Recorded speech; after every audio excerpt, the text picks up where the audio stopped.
The hero of our story is the strongest sage who saved mankind from the invasion of monsters and their king. But exhausted by the deadly battle, he died.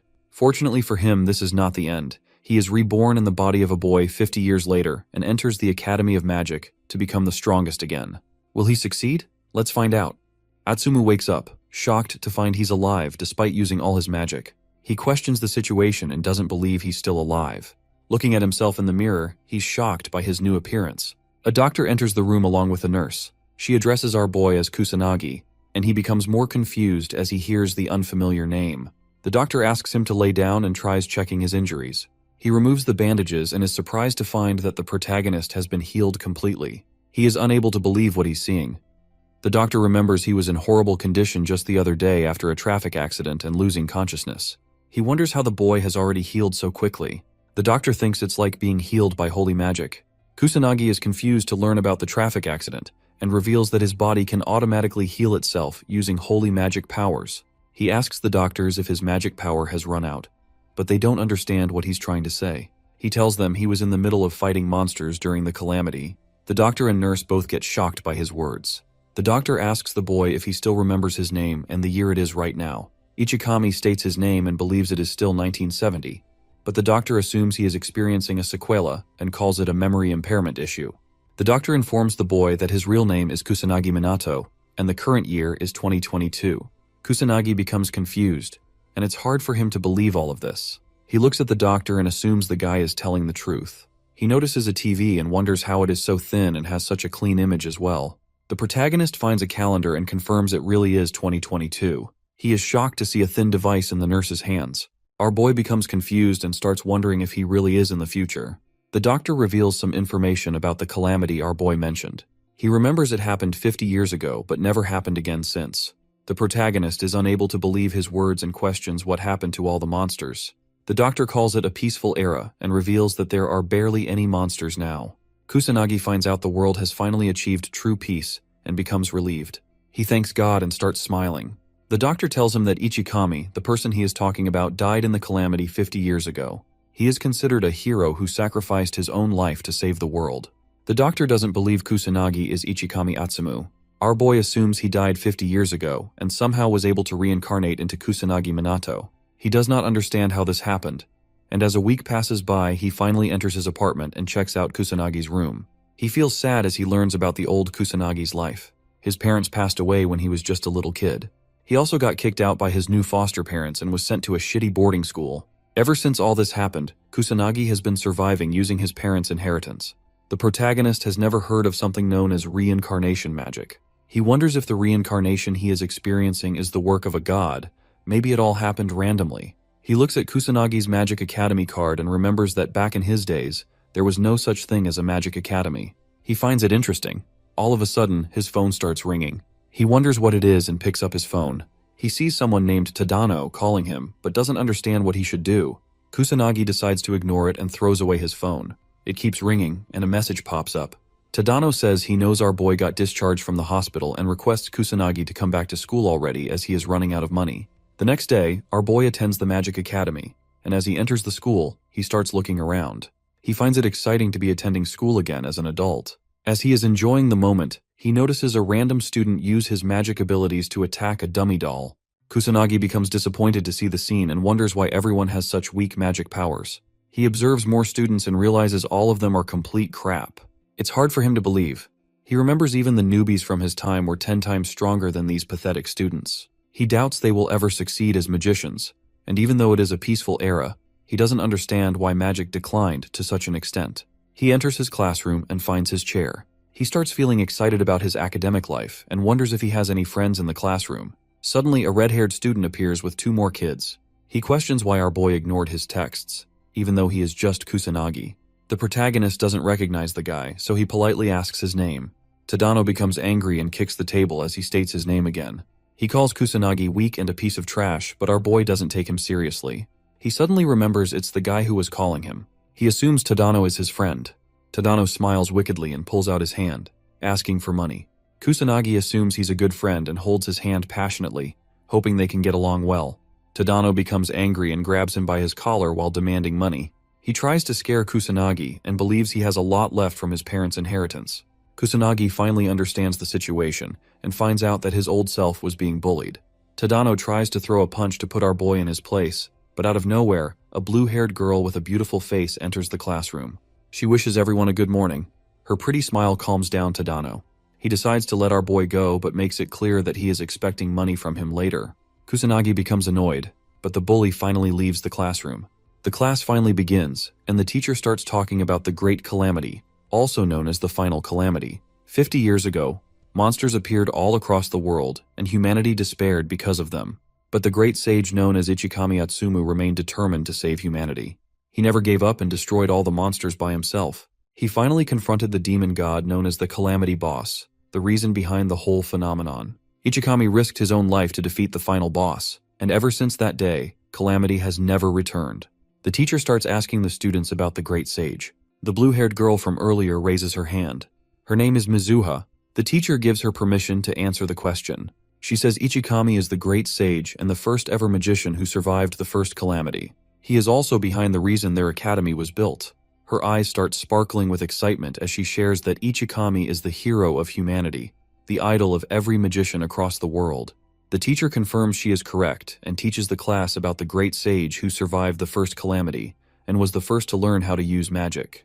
The academy was created to make more magicians just like him. He is the strongest magician in human history. The teacher advises them to learn about him and prepare for the upcoming test. The protagonist starts feeling embarrassed as he hears everyone praising Ichikami. He was not expecting such torture and starts regretting joining the academy.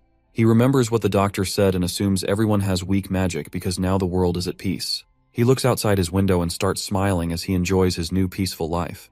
The teacher finally ends the class and hopes everyone is prepared for the magic power assessment exam tomorrow. Tadano approaches the protagonist again and asks if he heard what the teacher said. He is excited and believes it's going to be fun seeing Kusanagi's dogshit magic abilities. Our boy wonders why the bully isn't shutting up. He decides to leave the classroom, and as he walks away, Tadano points out that even his parents had no magic abilities. The bully calls him an orphan and starts laughing at him.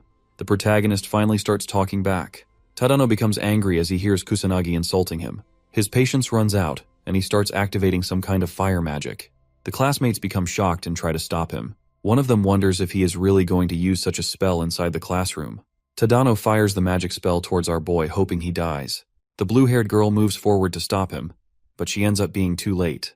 As he sees the fire blast coming towards him, the protagonist stands completely unfazed. The magic attack hits him hard, and all the students step back. Mizuha calls it stupid and warns him not to use magic in such a meaningless fight, not wanting anyone hurt. Tadano defends himself, blaming Kusanagi and refusing to accept his fault.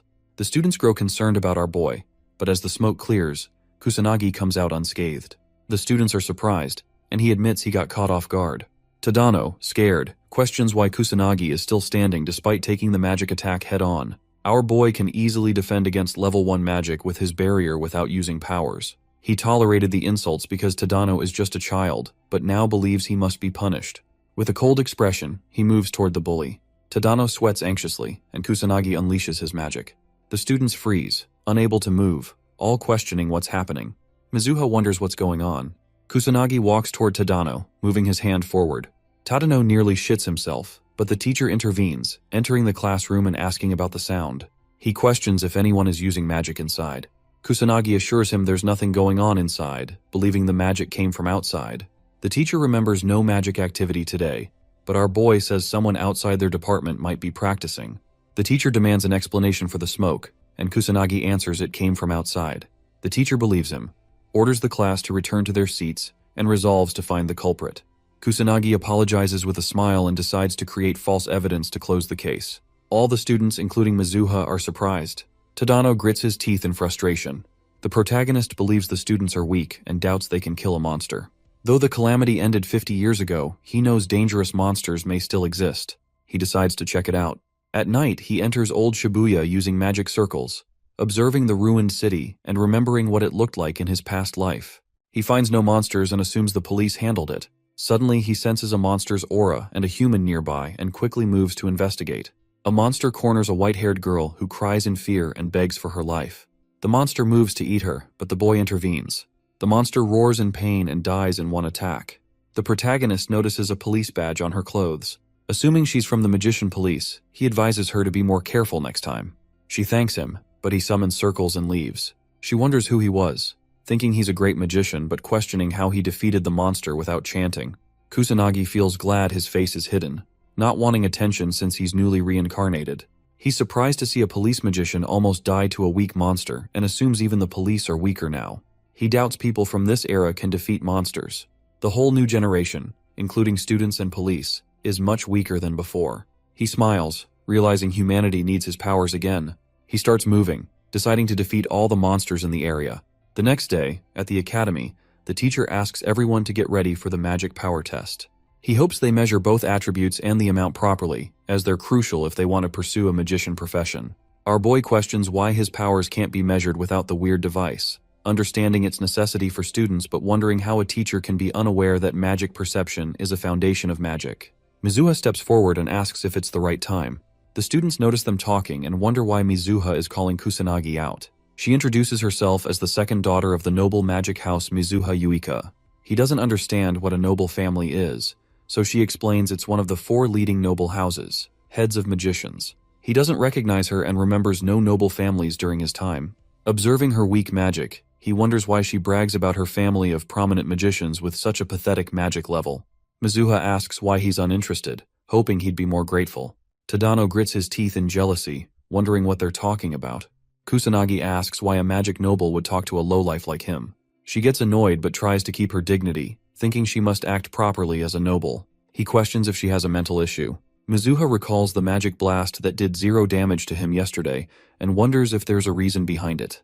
She tries to bring it up, but the teacher interrupts, telling the students to get ready for measurements. Kusanagi takes the opportunity to walk away, smiling. Mizuha decides to wait and see his real powers after the assessments. Tadano confidently unleashes his powers, showing 1000 magic power with a fire attribute. He celebrates his improvement.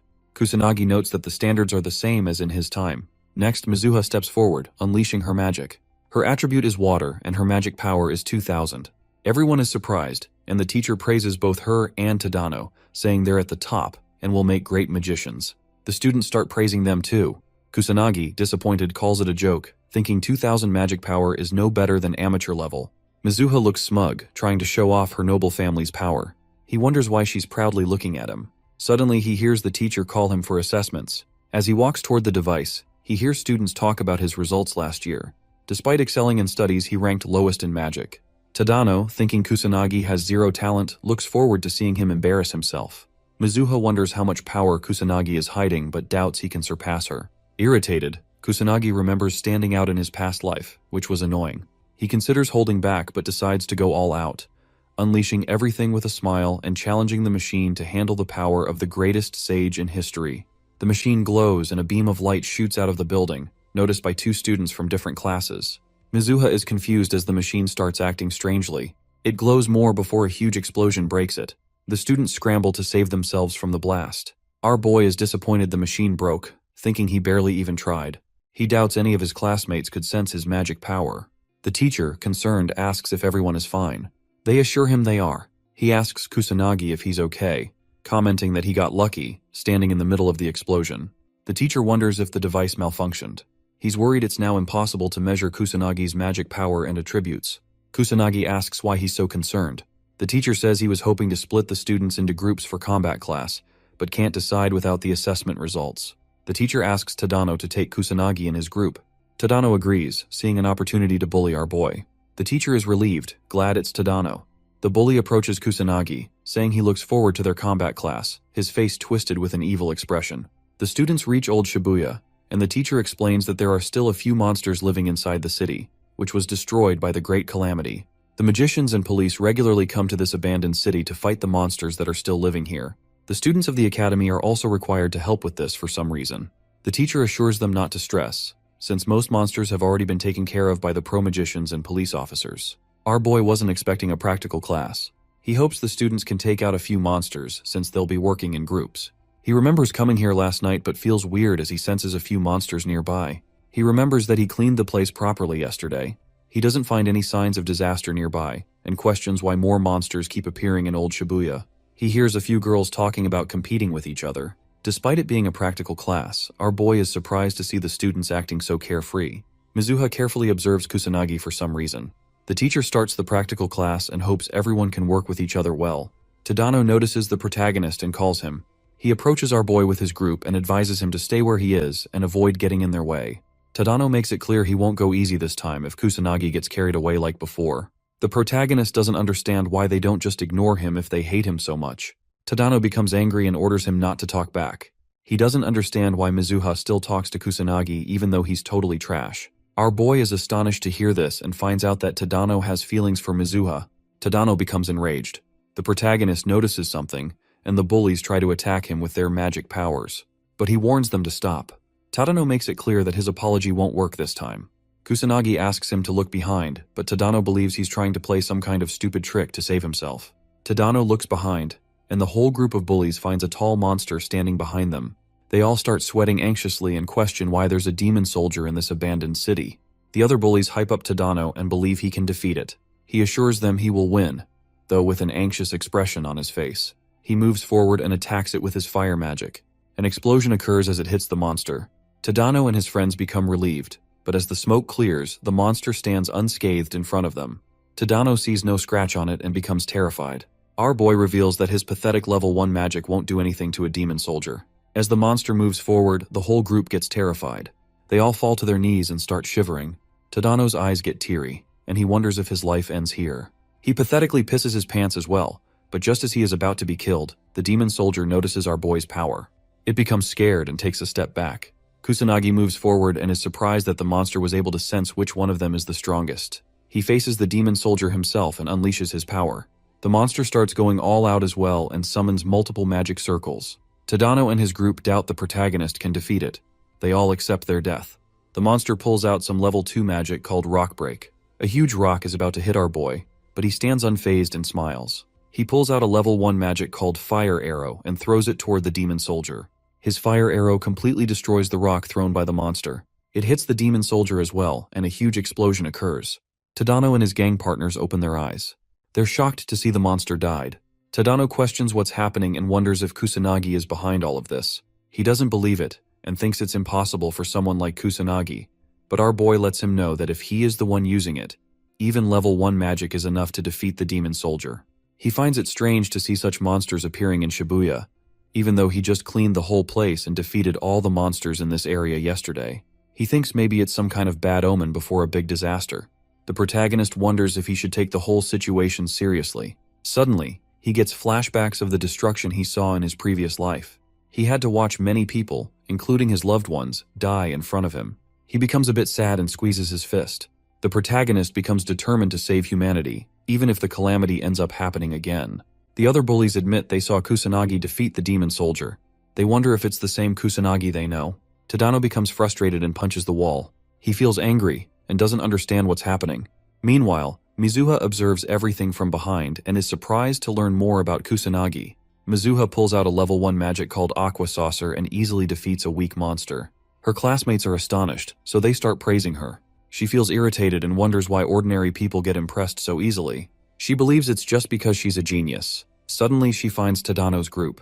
Mizuha asks her group members to handle the rest and leaves. She thinks Tadano might be bullying the protagonist again and feels excited. She quickly runs to watch them so she doesn't miss this opportunity. She stands behind a wall and takes a peek. Mizuha becomes shocked as she sees a demon soldier. She doubts they can take such a monster on in battle. But despite being scared, the girl decides to help them since she belongs to the Mizuha family. She is confident she can do something. Mizuha runs toward the group, yelling at everyone to start running. Suddenly, a huge wave of fire magic gets launched in front of her and hits the demon soldier. Kusanagi takes down the strong monster in one attack. Mizuha is shocked and wonders if our boy is behind all of this. She remembers Kusanagi used to be a shy kid with trash magic powers. The girl is unable to believe she's looking at the same Kusanagi. She was watching closely and didn't even hear any chanting. Mizuha doesn't understand how it's possible for him to defeat a demon soldier with just level 1 magic without even chanting a single spell. It's all too hard for her to believe. She understands that every demon's strength is determined by the number of crystals they have on their body. This method is also used to establish a ranking between demons. Magical beasts are rank 6, demon soldiers are rank 5, demon captains are rank 4, demon generals take the 3rd rank, the demon king comes at rank 2, and lastly, the strongest demon, also known as the demon god, is rank 1. These numbers are all fixed for each demon, so every modern magician knows at least level 3 magic is required to defeat a demon soldier. She doesn't believe level 1 magic is enough to beat it. Kusanagi starts walking in her direction. She knows she has no reason to hide, so she peeks again and looks at the protagonist. He calls her out for peeking around like this. She becomes embarrassed and questions how he found out. Our boy thinks it would be stupid not to know since she is a mage. Mizuha gets confused. He's disappointed to see they really can't sense magic at all. The boy starts walking away. She tries to stop him, but he doesn't listen and keeps moving forward. Mizuha demands an explanation and starts running behind him but finds no one in the alley. Kusanagi jumps up a building and feels irritated as he sees the girl doing her best to find him. He decides to check around for monsters and learns there are no demon soldiers in the area left, but the number of magical beasts is still a lot. After seeing Tadano's pathetic performance in front of a demon soldier, he doubts other students are capable of taking on magical beasts. The protagonist decides to get rid of a few magical beasts. His body starts glowing suddenly as he activates his magic. He's able to cover the area around the abandoned city, so he pulls out 2 magic circles and uses his level 2 magic called Barret. Multiple beams of light shoot out into the sky and spread across Shibuya. Tadano and his group notice the beam of light. They think they are seeing shooting stars. Mizuha recognizes it as magic and wonders who unleashed multiple magic abilities at once. Somewhere inside Shibuya, 2 students become surrounded by magical beasts. They become hopeless as they see multiple monsters approaching them at once. They both give up and accept their fate. But as the monster moves forward to kill the girl, it suddenly stops and starts screaming in pain as it gets hit by the strong beam of light. The students ask each other if they're fine. The protagonist watches everything from above. He feels amazing killing all the monsters. He sees all of them dropping dead and suddenly realizes he overdid it and ended up killing almost all the monsters in Shibuya. Kusanagi becomes concerned and wonders if the class will still proceed after this. He regrets not holding back. He uses his magic circles to move around the city and finds a hidden alley to land. He doesn't want to hide his powers more than necessary, but all the attention is annoying. He joins his classmates and teachers. The teacher checks a magical beast's dead body and wonders why so many are left. He thought most had already been hunted down or died. He believes a skilled individual just killed them, since killing a monster in a single strike isn't easy. He remembers the magic that killed the monsters. He knows firing so many magic bullets falls under the null attribute. Astonished, he admits he's never seen such a thing before. He admits things would have gotten out of hand without the magic bullets, knowing even firing 2 is an impressive feat. The teacher is in disbelief and understands that if the number reaches 6 or more, no average student can use such magic. The students yell in frustration, asking why they had to face so many monsters and almost lose their lives. The teacher bows and apologizes. He recalls confirming with the police that most monsters had been wiped out already and regrets not double-checking with the school. He genuinely apologizes for putting the whole class in danger. A female student asks if someone came to save them. The teacher says he has no idea but adds that it wasn't the police or an official mage, but likely some illegal magician.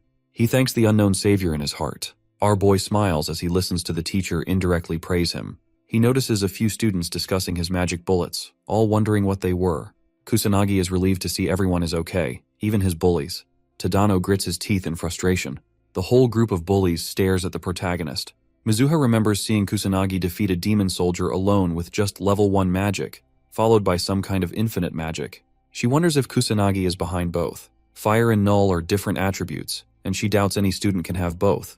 Even Kusanagi. She calms down, thinking it's impossible for him to have 2 attributes and assumes someone else is behind the null attribute.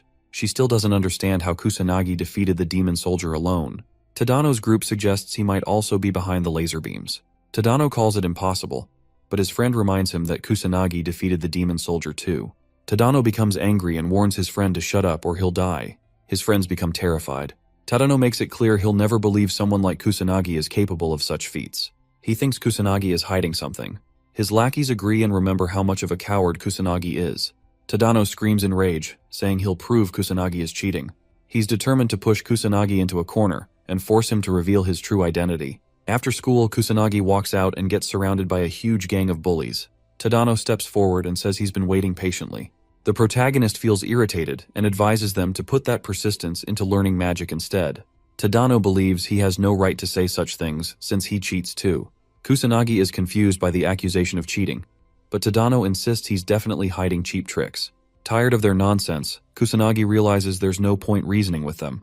Tadano orders him to follow. He praises Kusanagi for not running away. Kusanagi clarifies there's no reason to. Tadano doesn't believe him and attacks, throwing a punch, knowing Kusanagi won't use magic in a public park. The punch hits his face, but he remains unfazed. The bullies gang up on him, attacking, but he remains patient and doesn't fight back. Tadano asks what's wrong, assuming Kusanagi can't do anything without his magic. He continues attacking, making it clear he won't stop and will kill Kusanagi even if he begs. The protagonist feels disappointed. Their attacks don't even scratch him. His magical powers automatically defend him from any physical attack. Annoyed, he decides to act hurt to satisfy Tadano. Suddenly, someone appears behind and questions why they're attacking Kusanagi. Tadano looks back and sees it's Mizuha. The bully becomes embarrassed and tries to clarify. He tells Mizuha they're just playing around. She doesn't fall for his bullshit and calls him out for bullying Kusanagi. She is disappointed to see her classmates acting this way and wonders if they don't feel ashamed because of their actions. Tadano feels weird but blames all of it on Kusanagi. He thinks Mizuha hates him now, all because of him. She grabs the protagonist's hand and starts dragging him out of this whole mess. Tadano notices her grab Kusanagi's hand. He feels jealous and gets fed up. Tadano stops holding back and loses his patience. He tries to throw a magic attack towards our boy. Kusanagi becomes annoyed. Tadano gets ready to end his life, and his lackeys activate their magic as well. Mizuha questions why they're acting this way. The whole group throws a fire attack towards the protagonist. Mizuha knows how dangerous it is, so she tries to save Kusanagi, but she is unable to make it in time. He takes all the attacks head-on. Tadano laughs confidently, as he believes no trashy tricks will help Kusanagi save himself from this much power. His lackeys get concerned and wonder if he died. Tadano calls them stupid for worrying so much. He makes up a story that they just used magic outside of school, and it ended up getting out of control. Kusanagi just got caught in the whole mess, and that's the reason he got hurt. The lackeys believe they took it too far. As the smoke clears, Kusanagi says he was trying to be patient since they're nothing more than brats to him, but their stupidity can't be cured unless they get punished. He gets ready to teach them all a lesson. Tadano is surprised to find him alive, even though they threw such powerful magic spells at him. Kusanagi becomes serious and tells them they shouldn't have dragged Mizuha into their fight. He wonders how rotten they are for acting this way. Tadano screams and blames both of them for this mess. He thinks they should regret making a fool out of him. So he pulls out another magic circle and announces they will all keep attacking till Kusanagi finally drops dead. Our boy pulls out a tiny magic circle. The bullies laugh at him and call it crappy. They assume he's bluffing, and all of them attack at once with everything they have, hoping Kusanagi finally dies. The protagonist uses magic drain. Weird green tentacles come out of the small circle and grab the whole gang. They all become terrified and try to free themselves but fail miserably. Their strength gets sucked out, and the bullies start falling unconscious. Tadano and his lackeys stop moving. Kusanagi is disappointed. He was expecting them to last a little longer than this. He hopes the bullies reflect after this and get their shit together. Mizuha becomes confused. She wonders if she saw magic just now. She is surprised to see the whole gang got knocked unconscious but doesn't understand how it happened. Kusanagi gets up and tries to leave, but Mizuha stops him and asks what happened. She asks about the magic as well and remembers he couldn't even cast a weak spell just a few days ago. She questions who he is. The protagonist becomes annoyed by her behavior and questions her. He advises her to do something else instead of asking so many weird questions. Mizuha starts blushing. She shows her gratitude and thanks him for saving her. The girl requests him to now answer her questions, but she doesn't find him anywhere. She becomes embarrassed and questions why he left her again. At night, Kusanagi enters old Shibuya again and uses his magic circles to move around. He had a bad feeling during the daytime, so he decided to come and check what's happening. He finds more monsters in the area, even though he killed all of them during the daytime. He believes it might be some kind of bad omen. The protagonist is confident he can handle it all alone if the monsters are only appearing in old Shibuya, but he's able to sense more in other places. He thinks it might be too much for the police, and there's barely any good magicians as well, but he doubts he can defeat monsters all across the country alone. He doesn't know what to do, so he decides to form a plan first. He thinks of starting by wiping out all the monsters in old Shibuya first, while avoiding any kind of attention. He uses his magic bullets again and kills multiple monsters at once. A drunk guy enters a dangerous place without realizing it. Suddenly, a monster appears behind him, but it gets taken care of by the protagonist instantly. The guy notices him but blames it on his imagination and starts leaving. Our boy hopes he didn't get seen by the guy. He uses his magic circle and jumps out. Someone catches him and records everything on his phone. The guy feels astonished and believes his video will definitely go viral. He doesn't waste a second and posts it online. The next day, Tadano, Kusanagi, and Mizuha are called out by the principal. The class teacher says he was informed that some students used magic outside the school grounds, and makes it clear that any students caught will be expelled without hesitation. He allows them to explain themselves. Tadano points to the protagonist and tries blaming everything on him, claiming our boy came looking for a fight. Kusanagi feels impressed by how easily Tadano lies and realizes he has no other choice but to speak up and defend himself, even though it's very annoying. As he's about to say something, Mizuha speaks up and defends the boy. She tells the principal they're all spitting lies and reveals that Kusanagi was the one being bullied by Tadano and his friends, who fired magic attacks at him first. The teacher listens carefully and finds out our boy used magic too. She calls it self-defense and thinks it's not his fault since he had no other choice. Kusanagi is surprised by her. Tadano tries to tell the teacher they're innocent too, but Mizuha shuts him up and calls him out for his actions. She calls him a bad person for bullying Kusanagi and then blaming everything on him when faced with consequences. She doesn't understand how he's not ashamed of himself. Tadano calls the protagonist trash and says he doesn't deserve to be in this school, justifying his actions by saying he was just trying to clean up the trash. Mizuha makes it clear that he's the trash and not worthy of the academy. Tadano, still arrogant, says he's at the top of the class and the only one worthy of standing beside her. Kusanagi doesn't deserve it. She doesn't understand what he's talking about. Tadano warns her not to cover for Kusanagi and to open her eyes, advising her to become his woman. She's disgusted and tells him there's no chance she would ever choose trash like him. Tadano is shocked by the rejection. She rejects him for his violent nature and calls him stupid for confessing in such a weird situation. Our boy understands why she said that but thinks she overdid it. Tadano falls unconscious after hearing the rejection. Since he and his friends are the bad ones here and Kusanagi was just protecting himself against their magic attacks, the principal makes it clear he doesn't need students who selfishly use magic and hurt others. He expels Tadano and his group. Tadano's lackeys try to defend themselves, saying they were just doing whatever Tadano asked them to do.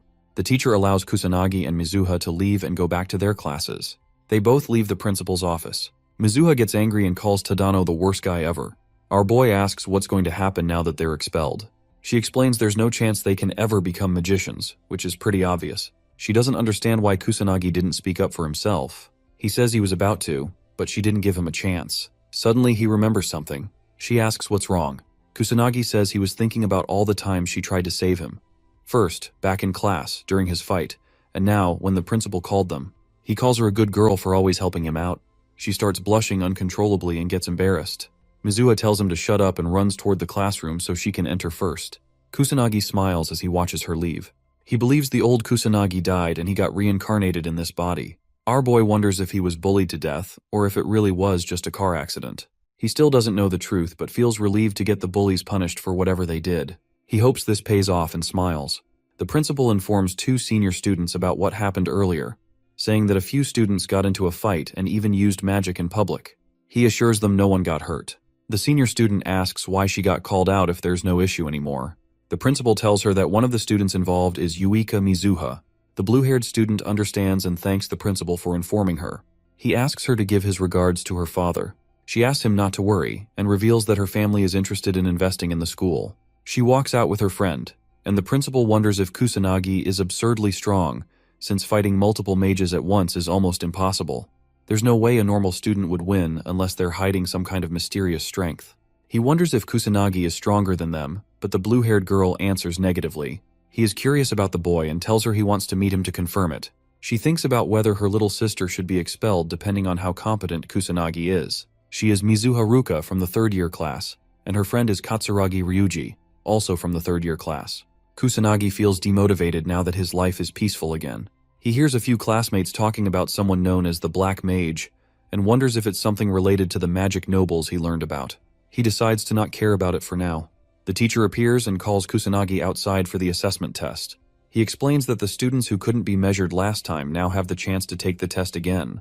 Mizuha notices what's happening and feels glad, as she can finally learn more about our boy. Suddenly she notices her older sister, Ruka Mizuha, and Katsuragi entering. She wonders why her sister came out of nowhere.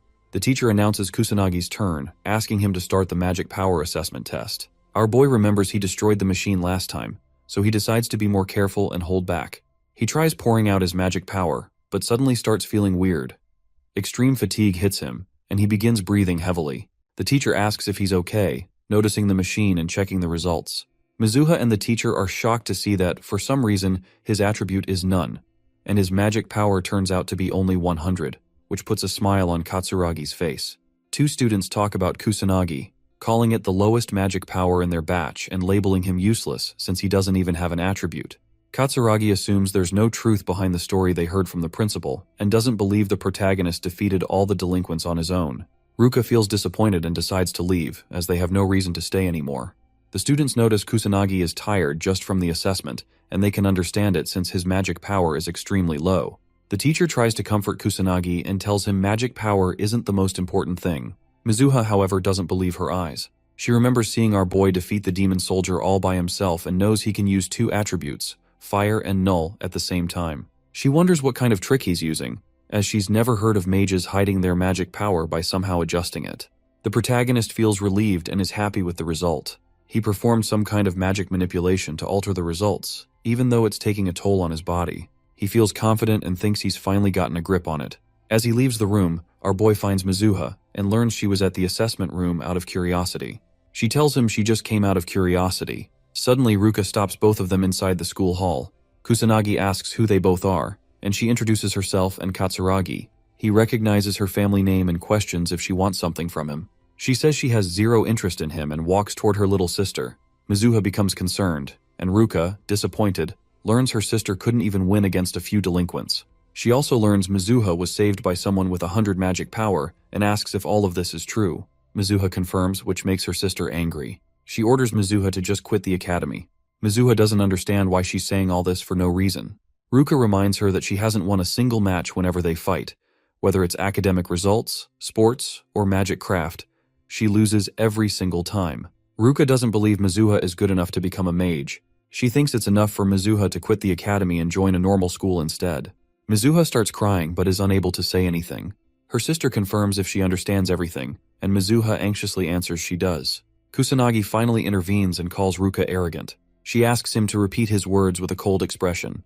He points out how she's been talking nonsense without stopping, not even caring to listen to what her little sister has to say. It's clear to him that she's filled with arrogance. She makes it clear it's a conversation between two family members, so he has no right to budge in. He's surprised to hear her calling it a conversation when all he hears is her ordering around her little sister without giving her a chance to talk. She becomes angry, but our boy continues, believing even she doesn't have the right to talk someone out of their way of living. He calls her out and tells her she's horrible for forcing her little sister to give up on what she wants to become. Ruka confidently says her incompetent sister doesn't have the talent to become a mage since she can't even defeat her. Mizuha starts crying and agrees with her older sister. She doesn't believe in herself and thinks she's been lying to herself all this time. She tried to convince herself she's a genius with the talents to become a mage, but she couldn't even defeat her big sister once. Kusanagi confidently says she can win against Ruka. He starts smiling, confusing everyone. Ruka asks if he's challenging her, and he requests some time since it's impossible for Mizuha to win right now. Ruka gives them 2 weeks' time, suggesting they have a 2-on-2 magic duel. He's surprised but agrees, calling it nonsense. He asks Mizuha if she's willing to do it with a smile on his face, and she calms down, stopping her crying. Mizuha becomes determined and agrees to participate in the challenge. Once it's decided, Kusanagi asks them never to bring up this matter again if he wins. Ruka bets her sister will need to leave the academy if she and Katsuragi win the fight. She warns them and makes it clear she's not planning to hold back, so they need to properly prepare and face the truth. After a while, Mizuha and Kusanagi go to the rooftop. She requests his help and hopes he can teach her more about magic so she can improve quickly. He finally understands why he was called up to the rooftop. He asks if she's really sure about learning magic from someone trashy like him, since his magic power is only 100. She doesn't fall for his words and already knows he's hiding his real strength. She believes he is much stronger than her. He notices she isn't backing off this time. She assumes he knows how to get stronger, which is why he challenged her sister to a fight. He knows Ruka is the type to desperately try and control everything. It's in her nature. That's why he provoked her, so she'd fight him. But there's no way he can say that to Mizuha. She bows down and starts begging for his assistance. He gives up and agrees to help her get stronger. She asks again to confirm it. He warns her in advance, making it clear that she needs to follow all his instructions, and there's no going back once the training starts. She agrees to all his conditions instantly.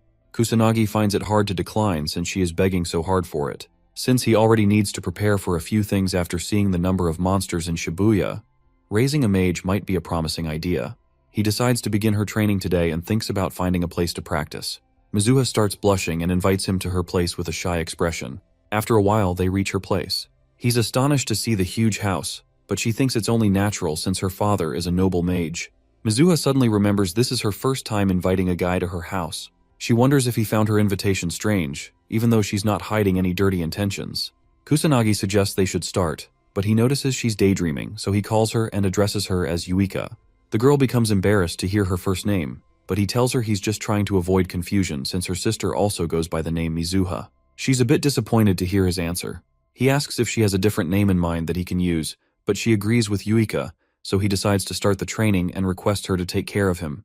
The first question he asks her is about her magic power. She thinks it's easy and answers that it's the energy needed to perform magic, and it is available in everyone's body. He asks her about incantations next. Yuika confidently answers that it's like a program that automatically turns magic into an attack. He questions if there's any way to increase one's magic power, but she answers negatively and believes it is determined before birth and stops increasing after a certain age. Yuika confidently smiles and feels proud of herself as she answered everything perfectly. He lets her know all of her answers are wrong. With a disappointed expression, she starts getting teary and questions if he's trying to call her stupid. The protagonist genuinely feels bad and wonders how foolish the current mages are. He's surprised to see such a huge change in only 50 years. He starts explaining that magic power is not only found in her body, but it is also available in nature and their surroundings. Incantations or spells are simply ways to properly back up the magic craft. It is also possible to increase magic power intentionally. She finds it hard to believe his words and calls everything a lie, as it would be against the Academy's ideas. It would overturn the Magic Craft Academy if it were all true. He doesn't care if she believes his words or not. He intends to teach her about these 3 things during their training. He orders her to sit down and lets her know he's about to channel his magic power into her body, so she needs to inform him once she starts feeling it. She is surprised to learn there's a way to sense magic power. He makes it clear she won't get stronger if it's impossible for her to feel it. He orders her to close her eyes and begins touching her. He unleashes his magic power but finds out she still can't feel it. He lets out more magic power and wonders how she can't feel magic of such degree. Finally, Yuika feels something. She thinks her back is getting hotter. He teaches her about it and says it's called magic power perception. She finally understands what he was trying to say earlier. He orders her to always remember the sensation since it's important for her to feel it first in order to detect magic power.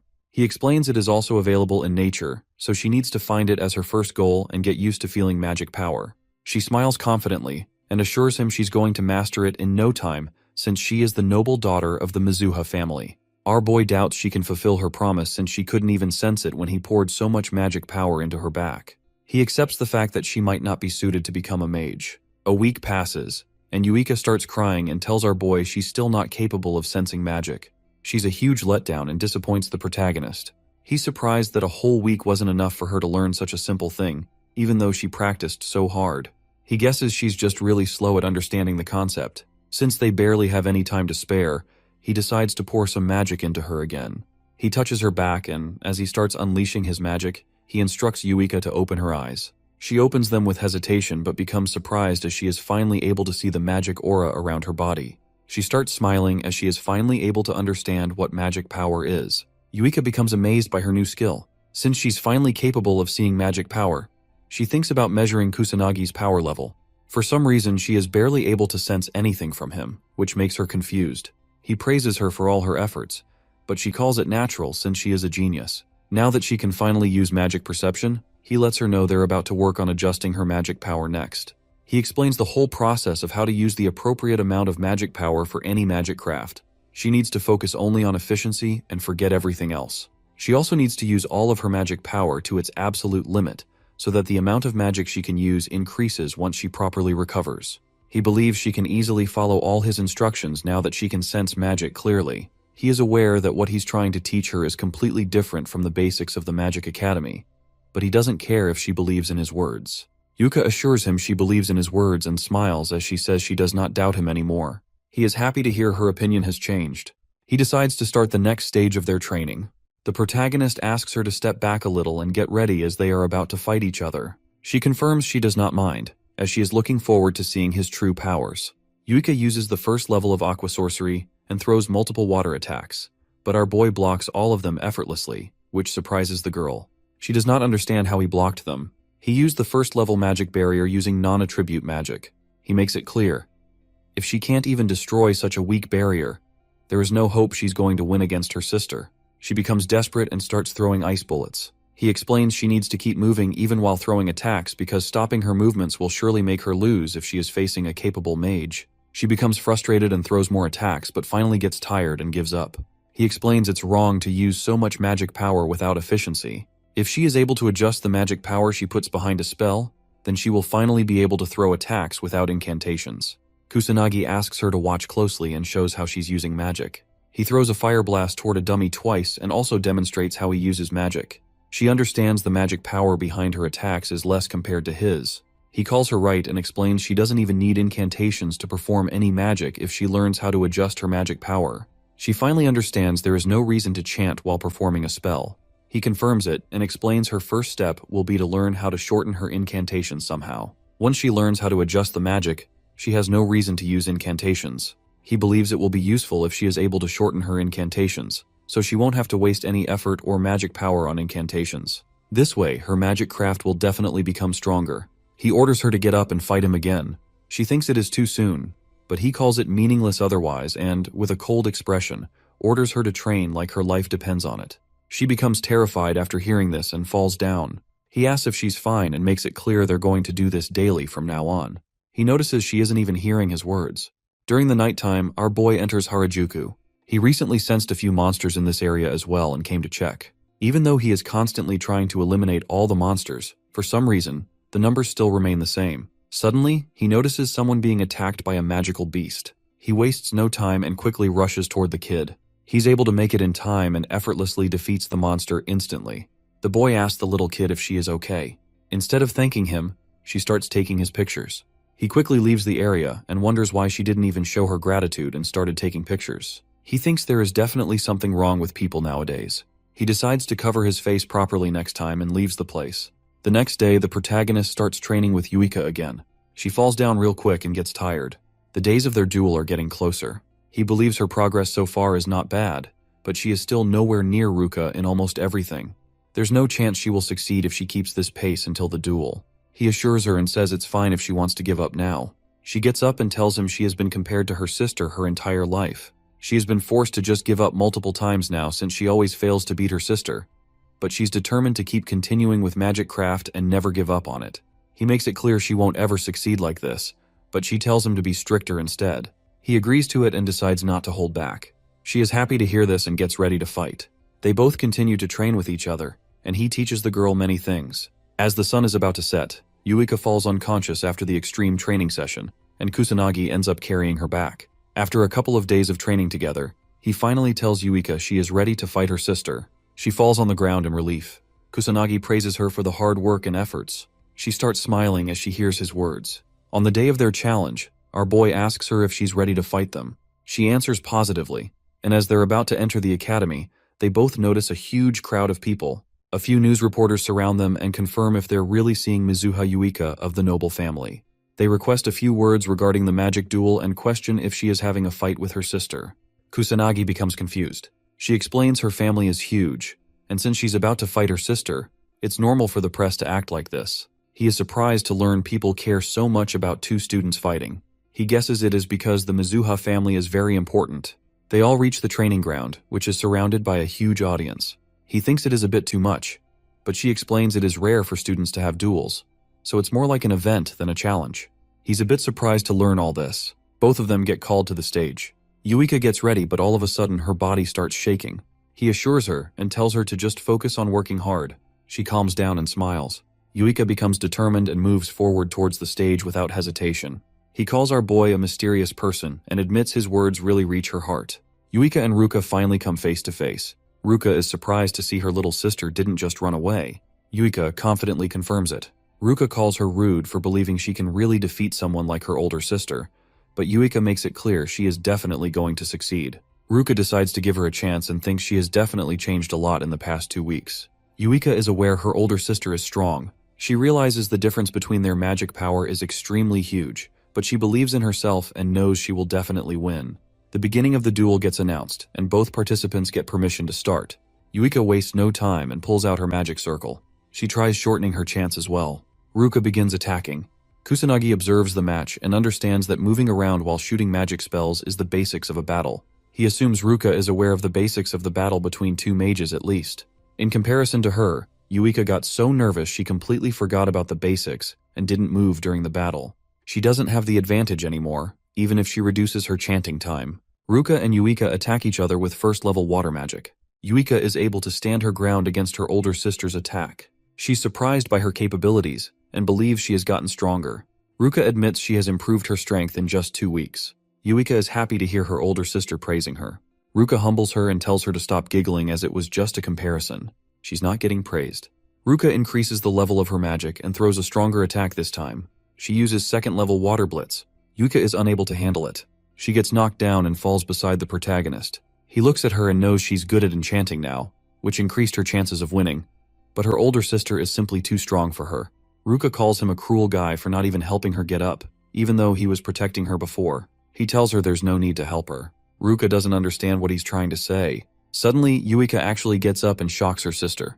Ruka doesn't understand how she's still standing, even though she got hit by level 2 blitz.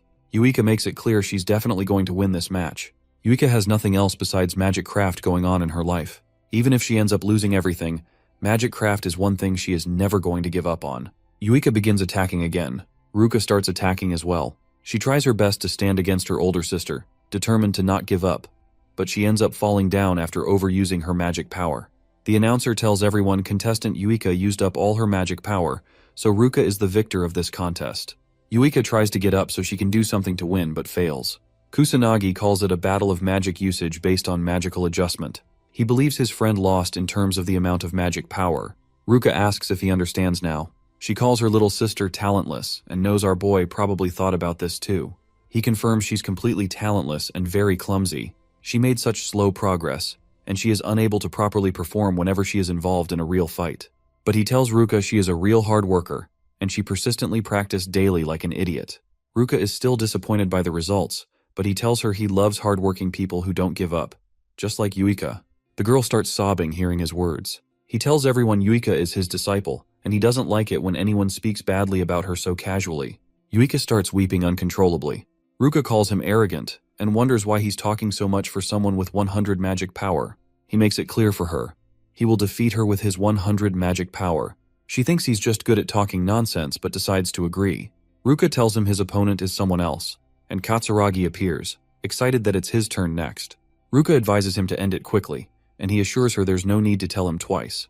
Katsuragi carries Yuika out and tells her to rest, ordering her to watch closely during the battle so she can learn something. She understands his words, suddenly realizing the pain in her body has disappeared, and there are no wounds on her arms either. As he enters the stage, our boy admits he can't win with just 100 magic power, even though he said otherwise earlier. He knows he'll need 100% focus to win. The protagonist decides to keep his magic power at 100, using a non-attribute attack without incantations. He's not setting up a magic barrier this time, so he knows he might die if hit directly. He feels excited, calling the situation thrilling. Katsuragi gets ready, apologizing that he's not planning on holding back. Our boy lets him know he's the one who needs to hold back. The audience cheers for Katsuragi, hoping he doesn't go all out, or the challenger might get badly injured. The guy ignores their words and activates his 8,000 magic power. Our boy notices it and knows it's not a big deal, but since he's only using 100 magic power today, there's a good chance he might actually get killed. The second match begins. As they face each other, Katsuragi hopes our boy won't hold a grudge after it's over while summoning his magic circles. With the attack he's about to throw, he thinks he can test whether Kusanagi really defeated those delinquents. He challenges Kusanagi to withstand his full power attack, but just as he's about to throw it, something hits him on the forehead. The protagonist is disappointed, calling the guy slow. The audience is shocked to see the match end so quickly. The announcer declares that contestant Kusanagi has won the match. Ruka is surprised to see her friend knocked unconscious by just one hit. She remembers he didn't even perform any incantations and wonders what kind of trick he used. Kusanagi hopes she's happy now that the match ended quickly, just as she wanted. She becomes irritated hearing his words. Yuika is shocked too and finds it hard to believe he really defeated the guy. Ruka admits he's strong, and he responds that he's actually stronger than her as well. She warns him to stop spouting nonsense. Ruka unleashes her 10,000 magic power. Kusanagi sees it through his magic perception and realizes she's stronger than the guy he fought earlier. The announcer tells the audience something unexpected is happening, as Kusanagi has used a different way of fighting, drawing a lot of attention. The next match will decide who the real victor is. The third match begins. Kusanagi uses the same trick again, shooting magic bullets toward her. She counters with water magic. Our boy only has 100 magic power, meaning he doesn't have enough to affect Ruka unless the magic bullet lands on her forehead. He realizes she's already adapted, protecting her forehead and not running while using magic. Ruka persists, throwing water attacks. But even after all that, she's shocked to see the protagonist still standing. unfazed. She knows he isn't using any magic but wonders how he's managing to stay unharmed. The audience is also confused, wondering how he's not even wet despite being hit multiple times. Yuika is also unsure about the technique he's using to protect himself, knowing he definitely did something. Ruka attacks again, but this time, the boy dodges her magic with insane speed. She finally figures out how he's still standing, but she's left speechless. Yuika realizes that a magic attack can be countered with another magic attack, and even if there's a huge power difference, there's still a way to avoid damage. Everyone knows that's the only way to avoid being hurt. Ruka grits her teeth in frustration, knowing her level 2 techniques have different speed and mass, making it almost impossible for anyone to remain unscathed in front of them. She wonders why the protagonist is standing there fearlessly against such strong spells. Kusanagi knows she's probably thinking all of this. He thinks it's easy to dodge magic attacks if you can sense and detect them clearly, but it requires a lot of courage. Ruka gets serious and uses a 3rd-level spell called Azura Splash. The audience grows concerned, knowing it will be disastrous if Kusanagi gets hit. Ruka's tired but is confident Kusanagi can't dodge this attack. Out of nowhere, she gets hit by a magic bullet and falls to the ground. She doesn't understand how he's still standing. She questions what method he used to dodge her attacks. He explains that he used a magic draining technique that eats up magic craft. He simply walked through the center using drain. Ruka is speechless at first, then starts laughing, admitting her defeat. The announcer announces that Kusanagi Minato has won the match. Yuika runs to the stage, asking if they're both fine. Our boy assures her they're good, smiling as he says he won. She smiles back, becoming really happy. Ruka decides to keep her promise and gives them her word, allowing them to do whatever they want. Kusanagi is happy that it ended well. He noticed that Yuika's wounds earlier weren't that deep, guessing Ruka was probably holding back in their fight. Ruka becomes embarrassed, trying to make an excuse. He points out how much stronger Yuika has gotten in just 2 weeks. He believes Ruka probably noticed that too and thinks there's no reason for her to be so overprotective anymore. Yuika speaks up determinedly, assuring both of them that she'll grow stronger, so her sister won't have to worry about her anymore. Ruka smiles, finally starting to believe in her little sister. Kusanagi feels happy watching both sisters get along, but suddenly he feels an immense amount of pressure and realizes this is abnormal magic. The sky turns red, and the protagonist wonders if the calamity is happening again. Tadano and his gang try finding something inside Kusanagi's bag. They've lost many people after he proved his power in the duel. His lackeys tell him he only has textbooks in his bag. Tadano calls our boy diligent and becomes frustrated. He's sure Kusanagi is hiding something. Otherwise, it's impossible for a trash like him to use such powerful spells. One of the lackeys looks outside the window and becomes terrified. Tadano wonders if he found something and goes closer. They all notice the red sky and wonder what's happening on Earth. One of them guesses it's the calamity, but Tadano doesn't believe it's really the calamity. At the training grounds, our boy becomes worried as he looks at the red sky. He wonders why he can sense such strong abnormal magic out of nowhere. He guesses it might be the calamity. Everyone becomes worried and the audience starts panicking. They all question what's happening. One of them doesn't think the calamity is really happening here. Kusanagi becomes scared as he doesn't understand why a calamity is happening all of a sudden. He wonders if it's related to what he sensed in Shinjuku. He remembers the first calamity also took place in Shinjuku. Our boy doesn't know if it's merely a coincidence or if there's something important behind it. The portals open and magical beasts start pouring out. The students become terrified and start screaming, but the teacher orders them to calm down and tries leading everyone to safety. Kusanagi wastes no time and shoots multiple magic bullets to kill the monsters. He uses magic to make an announcement. Our boy orders everyone to calm down. He explains that weak monsters are going to come out since it's only the beginning of the calamity, so they don't have to worry. He assures them it's going to be fine as long as they use their brains and follow his instructions. He instructs them to run towards the gymnasium and only move in groups since it's dangerous to move alone. He asks Ruka and the others to evacuate as well. The teacher asks what he's planning to do. Our boy explains he wants to save the people that are still inside the school building. The teacher doesn't think it's safe to go all by himself. He calls the boy reckless and tries to stop him, but Katsuragi agrees to go with our protagonist so he doesn't have to solve everything alone. The teacher is worried, but he reminds the teacher what Kusanagi can do. He has no choice but to give them permission. The teacher advises them not to force anything and stay safe. Katsuragi is confident he won't die but tries to confirm it with our boy. Kusanagi shrugs it off and informs Yuika he's going to leave now. She looks concerned for him and advises him to stay safe. Katsuragi starts running and tells his junior he's going to go first. His insane speed allows him to cover 100 meters in only 10 seconds. He asks the protagonist if he can keep up. Kusanagi pulls out his magic circles and starts moving forward with insane speed, shocking the senior. He makes it clear that he's the one going first. Katsuragi admits he has crazy speed, but just speed itself is still useless. He decides to watch our protagonist closely to see what kind of power he's hiding. He wants to save everyone while learning more about Kusanagi. Our boy detects 58 magic users inside the school using perception skill. He assumes there might be someone with no magic power. If what he's thinking is true, he decides to check the entire school and save such students. A few students get attacked by magical beasts. He enters the classroom through a window in time and uses his magic bullets to defeat all the monsters without much effort. The female students become surprised. A monster tries sneaking up on the protagonist from behind, but he easily kills it without being phased. Katsuragi catches up and asks if he's okay. Kusanagi hopes he can help everyone evacuate without any issue and leaves. Katsuragi tries to stop him, as it's too dangerous to go alone, but fails. The protagonist is simply too fast to keep up with. Katsuragi guesses he was being a burden, but admits he's not very useful. So it's probably true. He still can't believe the boy defeated a magical beast without any effort. Katsuragi questions who he even is. Kusanagi runs through the school halls looking for more students. Even though he is capable of killing all the monsters at once with his magic bullets, he needs to kill them one by one since he is inside a school, and there's a chance he might end up hurting a student in the process. He has no other choice but to chase the monsters himself and attack them with low-grade magic to not hurt the students in the process. He enters a classroom and defeats more magical beasts to save the students hanging onto their dear lives. After he's done defeating all of them, the students show their gratitude. He's already aware he doesn't have the time to personally help everyone evacuate and runs towards the gymnasium, one by one. Somewhere else, Katsuragi saves a few students and assures them he will handle the monster while they evacuate. One of the students points towards the sky for some reason.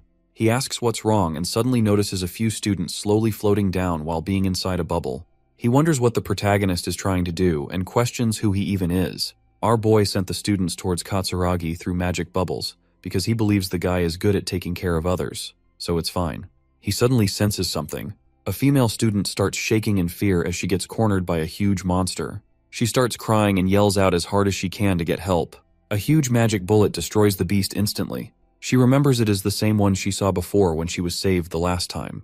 Kusanagi appears and asks if she is injured. She finds out he is the one who saved her twice. Kusanagi reveals she is right. She then asks if he was also behind what happened during the practice class.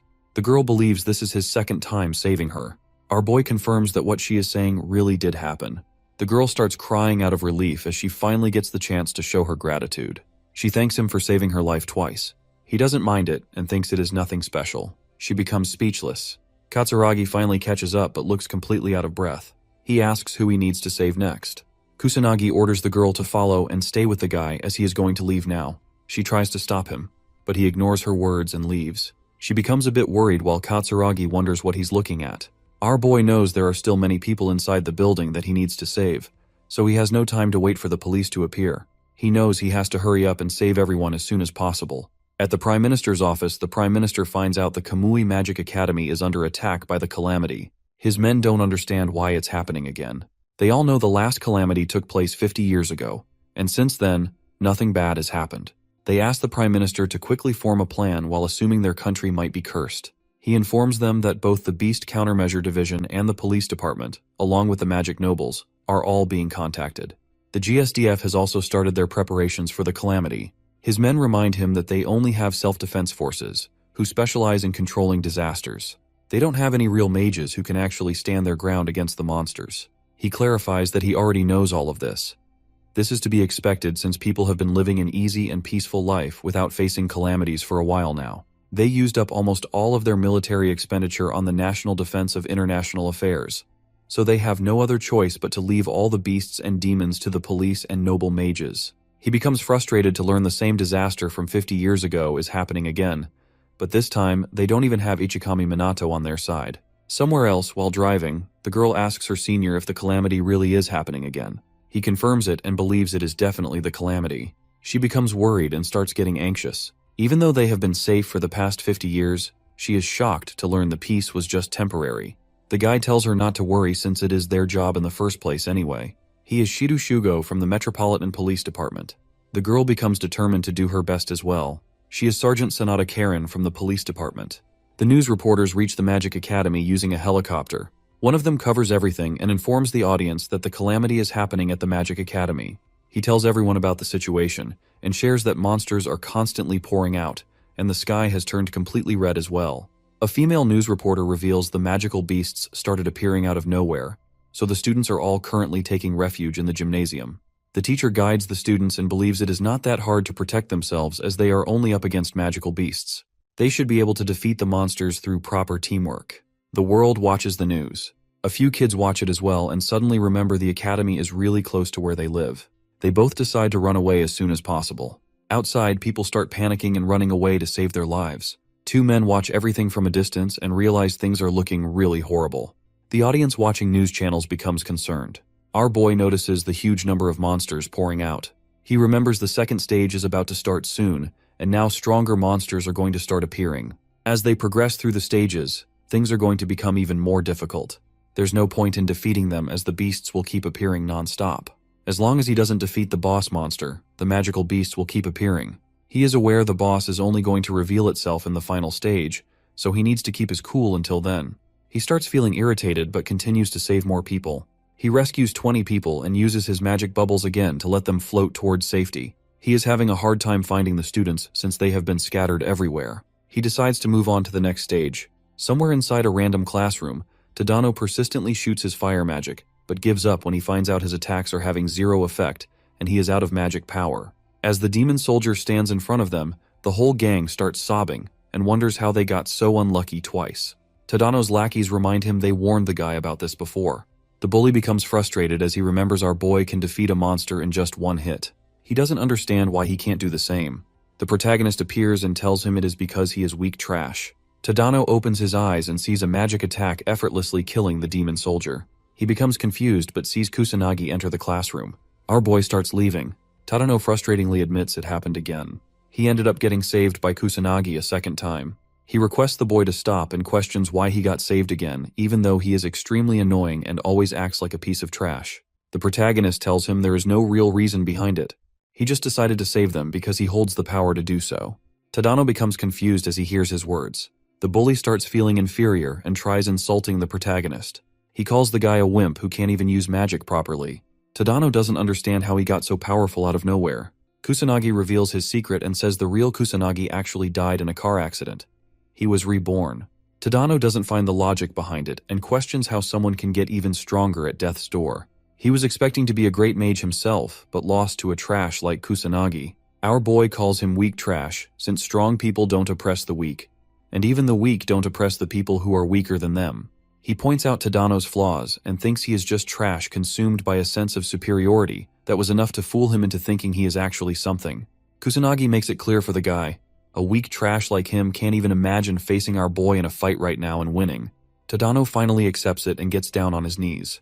He admits he was trying to run away from the reality that his powers haven't grown much since junior high. He tried taking out all of his frustration on the people who are weaker than him, but in the end, he got saved by someone like Kusanagi, who was supposed to be a trash weakling. He just couldn't accept the truth. He admits in front of his lackeys that they were all saved by Kusanagi, and the bully starts crying non-stop. Meanwhile, the protagonist defeats the monsters in the classroom. A demon soldier enters the building to kill him. He shoots his magic bullet, but the strong monster easily dodges it, so the boy has no choice but to unleash his powerful fire magic. He defeats it effortlessly, but realizes the demon soldiers are rapidly increasing in numbers, so it is possible the boss might come out soon as well. He assures the terrified students not to worry, as he has already taken care of everything. Somewhere else, Katsuragi becomes angry and questions why our boy is pushing so much work onto him. He uses his fire magic to finish a few magical beasts while protecting the students. He assures the female student to just stop worrying and follow him as he would protect everyone with everything he has. The students calm down hearing his words and start cheering for him. He looks at the army of beasts and wonders how he's supposed to protect the students against all of this. Kusanagi appears out of nowhere and offers his help. Katsuragi begs him not to appear like this again as he scared the guy. Our boy instructs him to leave the place as soon as he takes care of all the monsters, but Katsuragi is worried. He believes defeating such a huge army of monsters is nearly impossible, so it is better if they just change their route. The protagonist uses his non-attribute magic and kills all the monsters, including the demon soldiers, instantly with barely any effort. Everyone is left speechless, but he reminds Katsuragi to guide the students out of this mess and start moving. Katsuragi understands his words and orders everyone to follow him. The students observe the magic bullets while running away. Katsuragi anxiously smiles as he realizes how strong the protagonist really is. Once they all leave, our boy decides to go inside the school again and search for more students who are in danger. Somewhere else. The teacher motivates the students to keep going and not give up so they can continue to push back the monsters. Yuika starts feeling tired, but Ruka appears from behind and advises her to just go inside and rest since she will be a burden if she can't fight. Yuika assures her she will keep fighting determinedly as they don't have any time to rest. Katsuragi finally reaches the gymnasium with the rescued students. The teacher praises him and orders him to lead everyone inside. Katsuragi asks about the situation. Ruka disappointingly tells him they are barely holding their ground. Yuika worriedly asks about Kusanagi, but the guy assures her our boy is still alive and good. She becomes relieved and starts smiling. Katsuragi admits Kusanagi is awesome and holds a lot of strength. He believes they might be able to overcome the calamity with him by their side. Yuika agrees with him as she also thinks the same. Suddenly the ground starts shaking. All the students become terrified, and the teacher quickly tells everyone to evacuate. A huge army of strong monsters appears from the smoke. Katsuragi notices the demon soldiers between them as well. He admits there is no chance they can do anything, as the army of beasts is just too huge, so they need to escape quickly. The strong monsters of the second stage start chasing the students. Yuika tries to run towards safety but almost gets eaten by a magical beast. Someone kills the monster and saves Yuika. It's the police department. Shido quickly orders his men to eliminate the beasts, and the police do everything they can to protect the civilians. The students breathe a sigh of relief seeing the police, thinking they're finally safe. Shido assures them not to worry anymore as the police are here. He orders them to follow instructions and carefully evacuate the school, but Yuika steps forward, telling him the students are ready to fight as well. Shido repeats his words, but Yuika clarifies that they aren't civilians. Ruka joins her and adds that they are mages. Shido understands their words and requests backup. He orders them to start attacking from the rear. He admits they're low on numbers, so they really need the mages' help. He's frustrated, wishing the police weren't so useless. Sonata uses her healing magic to help the injured students. The protagonist notices the police have finally arrived and decides to leave everything to them. He's surprised to see the police arrive before the self-defense troops. It's crazy to think the country doesn't have any plans or precautions for a national-level disaster. He thinks this is a good lesson for the people who take peace for granted, but he decides to keep moving forward to help save the remaining students. The news reporter announces that the police have arrived, but the monsters are multiplying faster than ever. She wonders if the police can handle the calamity and hopes the mage nobles will show up to resolve the situation. A few students watching the news get excited at the thought of seeing the nobles in action. An elderly couple recalls that they've paid all their taxes, so the mage nobles should handle this. The reporter hopes they arrive soon. Inside a mansion, a noble tells his butler to ignore the calamity. He's Fukajin, the head of the Fuka household, a mage noble. The butler asks again to make sure, and Fuka insists it's just a small-scale calamity. The police should be able to handle it. The butler asks where Fuka is going, and the mage noble decides to go to sleep. The butler wishes him a restful night. Back at the school, Shido realizes the situation is getting out of control. He asks one of his men if they can handle the magical beasts at the entrance, but the answer is no. There are just too many of them. Shido sees the number of beasts growing and wonders if they can save the civilians in time. The self-defense troops are supposed to handle the rear, but they still haven't arrived. There's no choice but to contact the mage nobles, but it's strange. He can't get in touch with them. They're supposed to be the ones for this, yet they're useless. As the students help the police fight the monsters, Shido recalls everything he's learned about calamities. He wonders if the people 50 years ago dealt with it the same way. He hopes the boss doesn't show up. Suddenly, the number of monsters escalates, and a huge purple beam of light fills the area. A demon captain appears, sending everyone into a panic. Shido can't believe it. It's a demon captain, their boss. Ruka remembers that the demon captain is a rare beast that rarely shows up in this era. Only mage nobles can defeat it. Yuika realizes they need magic stronger than level 5, and she starts to panic, crying because there's no one who can cast such high-level magic. The demon captain unleashes its power and summons multiple magic circles. Yuika freezes in terror. Ruka steps in, using all her strength to deflect the attack, but her power isn't enough. She throws herself in front of Yuika as a shield. The demon captain's attack hits her hard, but she manages to protect Yuika. The younger girl watches in horror as her sister is injured. The students run away while Yuika stays behind, trying desperately to save Ruka. Shido and his men are powerless against the monsters, calling out for help. Katsuragi uses everything he has, but the demon captain doesn't budge. The police admit they can't save anyone and give up, accepting their fate. Yuika continues to cry out for help, calling the protagonist's name. As the demon captain moves closer, someone voices their irritation. Finally, the protagonist arrives, apologizing for being late. He feels bad for making the girl wait. Yuika tells him about her sister with a worried face. but he assures her and says she has just passed out. He quickly heals her wounds and grits his teeth in frustration as he observes the damage the monsters have done. He assures the girl not to worry, as he's about to clean up the whole mess. She puts her faith in him. Suddenly, multiple magic circles appear, and all the injured students start getting healed. Yuika observes her older sister's wounds disappearing and becomes astonished as the injured students wake up. Sanada notices the magic while healing people. She's surprised to see third-level holy magic and admits that even she can't use it. She wonders who is behind this. Sanada finds her senior and asks if he's doing okay. The guy assures her that he isn't injured, just ran out of magic power. She questions what is going on. Shidu doesn't understand it himself, but believes they should focus on protecting the civilians. Sanada starts crying and tries to stop him, saying it's too reckless. But he's determined to fight, knowing that if he doesn't, everyone is going to lose their lives. Sanada stops him again and tells him there's no chance they can win since everyone is already dead. She points out that the police have already been defeated. Since the defense troops and magic nobles are still not here, he has to admit there's nothing they can do anymore. As the demon captain moves forward, the news reporter finds out the whole police department has been defeated. She becomes hopeless and thinks they are about to die. The students watching the news call the nobles completely useless and hope they don't die. The people watch the news carefully and learn there is no one who can defeat the demon captain. The protagonist approaches the demon captain all by himself. Sanada notices him and wonders if he has a death wish. Shidu tries to warn him, but our boy ignores their words. Kusanagi is here to stop the monster from doing whatever it wants. The demon captain terrifyingly expresses its desire to kill and destroy. Everyone becomes scared, and a few students almost piss their pants. Shidu and Sanada are unable to move from the fear and pressure, but the boy remains unfazed.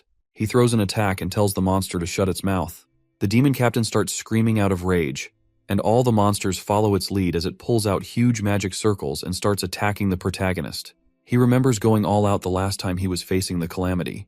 Our boy knows everyone around him will die if he does that again, so he decides to hold back to avoid involving the people. The monster's attacks hit him hard.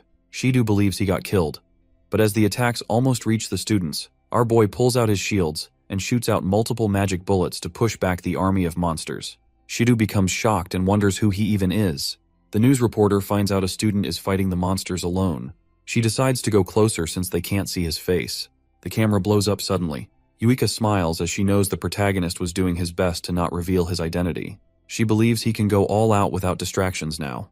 As the boy shoots out magic bullets persistently, the students finally see hope and start cheering for his victory. A few magical beasts sneak up from behind and almost attack the students, but Shidu kills them and decides to support Kusanagi from behind, as that's the only thing they can do right now. Our boy smiles as he sees the hard-working police. He praises them and admits they aren't as bad as he thought. He keeps shooting the magic bullets. The demon captain screams and summons multiple magic circles. It starts going all out and summons 6th-level magic, surprising Shidu. He thinks they're doomed since its strong magic is on par with the nobles, and there is no hope left for them.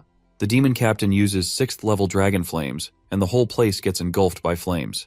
Everyone tries to save themselves as a huge tornado of fire slowly eats up the whole place. Shidu tries to protect his partner, Sanada, but the students become hopeless, accepting that they're all about to die. Sanada asks God for help, hoping at least the students can survive. Shidu doubts any student, no matter how strong, can beat the demon captain.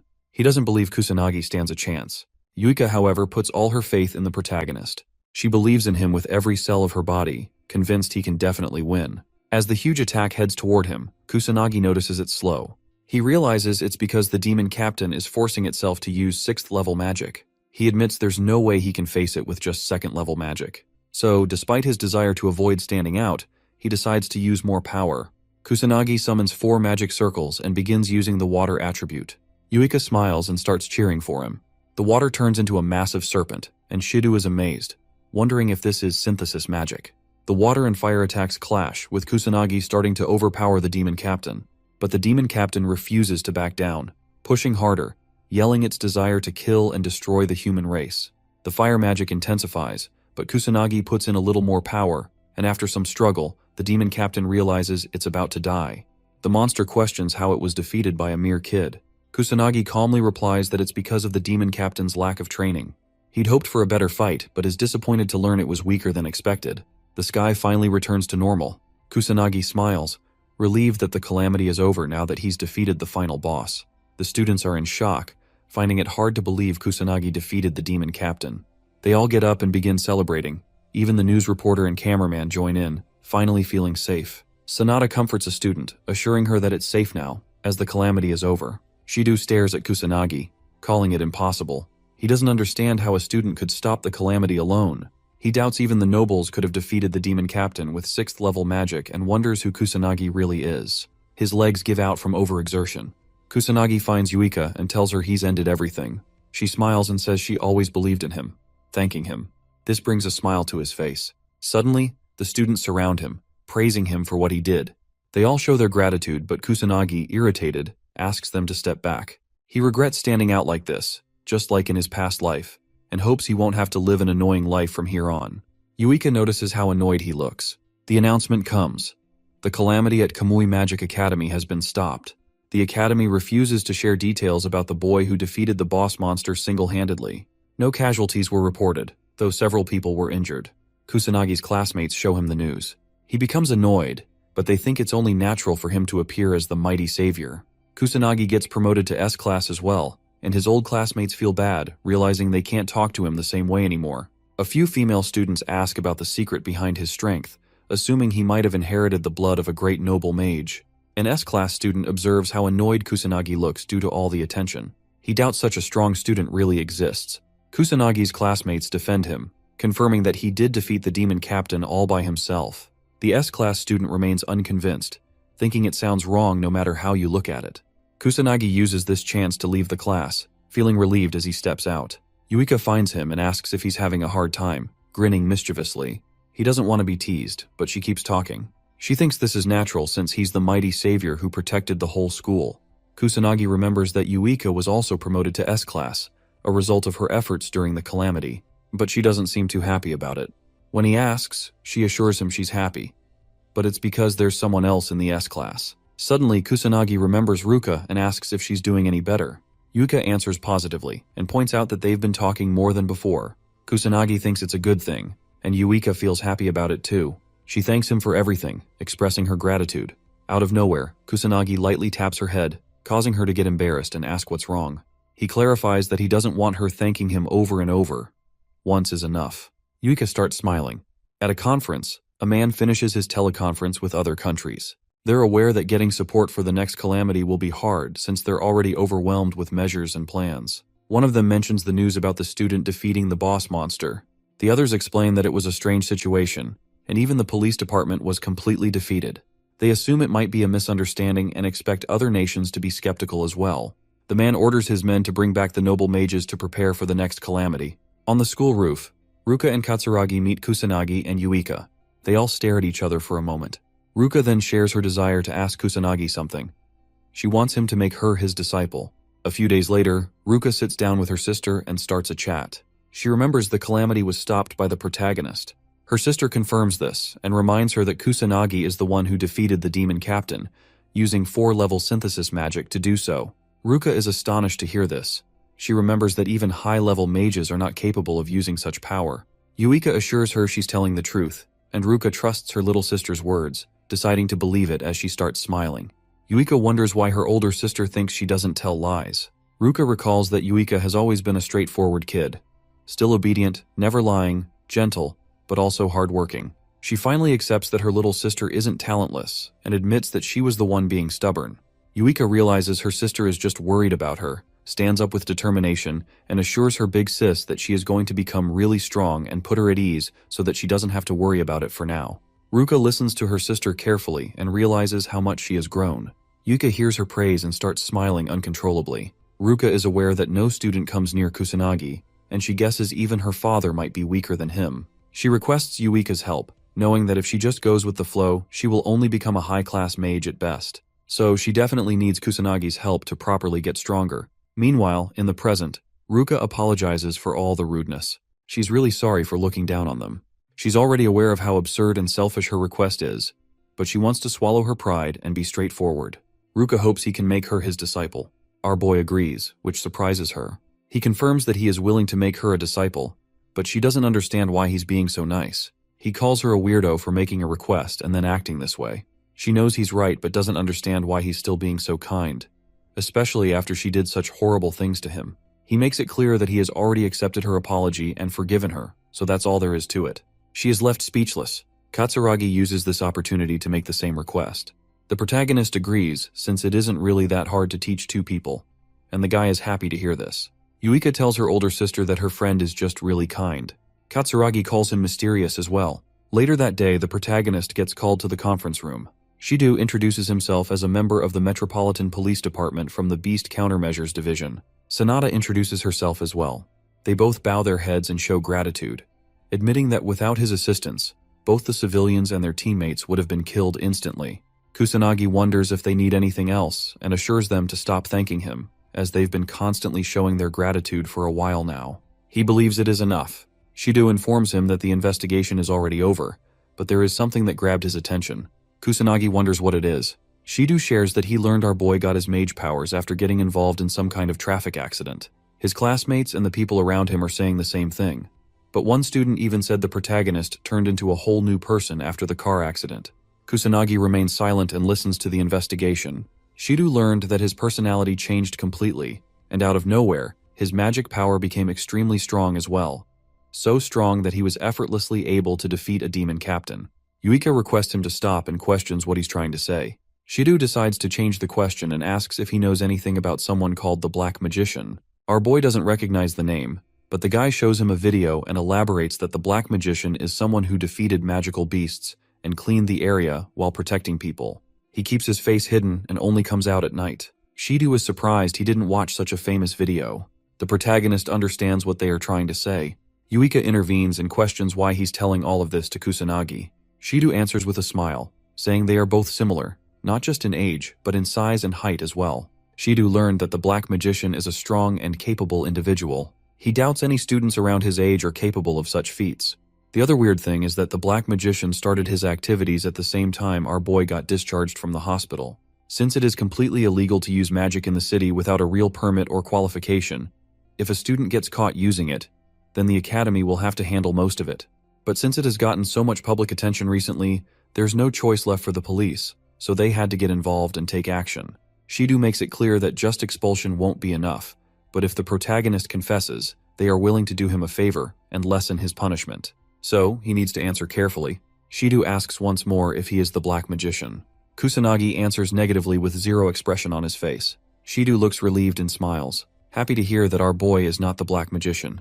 The guy thanks him for everything and decides to leave for now. As he leaves the room, Shido is surprised that our boy didn't show a single expression. He praises his courage to lie so openly if he really is the Black Magician. He admits Kusanagi is nothing like a normal student and believes he is hiding something.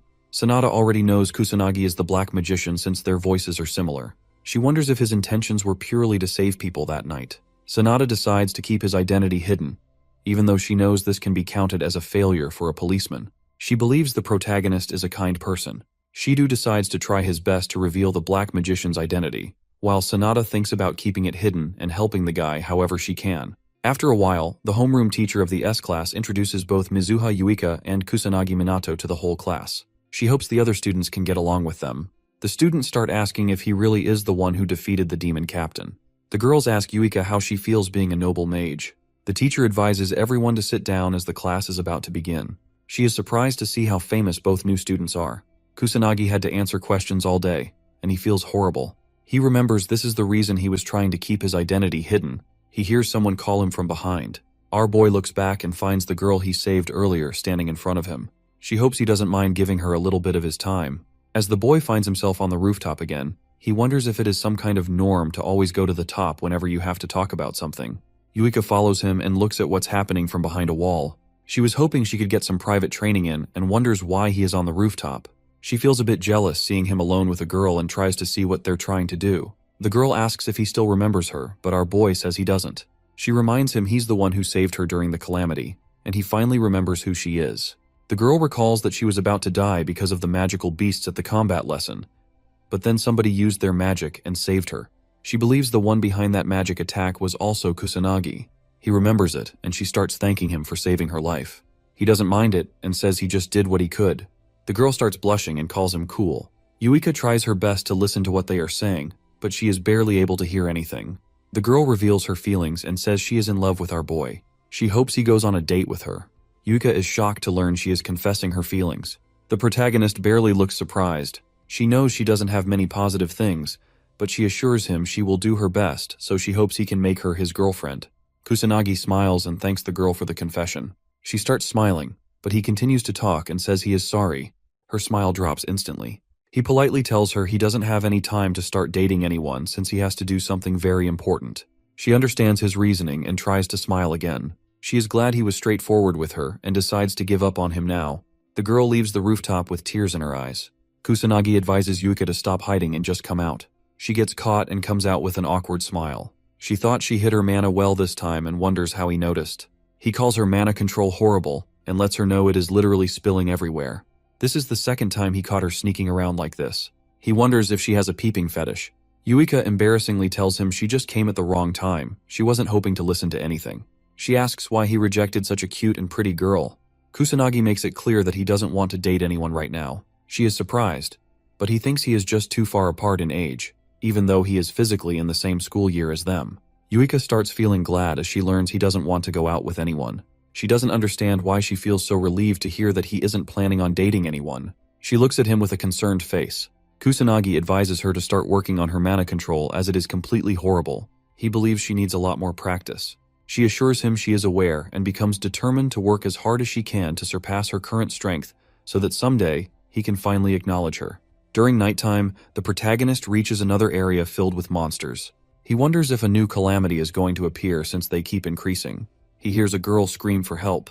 A man uses his magic illegally to harass a girl. He tells her it is pointless to scream since there is no one around. Kusanagi intervenes and shows the guy there is still someone around. The thug becomes surprised, but our boy doesn't give him any time and quickly punches his stomach. He uses his magic to knock the guy unconscious. He learns it is just an amateur mage and a thug, but his close combat skills are horrible. He guesses the guy isn't used to fighting mages. The girl he saved thanks him and questions if he is the black mage. He becomes annoyed and quickly leaves while ignoring her words. Kusanagi realizes the black mage all the students and the policeman mentioned was him all along. He doesn't understand how he became so popular. The next day, while eating with his friends, the protagonist talks about the black mage. He remembers Shido talked about an amateur mage who only comes out at night. He heard many people talk about it, so he is just curious. Katsuragi guesses it is because the black mage has gotten really popular on the internet. Our boy asks what the internet is with an innocent face. He wonders if it is something similar to a fishing net. Everyone is shocked to hear this. They all wonder if he is crazy. In this era, it's hard for them to believe he doesn't know about something like the internet.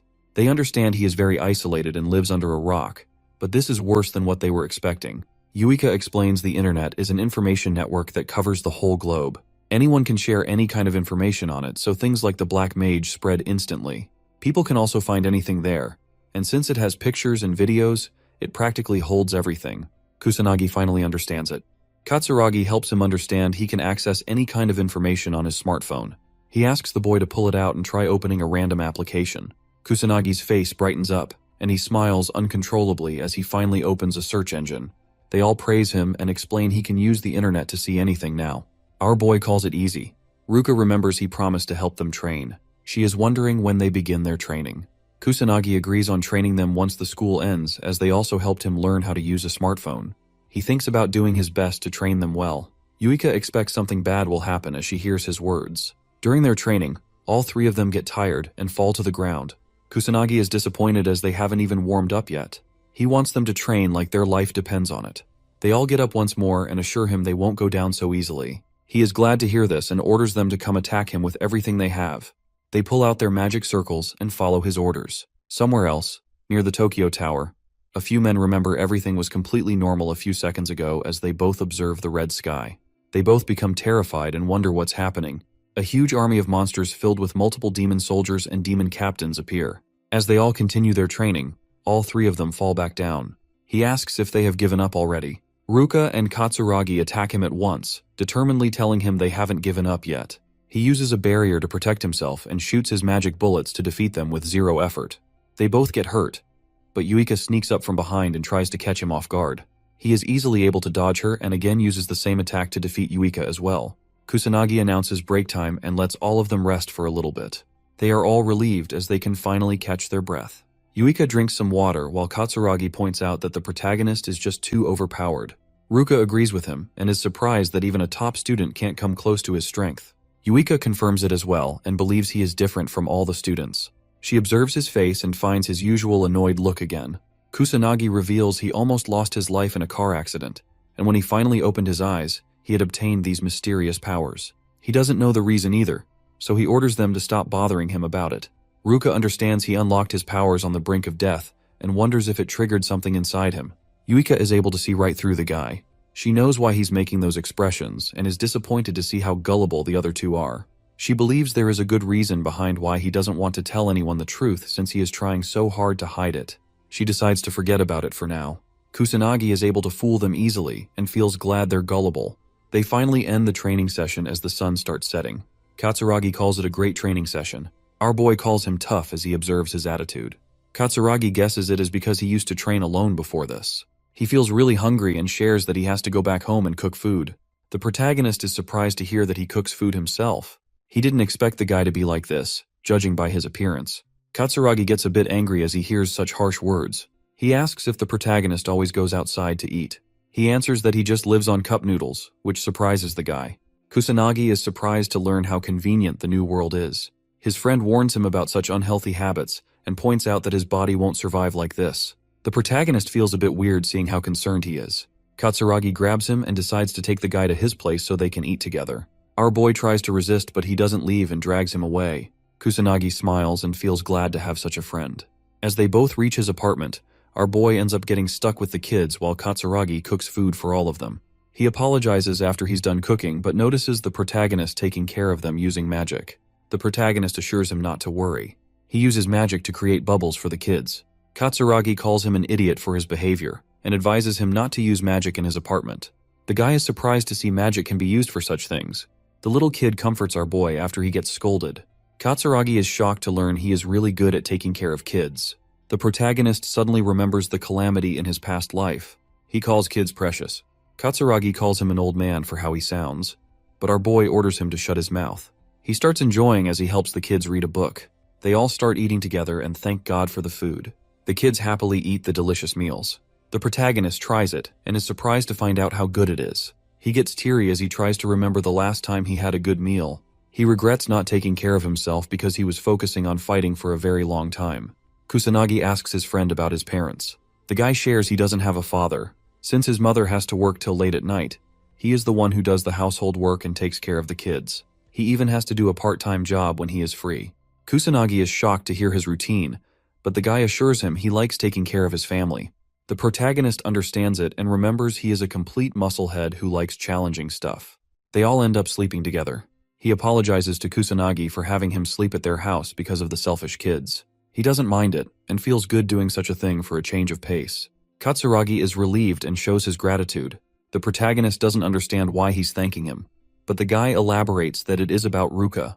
She looks happier these days, and he believes it is all thanks to Kusanagi. Our boy wonders if this is something related to love. He asks the guy if he holds feelings for Ruka, but Katsuragi answers negatively. He shares they are both misfits who don't get along well with others, so they naturally became great friends. Kusanagi finds it similar to his situation. The next day, both Kusanagi and his friend walk together towards school. Yuika frustratingly wonders why they're so late. Katsuragi shares that the protagonist kept sleeping. They both find out the boys had a sleepover together. Yuika gets jealous and asks if they did training together. Kusanagi wonders why they're meeting like it is natural. He admits he is enjoying it. Shido appears with Sanada and requests our boy to give him a few minutes. The protagonist is annoyed to see them again. Shido apologizes for disturbing the guy again but reveals it is something urgent. Sanada explains beasts are suddenly appearing out of nowhere near the Tokyo Tower. She believes it is something related to the calamity, so they want to request Kusanagi's cooperation in the matter. He tries to avoid it as he is just a student, but Shido doesn't think it is right to call someone like him a student, since he is capable of stopping calamities all by himself. He tries to be straightforward and shares it's too much for the police to handle, which is why they need his assistance. Kusanagi asks if it is okay for them to reveal such stuff, but Shido tells him they have no choice since they've been completely cornered. He formally requests the protagonist to help them face the monsters. Kusanagi agrees with them. He was hoping to avoid standing out, but the situation keeps getting worse. Shido promises he will get proper compensation and that he doesn't have to contact the academy. Yuika and her friends decide to help as well. Ruka is confident they can provide support from the rear, and Katsuragi agrees with them. Shido thanks them for their effort but refuses to let them come along, as it is just not possible. Ruka tries to convince him, but Shido doesn't believe they are capable of fighting in a real battle since they are just the top students of their academy. He asks if any of them come close to Kusanagi's level. They all become ashamed and speechless. Shido advises them to head toward the academy while he invites Kusanagi to come with him. The protagonist hopes his friends can someday catch up to him, and they all become motivated, confidently answering that they will. At the police headquarters, our boy ends up being involved in a conference. A man explains that hundreds of magical beasts are appearing close to the Tokyo Tower, and they need to quickly form a plan and take action before any civilians get hurt. He shares that they even have a student on their side who played a huge role in the previous calamity that happened recently at the Magic Academy. He asks the protagonist to stand up. He follows the guy's instructions, and some men talk about him behind his back. One of them doesn't understand why a literal kid is involved in their business. The other guy explains that Kusanagi is the one who finished off the demon captain all by himself during the last calamity. He calls it bullcrap since it's hard to believe. Sanada feels embarrassed. Shido speaks up and tells everyone that Kusanagi really is the student who stopped the calamity and even defeated the demon captain all by himself. Shido gives his word, as he saw everything happening from up close. He believes there is no one on the same power level as the protagonist. Since our boy was involved in the calamity that happened after 50 years, Shido thinks it is a good decision to have him cooperate with them. He hopes everyone will treat the boy as their partner instead of a student. The men still don't believe it and think he's just a mere student acting all high and mighty, even though he's in a place filled with so many professionals. The leader tells them their goal is still the same, even with a new face among them. He orders them to immediately take action and kill the monsters. As everyone leaves, Shido finds the boy and apologizes for what he had to listen to. Kusanagi thinks it's okay and guesses his arrival just put them in a bad mood. Shido is surprised by his maturity and realizes he should focus on Sanada instead. She starts sobbing and tells him she was just too terrified to stop the men. Kusanagi assures her not to worry, as he doesn't give a shit about what a few men have to say about him. She starts smiling and calls him a wonderful person. As they all drive toward the Tokyo Tower, Kusanagi asks about the approximate combat power they have right now. The policeman answers that they have 80 mages. Only a few among them are high rank, while the rest are just middle rank mages. Our boy knows middle rank mages are capable of using level 2 magic, while the high rank ones can use up to level 3. Shido admits it sounds very pitiful, but the protagonist is the strongest mage among everyone since he is capable of using level 4 synthesis magic. Kusanagi asks if they will follow some kind of plan, but Shido disappointingly tells him it is going to be a magic battle, purely so they can't follow any kind of plans. He believes they can win easily if they only face demon soldiers and magical beasts, but anyone higher than the demon captain will require proper planning and countermeasures because they have high intelligence and immense power. Shido doubts such a straightforward battle plan is worthy of being called a combat strategy. Kusanagi points out that he hasn't noticed any special equipment anywhere so far that could defeat monsters. The policeman shares that they don't have anything that stands a chance against magic and beasts, which is why they just wear clothes that are easy to move in, or suits whenever they enter any sort of battle. The protagonist remembers they used to have anti-beast equipment, but Shido answers there is barely any left right now, and it has become very rare. Only the mage nobles have such equipment. Kusanagi is shocked to learn this, as he remembers such magic equipment used to be common around his time. He understands the usage of magic and mages declined because of peaceful times, but this much change is just absurd. He becomes curious about what happened during the past 50 years. Shido observes his expressions carefully, wondering what he's thinking about. They all finally reach the Tokyo Tower. Kusanagi finds out there is no calamity going on, but the number of monsters appearing is abnormal. He wonders what is going on. The trash-talking policemen from earlier are shocked by the numbers as well. They didn't get informed about this in the report, and as they both spot a demon captain among the monsters, they become completely hopeless and decide to seek support from special organizations or noble mages since it's out of their hands. Shido assures them he has already called for backup, but it's not going to arrive so quickly. Since the number of beasts keeps increasing and illegal mage activities are happening more than before, the organizations already have too much on their plates. The policemen ask if they don't have any other choice but to face such strong monsters themselves. They believe it's a suicide mission and become hesitant. Shido has no choice left, so he swallows his pride and requests the protagonist for help. He asks if they can be defeated. Our boy answers positively. The trash talkers start doubting him, and it's hard for them to believe a random brat can win against so many monsters. Kusanagi notices something weird, and they wonder what he's on about. As the monsters become more active, suddenly the sky changes its color and turns red. Sanada and the other policemen realize a calamity is about to happen. Shido gives a message to every single post from the police headquarters that a calamity has appeared across Japan. As the civilians start getting attacked by magical beasts, Shido repeats his words that a calamity has occurred. He orders everyone to make people their priority and save civilians from any harm. Since they're stuck dealing with it in an urban area, they need to take countermeasures quickly. Shido and his men are worried to see what's happening, but our boy remains unfazed. The policemen see the calamity appearing again and become terrified. They question why it's happening. The protagonist knows a calamity is a natural phenomenon, but he notices this one is happening because of the magical beasts from earlier. He doesn't know how they caused it, but wonders if they learned a new way to create one in the last 50 years. Shido's men tell him they can't fight a losing battle with no backup. They need to reorganize first. The calamity starts moving, and the beasts begin heading toward the city area filled with civilians. The policemen start arguing with each other. Some believe it is going to harm the civilians, so they don't have a choice but to go and defeat the monsters. The other policemen call it a suicide mission and believe they can't win. Someone comments that the police have become pitiful, which angers the guy who doesn't want to go. He makes it clear that they just can't win against so many magical beasts.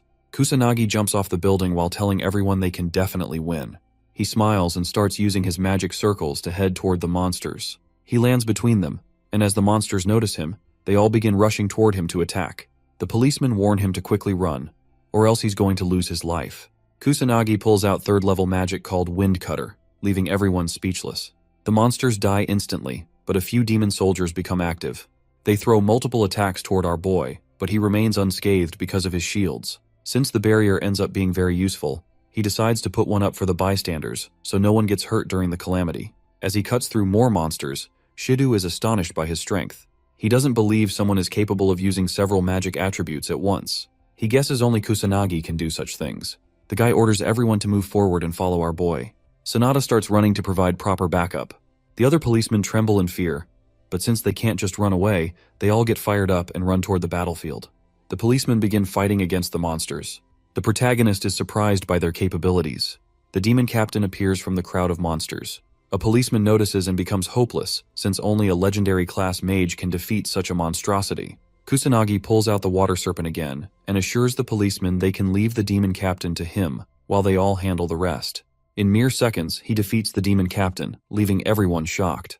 They admit he is very powerful. Shido orders everyone to continue fighting until the boss monster appears. He orders them to handle the rest while Kusanagi can take care of the demon captain and anything stronger than that. As the protagonist fights the monsters, he remembers the worldwide calamity that appeared 60 years ago, which was the first calamity. After that event, calamities became common and kept showing up again and again, continuing to destroy the world. He doesn't want what happened 60 years ago to repeat itself since the calamity will just spread worldwide. He is glad to be here and is determined to stop the calamity from destroying the human race. Sanada gets attacked by a demon soldier, but the protagonist intervenes and instantly kills it. She remembers it is the same as that night. He asks if she's fine. Sanada thanks him and tries getting up. He realizes it is the same situation as before. He becomes worried and anxiously questions if she found out. Sanada doesn't understand why he became the Black Mage. She wonders how strong he is but doesn't want him to hate her for asking weird questions. She blushes and tries to stop herself from thinking anything weird since he is just a student. Sanada gets attacked again, but Kusanagi protects her from the danger and advises her to be more careful. She apologizes. He requests that she stay by his side so he can protect her. He notices she isn't capable of using combat magic.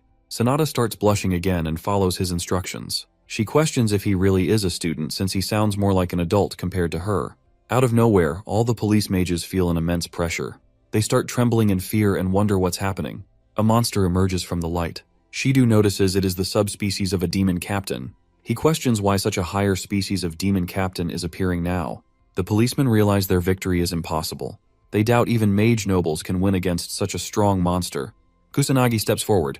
They try to stop him from getting hurt, as they don't think he can defeat it no matter how strong he might be. Kusanagi tells them he'll win. The guys stop trembling so much. Sanada starts praying for Kusanagi's victory. Shido knows he holds the same strength as the mage nobles, so there is a good chance he might win against the subspecies as well. As the monster comes face to face with the protagonist, Shido becomes excited to finally see our boy's true strength. Shido orders everyone to keep giving it their all until the boss monster finally dies. Kusanagi confronts the new demon captain. It starts attacking and throws fire magic at him. The policemen can't believe how strong the monster is as they see it destroying multiple things with level 1 magic. Our boy doesn't get scratched at all. The monster wonders what he even is. Kusanagi answers that he is just a student. He starts using his water serpent again. The demon captain becomes determined to kill our boy and unleashes a huge fire serpent. The policemen notice that it is level 6 magic and become hopeless. Kusanagi knows that if he avoids the attack or just blocks it with his magic, there is a chance his allies might get engulfed in all the fire, so he wonders what he should do next.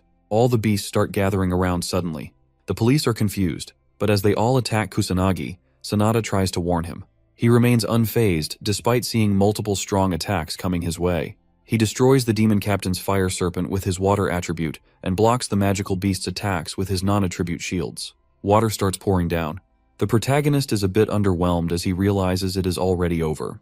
Shido's jaw drops, seeing how strong our boy is. Sanada doesn't understand what just happened. Shido, still in shock, holds his head as he sees unimaginable things happening in front of him. Only a mage noble can use level 6 magic since it is an advanced technique on a similar level as remote activation. Sanada asks if Kusanagi really did all that. Shido shares an even more surprising thing he just witnessed. The protagonist just used a second type of magic at the same time while facing the demon captain. Usually there is a buffer time whenever someone uses 2 magic spells, but Kusanagi just used them at the same time. Even a single type of magic is hard to control, so using 2 simultaneously makes the protagonist stronger than even the noble mages. Shido is happy to see everything went as he expected. He believes he has found the person he always wanted, the new Ichikami Minato. The protagonist advises the demon captain to follow him so they can fight somewhere else, as it is too stuffy here. The demon captain starts using level 1 aerial magic and flies away. As it moves somewhere else, it admits it is a bit surprised that it knows how to use aerial magic. The demon captain thinks he had to move so he doesn't get any sort of cooperation from its army. The boy clarifies he doesn't feel fazed by the shitty cooperation from other beasts. With a cold expression, he reveals they moved so he doesn't have to hold back anymore. The demon captain moves forward and attacks him, but our boy easily dodges all the attacks coming his way. He uses his arms to block a few blows. The demon captain uses the opportunity to throw fire magic. It hits the boy directly, but the monster hits him again and slams him on the ground without wasting a second. As the smoke clears, Kusanagi comes out unfazed, leaving the demon captain shocked. He moves forward to attack it and knows it resorted to hand-to-hand combat because its magic is completely useless against him. He calls the demon captain's efforts useless and makes it clear it can't land a strike on him while punching its head really hard. The demon captain goes flying away but saves itself by summoning a magic circle. It doubts his punch can do anything since he is just a mere human, but suddenly its whole body starts trembling. The demon captain doesn't understand how strong he is. It gets mad and questions who he even is. Kusanagi smiles and lets it know magic isn't the only thing he can use. He decides to show the demon captain a technique he created himself. The protagonist smiles and unleashes his powers. The demon captain becomes amazed. Shido and Sanada feel the pressure and notice there is something above them. Kusanagi uses the magic he is emitting to protect his body. He starts feeling powerful, but the demon captain calls human attacks useless, even though he's using magic to cover himself. Kusanagi doesn't agree with it and decides to give his powers a try. He starts throwing punches and pushes back the demon captain, who is left with no choice as attacks come from all directions. The monster tries pathetically to protect itself, but Kusanagi keeps hitting it with his new technique. Shido observes the fight and notices the boy is overpowering a literal monster in hand-to-hand combat. He questions how it's even possible since human attacks are too weak against monsters. He is slowly harming the monster with just his fists. The demon captain gets injured and doesn't understand how a human attack can push him to such a pathetic state. Kusanagi is aware that normal attacks or any weapons have no effect on monsters, but if someone puts a huge amount of magic power behind them, the attacks actually work. Attacking while covering the whole body with magic power is called the fusion of martial arts and magic craft. He named it magic martial arts. The demon captain doesn't believe a trash human has just surpassed him in strength. It doesn't accept its defeat and tries to attack Kusanagi, but he dodges it with ease. Without wasting a second, he lands a strong punch, drilling a hole in its stomach. The demon captain calls him a monster for such strength. The other monsters find out their leader has already died. The sky turns back to normal, and the calamity finally ends. The policemen are relieved and learn the boy did everything.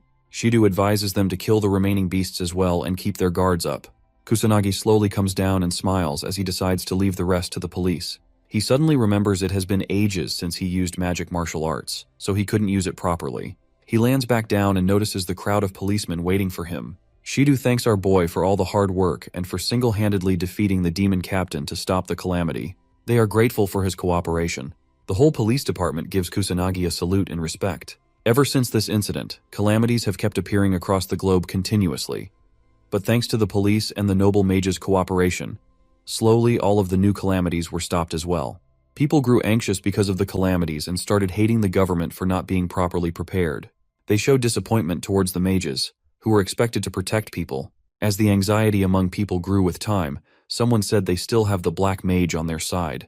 Everyone started believing in the black mage, and the whole world wondered who he even was. At the academy, Kusanagi starts feeling irritated as the whole class finds out he is the one who stopped the second calamity as well.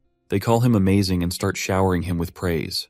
They ask if it's really true that he had to face the subspecies of a demon captain during the calamity. He starts feeling bothered and hopes it ends. Yuika notices his tired expression.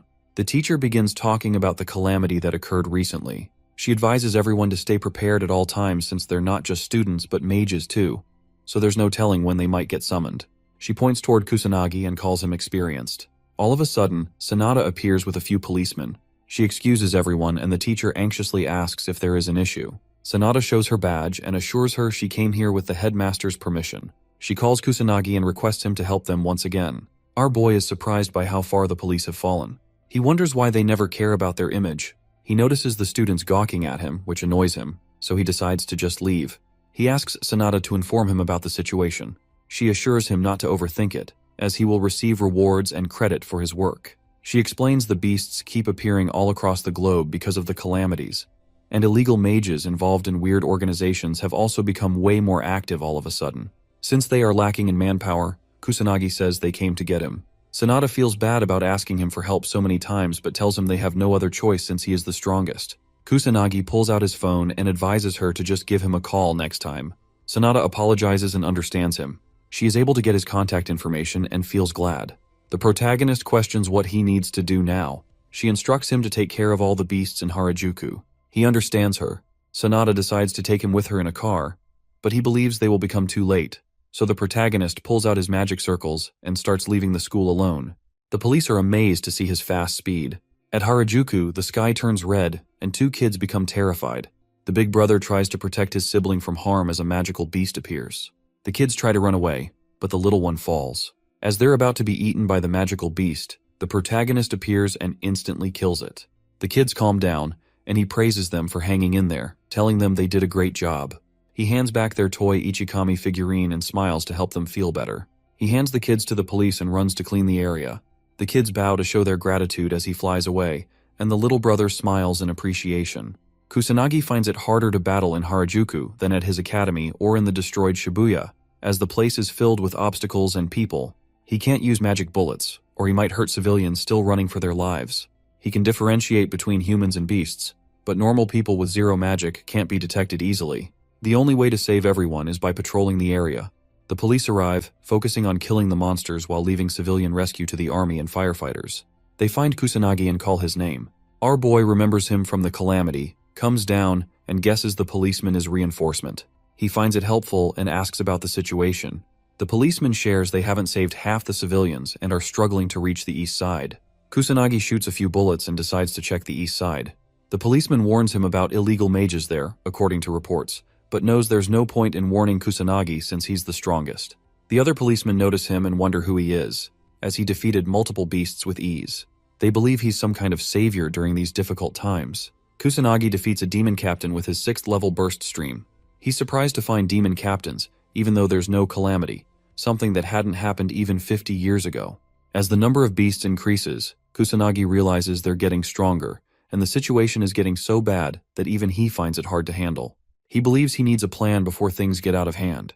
Kusanagi saves 2 more civilians and hands them to the firefighters.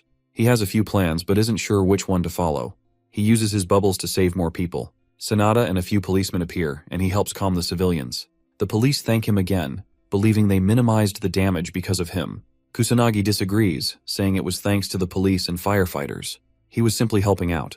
The policeman admits he's an awesome student. They apologize for their rude behavior during the last calamity, admitting their pride caused it.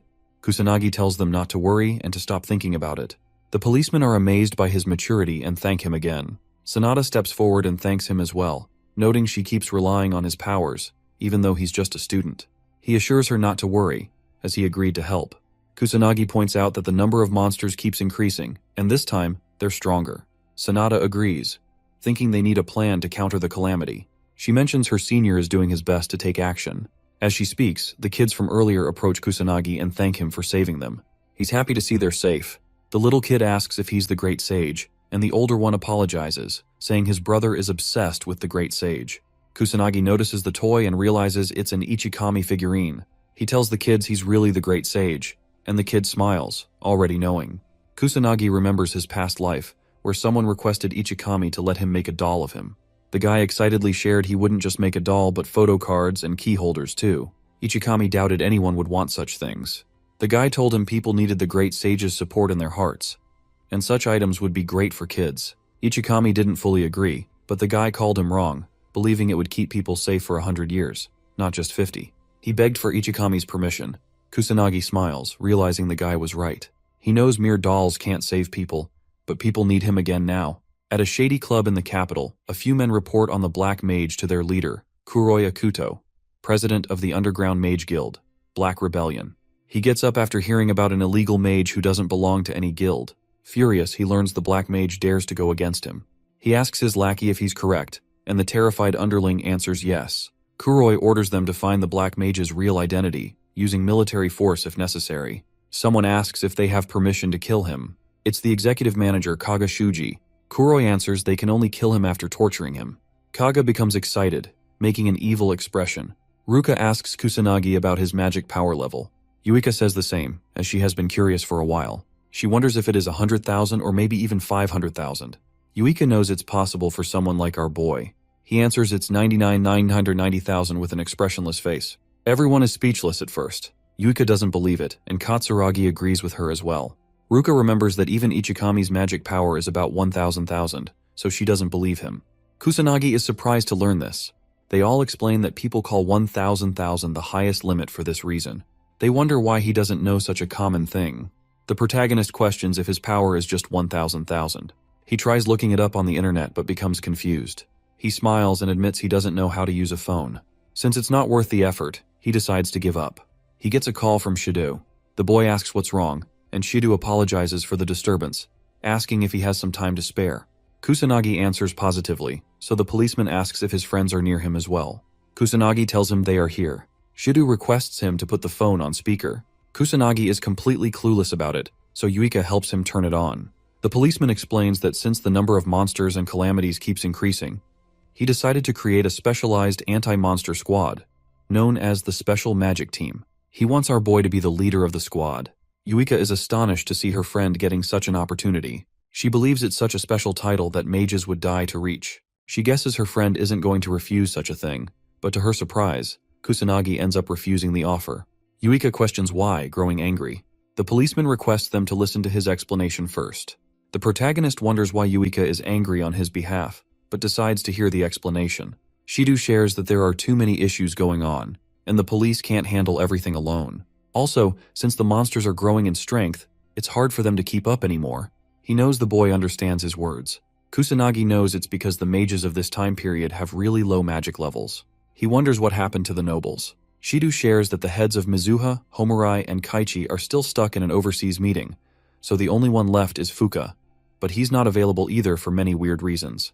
Kusanagi suddenly remembers he never met Yuika's parents before. She tells him they still haven't returned from the meetings. Shido explains the special squad will have many police officers and a few students from the academy. He chooses Yuika, Ruka, and Katsuragi as members of the new special squad.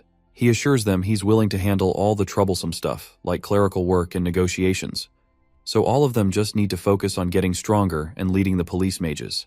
They'll get proper rewards, and their school credits will increase too, making it easier to find employment in the future. Shido starts begging, trying to convince the boy to become the captain. He hopes the protagonist agrees. Kusanagi becomes a bit annoyed but decides to do it.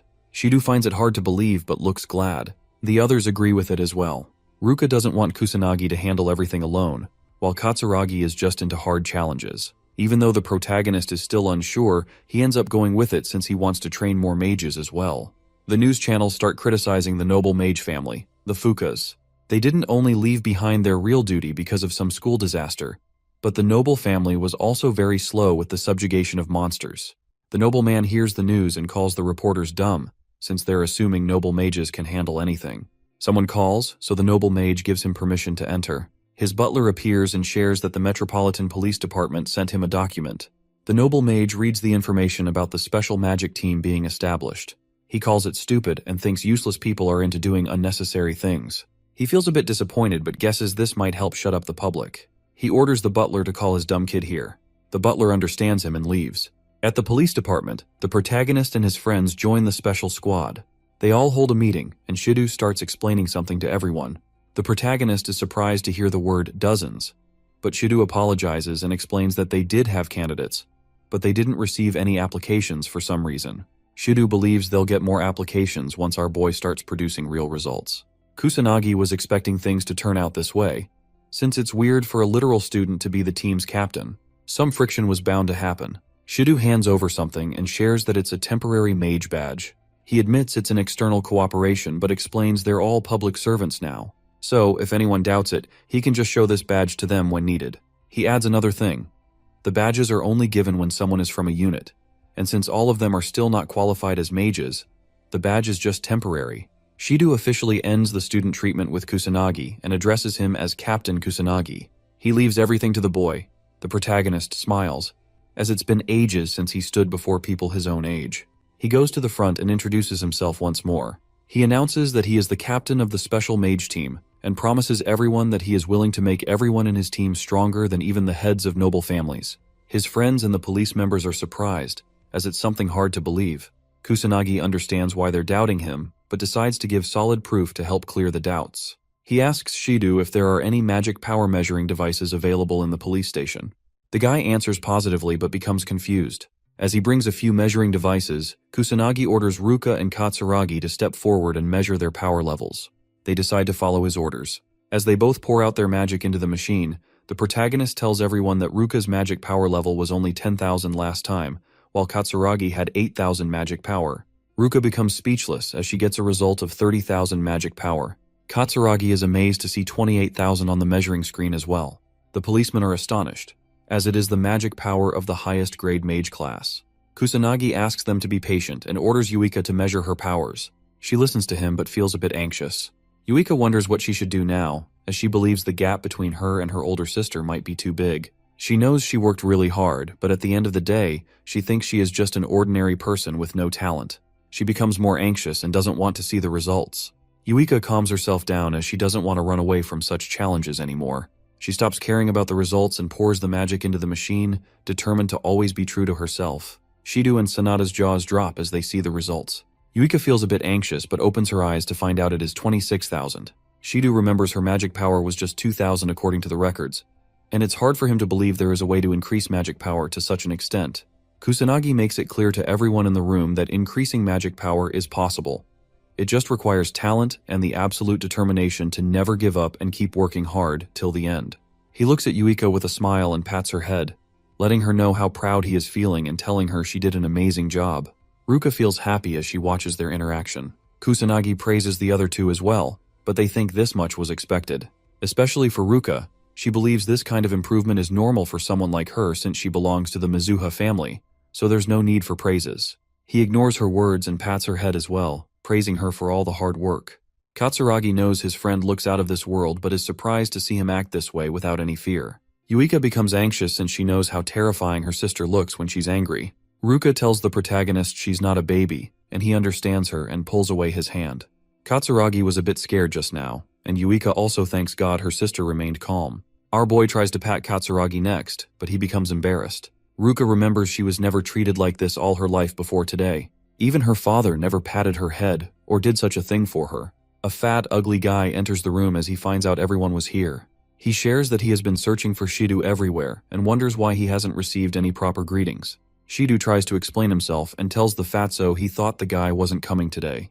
The fat dude tells him his mind changed, so he decided to come. Shidu thinks about introducing him to everyone and announces he is Shu, a mage noble from the family of Fuka. Shidu secretly informs our boy that he didn't have a choice, as they needed the approval of the mage noble for the special team's establishment, so he was forced to enlist their names. He feels sorry about it. Kusanagi remembers the Fuka family ignored the request for reinforcements during the disaster that happened at his academy. Shidu tries to explain that happened because the nobles have a weird habit of maintaining authority, so they feel ashamed answering such requests since it's not something a mage noble would usually do. Shu speaks up and tells them he learned he was going to see Japan's leading magic unit. He wonders why there is a bunch of students in the room instead. Shido introduces Kusanagi and reveals he is the one who defeated the boss monster and took care of the calamity that happened at the school. For his amazing achievements, he has been chosen to lead the team as the captain of the unit. Shu carefully looks at him and wonders how a trash student who doesn't even belong to a noble family stopped the school disaster. He steps on the protagonist's foot and arrogantly tells him he is nothing more than a piece of trash. He feels enraged to see our boy as the captain. The guy makes it clear not to act cocky, even if he's just a student. Yuika and Ruka question why he's acting this way, and they order him to step back, while Katsuragi threatens to blow him away. Shu wonders why ordinary people are trying to order him around. He recognizes the two sisters and remembers they belong to the Mizuha family. He's surprised to find out not everyone here is a piece of trash. Shu starts smirking and announces that he will be the one to lead the unit, but Shido tries to make him understand Kusanagi has already been chosen to lead the unit, so it can't be changed. Shu decides to challenge the protagonist and announces that the one who defeats the boss of the next calamity will earn the right to lead the unit. Shido tries to stop him, but the fatty decides to make his own rules and thinks it's settled. Shido apologizes for his behavior, but Kusanagi assures him it's fine, since anything he says would have been completely useless on such an idiot. He thinks it's fine, as he just needs to win. Yuika and the others get fired up. She's not going to let the guy become their captain. The other two become determined and decide to go all out as well. He wonders why they sound so fired up over such an idiot. At the police department grounds, Kusanagi thinks about his next step. He remembers the police officers mostly had about 10,000 magic power. He expected this, and decides to talk about magic power first. He starts explaining and talks about the importance of magic power. He tells everyone he knows they only use it to produce magic attacks, but it has other purposes as well. He calls Katsuragi and orders him to attack with everything he has. He becomes a bit confused, but the boy asks him to hurry up. Katsuragi tries throwing a punch with everything he has, hoping the protagonist doesn't complain about it later. The punch gets stopped by a weird barrier. He explains he is using the power of a magic barrier. If anyone has a lot of magic power, they can naturally use a magic barrier. Katsuragi keeps throwing punches, but nothing lands. He continues to explain they can use magic without even thinking about it if their magic power is huge enough. He calls it automatic power. Katsuragi finally gets tired and finds out his punches are completely useless. The protagonist orders everyone to keep one thing in mind. Increasing the magic power capacity is the most important goal for any mage. He starts pouring his magic into the policemen one by one to help them understand how to sense magic power. Everyone begins their training, and they all work hard to get stronger. Kusanagi realizes they really need some equipment besides the training. He wonders if it's possible to get some anti-monster equipment. Judging by Shido's reaction, our boy finds out it might be nearly impossible to get his hands on one for now. Shido assures him he will manage something if he waits a little longer. Kusanagi is aware he won't find any good craftsmen in this time period, so he decides to make one himself, even though he has never done that before. He is positive he can make one himself. He opens his drawer as he tries to find something useful. He finds a cheap ring, but notices it is still in good condition, which means it might be something important. He believes it might work, but it's still not enough. The protagonist starts thinking about a store he could shop at. His phone starts ringing suddenly. He notices it is a call from Ruka. He wonders what she wants since she rarely calls him. Kusanagi picks it up but questions why she's so silent. She shares her opinion and believes only he is worthy of leading the unit. He becomes confused and asks if she's trying to encourage him. She says he's correct. Kusanagi smiles as he finds out she is an awkward person. He decides to ask her something. Kusanagi invites her to go shop with him tomorrow if she doesn't have anything else to do. He doesn't know much about buying accessories, so he needs help. Ruka questions if he's inviting the others as well. He answers negatively and believes going in large groups is unnecessary. She is a bit hesitant, so Kusanagi asks if she wants to go. She agrees to go with him. He calls her a lifesaver and asks where they should go. She suggests Harajuku, so he decides to meet her at the station around noon. She hopes they can see each other tomorrow and cuts the call. Kusanagi feels glad as he can buy rings for everyone in his squad now.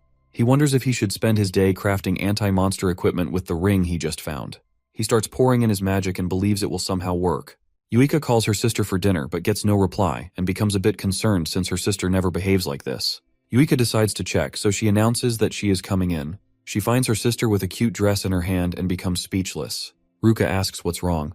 Yuika apologizes and informs her that dinner is ready. Ruka tells her she will come in a bit. Yuika has never seen her sister so excited before. She wonders if Ruka is planning on going out and assumes it is a date with our boy. The next day, Kusanagi reaches the Harajuku station. Yuika spies on him from behind a wall and tries to keep her distance while concealing her identity so he doesn't find her. She feels weird spying on them in such a way, so she apologizes to them in her heart.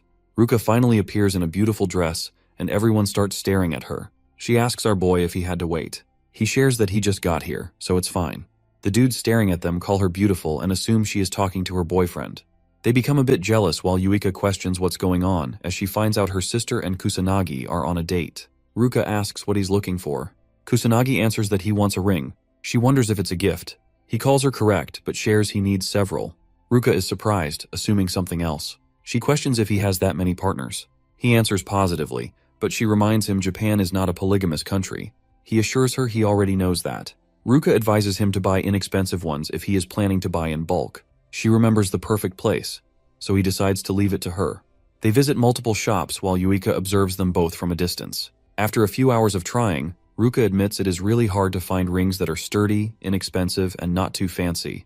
Kusanagi feels a bit annoyed since whenever they finally choose a good ring, something is always missing. He checks another one and realizes it looks pretty expensive as well. Yuika drinks her juice from a distance and wonders what they're both talking about. She feels a bit jealous seeing them stand so close to each other. The manager approaches them with a smile and asks what they're looking for. She is willing to give him a suggestion if he is planning to give his girlfriend a gift. Kusanagi tries to clarify she is not his girlfriend, but as soon as he speaks, Ruka cuts him off and tells the manager she is not his girlfriend with a cold expression. The manager anxiously apologizes and lets them look around as she goes away, feeling embarrassed. Ruka tries to stop her while the boy feels a bit annoyed. They finally sit down, and Kusanagi shares how exhausted he's feeling from all the walking they did, especially in a crowded place like a mall. He's finding it hard to choose a good ring and wonders if there is something wrong with his criteria. Kusanagi notices the expressions on Ruka's face. She admits she doesn't know how to show affection, and she's aware he already knows about her trash personality. He calls her correct, and Ruka remembers she doesn't even know how to interact with her little sister. She caused her many problems because of this. She suggests it is better if he does the shopping with Yuika instead, since she is just getting in the way. He calls her wrong and says he already knows she did her research and learned the locations of multiple stores before coming. She even thought properly about which ones he should choose. She took the trip so seriously, even though it's his problem. He assures her she is a great help to him with a smile on his face.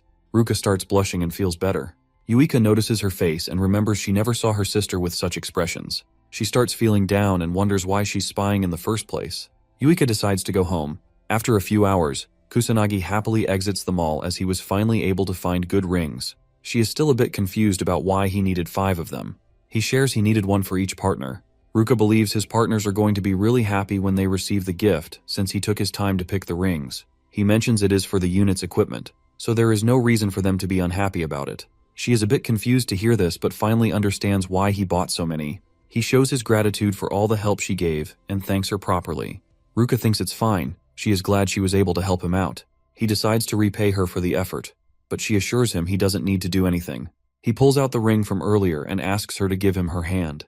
She feels a bit shy and questions what he wants to do. He grabs it and shares it as the first special ring he made himself. He hopes she takes good care of it and smiles. Ruka is glad but starts leaving. He tries to stop her, but she doesn't give him a chance and leaves. He wanted to explain more about the anti-monster equipment, but decides to do it some other time when he gets the chance again. As she walks away, Ruka suddenly stops and stares at the ring. She hugs her hand as she admires the ring and starts blushing uncontrollably. The next day, Kusanagi announces he will hand out the anti-monster equipment now, so they can come and take one. Sanada and the other policemen wear it and feel a magic reaction. They're amazed to see magical equipment for the first time. He explains it is called anti-monster equipment, and he imbued wind magic into it, so if they use their magic powers, they can use the ring to produce wind magic up to level 1. Shido is amazed. He starts questioning how the protagonist got his hands on such a thing. Kusanagi reveals he is the one who made them. Shido finds it hard to believe, since craftsmen capable of making such precious equipment barely exist anymore. He is astonished to find out our boy can make such a thing with ease. He admits Kusanagi amazes him every time. Yuika notices her sister didn't take a ring. She notices Ruka is already wearing a ring she has never worn before. Yuika assumes it is from their date and becomes anxious as she wonders what happened after she decided to leave. Kusanagi believes they all lack proper transportation. He doubts cars are fast enough, so he calls them unreliable. Shido thinks he's right since they always arrive late. Kusanagi demonstrates how to use the wind magic spell, Aerial, using the anti-monster equipment. He believes it will help reduce the time they spend traveling significantly. He explains it is not strong enough to be used as attacks against monsters, but they can fly with it, so they should give it a try. He guides them by sharing they need to visualize jumping in the air since aerial involves flying and acceleration. Sanada and Shido start flying using the special ring. Kusanagi notices Yuika flying as well. He praises her for it, but she believes this much was expected since she has been training to learn magic manipulation for quite a while now. She stares at the protagonist. Yuika starts feeling guilty all of a sudden for spying on her sister earlier. Kusanagi notices her expression and becomes confused. He approaches Yuika and says he wanted to ask something from her. He questions if she is aware of Ichikami Minato. Yuika answers positively, as he is the person she likes the most. He asks her about Ichikami's power level. She answers it was around 1,000,000. He was capable of using many spells but died fighting against the demon god during the Great Calamity. He's curious about what happened after he died. She answers most great mages died as well, and her noble ancestors were among the people who worked hard for the revival of society. The Mizuha family played a huge role in everything. She says all of this with a proud expression, and continues to share that barely any data or documents were left after the last calamity finally ended. That's the reason magic studies were built again from zero. Kusanagi is aware the death rate of mages was quite high around that time, but he remembers leaving a lot of books behind. He stored the information about magic in different places to prepare for the future. He wonders why the knowledge of modern-day magic is so bad and full of errors compared to what he left. The power level of mages these days is extremely low. He wonders if someone is behind all of this. Yuika notices him zoning out and asks if he's fine. He assures her it's nothing. She asks him to keep in mind, if he is worried about something, he shouldn't hesitate to share it with her. She is aware she isn't very useful, but still tells him to ask for her help. Kusanagi thanks her for the consideration and calls her a big help. He knows she's going to keep whatever he shares a secret, but he still needs to be cautious about the black mage issue. There is a possibility she might get in trouble if he involves her, so he decides to never bring it up. He is aware she might just end up losing consciousness if she finds out he is the legendary Ichikami Minato. Yuika assumes he is hiding things because she is not reliable enough. She decides to get stronger so she can be more useful to Kusanagi. She becomes determined to do her best. 1 week later, Kusanagi orders everyone to get ready and fire. Sanada is able to throw level 2 holy magic called Holy Crest. Shido, now capable of using level 3 magic, while Katsuragi and the Mizuha sisters are able to throw level 4 magic. Kusanagi feels happy as he learns everyone has gotten stronger. Even Sanada, who didn't know how to use offensive magic before, can now attack with offensive magic spells as well. The most surprising thing for him is the compatibility between the Mizuha sisters. He knows people would think it is only natural since they are both sisters. Yuika and Ruka destroy the training ground with their level 4 magic. Yuika suddenly remembers some bad memories but starts smiling as she has finally earned her sister's respect. Kusanagi praises everyone for their hard work, but tells them not to get lazy just because their magic levels increased, since the levels don't necessarily mean they have gotten stronger and better at using magic. He decides to give an example and orders Ruka to use a level 4 magic spell on him. She understands him and follows his instructions. Ruka throws a level 4 attack at him, but Kusanagi only uses level 1 earth magic as a counterattack. As both magic attacks clash, everyone is surprised to see that level 1 magic was able to neutralize level 4 magic. He explains the magic levels only help with the amount of magic power that can be infused with an attack. It doesn't mean higher level magic is stronger. Even with level 1 magic, if the mage is able to infuse maximum magic power, even level 4 magic is easily beatable. He mentions the attributes of magic matter as well. Water is always weak to earth. He orders everyone to avoid getting trapped by the idea of levels. He explains they need to understand magic power and master the spells they have. If they follow his instructions, they can become stronger. Everyone listens carefully as Kusanagi reveals they shouldn't forget about their partners either, since combined powers can become even stronger. They all yell out as they become motivated, but out of nowhere, the fatty appears again and feels pity for them. Shido asks why he's here for no reason. Shu thinks no calamity is happening anytime soon, so he's bored. Shido advises him to clear out a few monsters if he's not planning on training, but Sho rejects the idea as it is too much work for him. He leaves all of it on the police department while smiling wickedly. Kusanagi's friends become annoyed, but he feels nothing. Shu hopes the calamity arrives quickly as the sky starts turning red. Yuika notices it first and points out something is wrong. Shu realizes it really is the calamity and gets fired up. He reminds everyone that the squad that is able to defeat the boss first is going to be chosen as the leader of the special unit. He announces the beginning of his challenge. Kusanagi's squad becomes fired up as they are determined not to lose to an ugly fatso like Sho. Fatty and his men start using the equipment to fly away with their wind magic. He becomes cocky and calls everyone a loser as he leaves. Yuika calls him unfair. but Kusanagi reminds her that they can do the same as well. He orders everyone to properly prepare and put on their headsets. As the whole team starts flying, Kusanagi reminds them that it's their first fight as a squad, so they need to remain cautious. They all start moving. Shu leaves behind a car driving on a road. He calls it slow and laughs. Katsuragi calls him fast, and Yuika doesn't understand how the fatso can move this quickly with such a huge body. Kusanagi believes it's because they are all good at wine magic, so it's going to be tough for his squad to keep up. He knows he can easily overtake them, but doesn't want to destroy the purpose of being in a team. He decides not to rush since the citizens look completely fine. Shu starts making fun of them and mocks them for calling themselves a special squad since they can't even overtake him. He keeps calling them losers. Yuika notices his expressions and assumes he is mocking them, even though she can't hear his words. The fatty finds a few people and announces he is here. He warns them about the calamity and starts killing a few monsters with his teammates. They all shoot wind magic and kill a beast. The civilians try to find a safe spot and ask the fatso for help, but he ignores them completely and keeps shooting wind magic towards the monsters. As the civilians are about to get caught up in his wind magic, the protagonist appears and shields them with his barrier. He asks the fatso what he's trying to do with a cold, terrifying expression. The noble brat and his men become so scared they almost piss their pants. He tries to understand what's happening as he can't even move his arm. Kusanagi's squad appears and confirms if the civilians are holding on fine.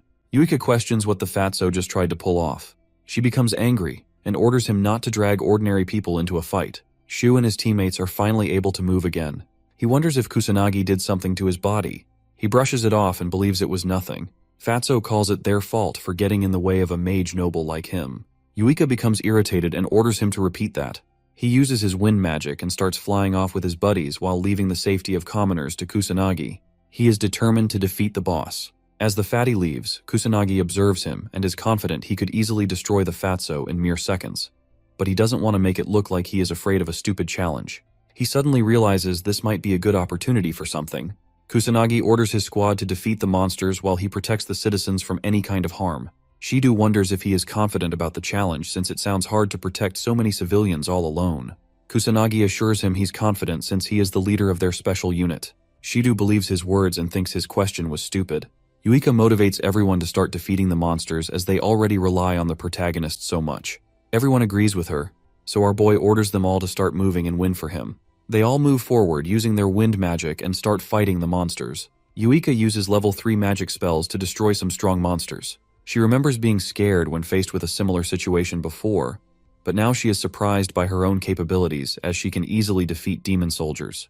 Yuika has finally gotten stronger. Kusanagi senses the magic energy around him and finds out both humans and monsters are mixed in, and many civilians are still stuck in a dangerous situation. He is aware of the situation's difficulty but believes he can take care of it because he is Kusanagi Minato. He moves forward with his wind magic to save everyone. Shu and his men keep blasting wind magic while ignoring the civilians. Ruka and the others maintain their formation and remain determined not to fall behind the fatso. Yuika starts sensing a weird magic energy out of nowhere. She looks back and finds a demon appearing behind her. The delusional fatty doesn't hesitate for even a second and runs towards the demon to stop the calamity and win his stupid challenge. He decides to use his level 4 magic for it. His men try to stop the fatso as level 4 magic is not even going to scratch an opponent like the demon. Shu doesn't listen and believes they don't know anything because they have never fought a demon before in their lives. He is confident he will definitely win this battle since he is a noble mage. Fatty launches a level 4 wind attack, but the demon pulls out his level 4 fire magic in response and completely destroys the fatty's pathetic attack. Shu finds it hard to believe he was overpowered just like that. As the fire attack almost hits him, he starts running with his lackeys. Some civilians get caught up in it. They scream for help, but Shu ignores them and keeps running to save himself. Kusanagi appears and uses earth magic to stop it. His squad joins in, and they all defend the civilians from the fire attack. Kusanagi smiles and praises them for it. Yuika approaches the fatty. He is relieved he didn't die. With a cold expression, she questions why he just ignored the citizens and only saved his own life. He calls it their fault for not running away to safety. He believes they don't deserve to live if they are going to slow down a magic noble like him. Yuika becomes so angry hearing his stupid words, she is unable to control herself anymore, so she smacks his face as hard as she can. The fatty goes flying away after such a slap. She calls him prideless and pathetic for a magic noble. Shu questions why she slapped a nobleman like him. Yuika advises everyone to leave his pathetic ass behind and continue defeating the rest of the monsters appearing in the city. They all agree and start moving while Shu whines about being completely ignored by her. Kusanagi observes them while bringing the civilians to safety. He notices they are acting very noisy in front of the enemy. He guesses it's fine since they were able to calm down quickly. Kusanagi decides to go look for more survivors who need his help. He thinks about remaining cautious, as the boss can appear at any time. As the demon monster appears, Shu and his lackeys hide behind a wall as they finally accept they can't defeat such a powerful monster all by themselves. The teammates advise Fatso to start retreating. Shu knows the demon monster is just too powerful for him. Even though he is a noble, he doesn't believe he can defeat it. The Fatso suddenly gets an idea. He decides to let the other squad wear down the monster when they engage in a fight. And then, once the monster is weak, he plans to intervene and take all the credit by finishing it off. The lackeys praise him for his amazing idea. He thinks it's normal for a genius like him and guesses they should stay hidden and wait for the perfect time. His men agree with him. Shido and the whole squad face the demon monster coming their way. Yuika is able to sense how strong the monster is. She doubts they can win this fight but becomes determined to do whatever she can.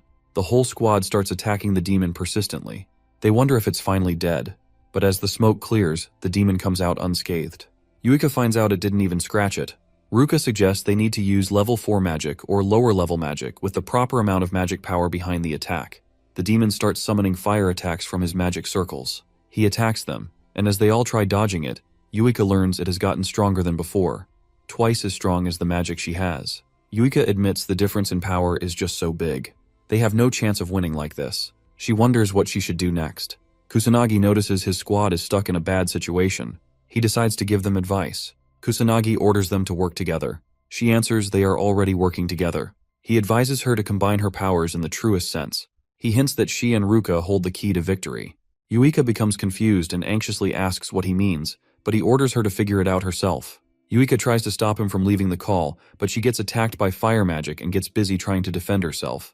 Ruka believes Kusanagi's words hold a deep meaning, so they all need to think about it as a team. Yuika thinks her sister is correct, since Kusanagi has always led them to great things. She finally understands what she needs to do. Yuika points out the demon takes a long time casting its magic spells, so they should just avoid its attacks and ignore it for now, as they need to defeat smaller enemies as well. Yuika asks Shido and the policeman to take the east while they continue attacking from the west. She will provide a signal for when the demon throws any kind of attack. They all understand her instructions. As the powerful demon begins throwing an attack, Yuika warns and signals everyone about it. They all dodge the monster's attacks with Yuika's help. Kusanagi observes everything while saving civilians.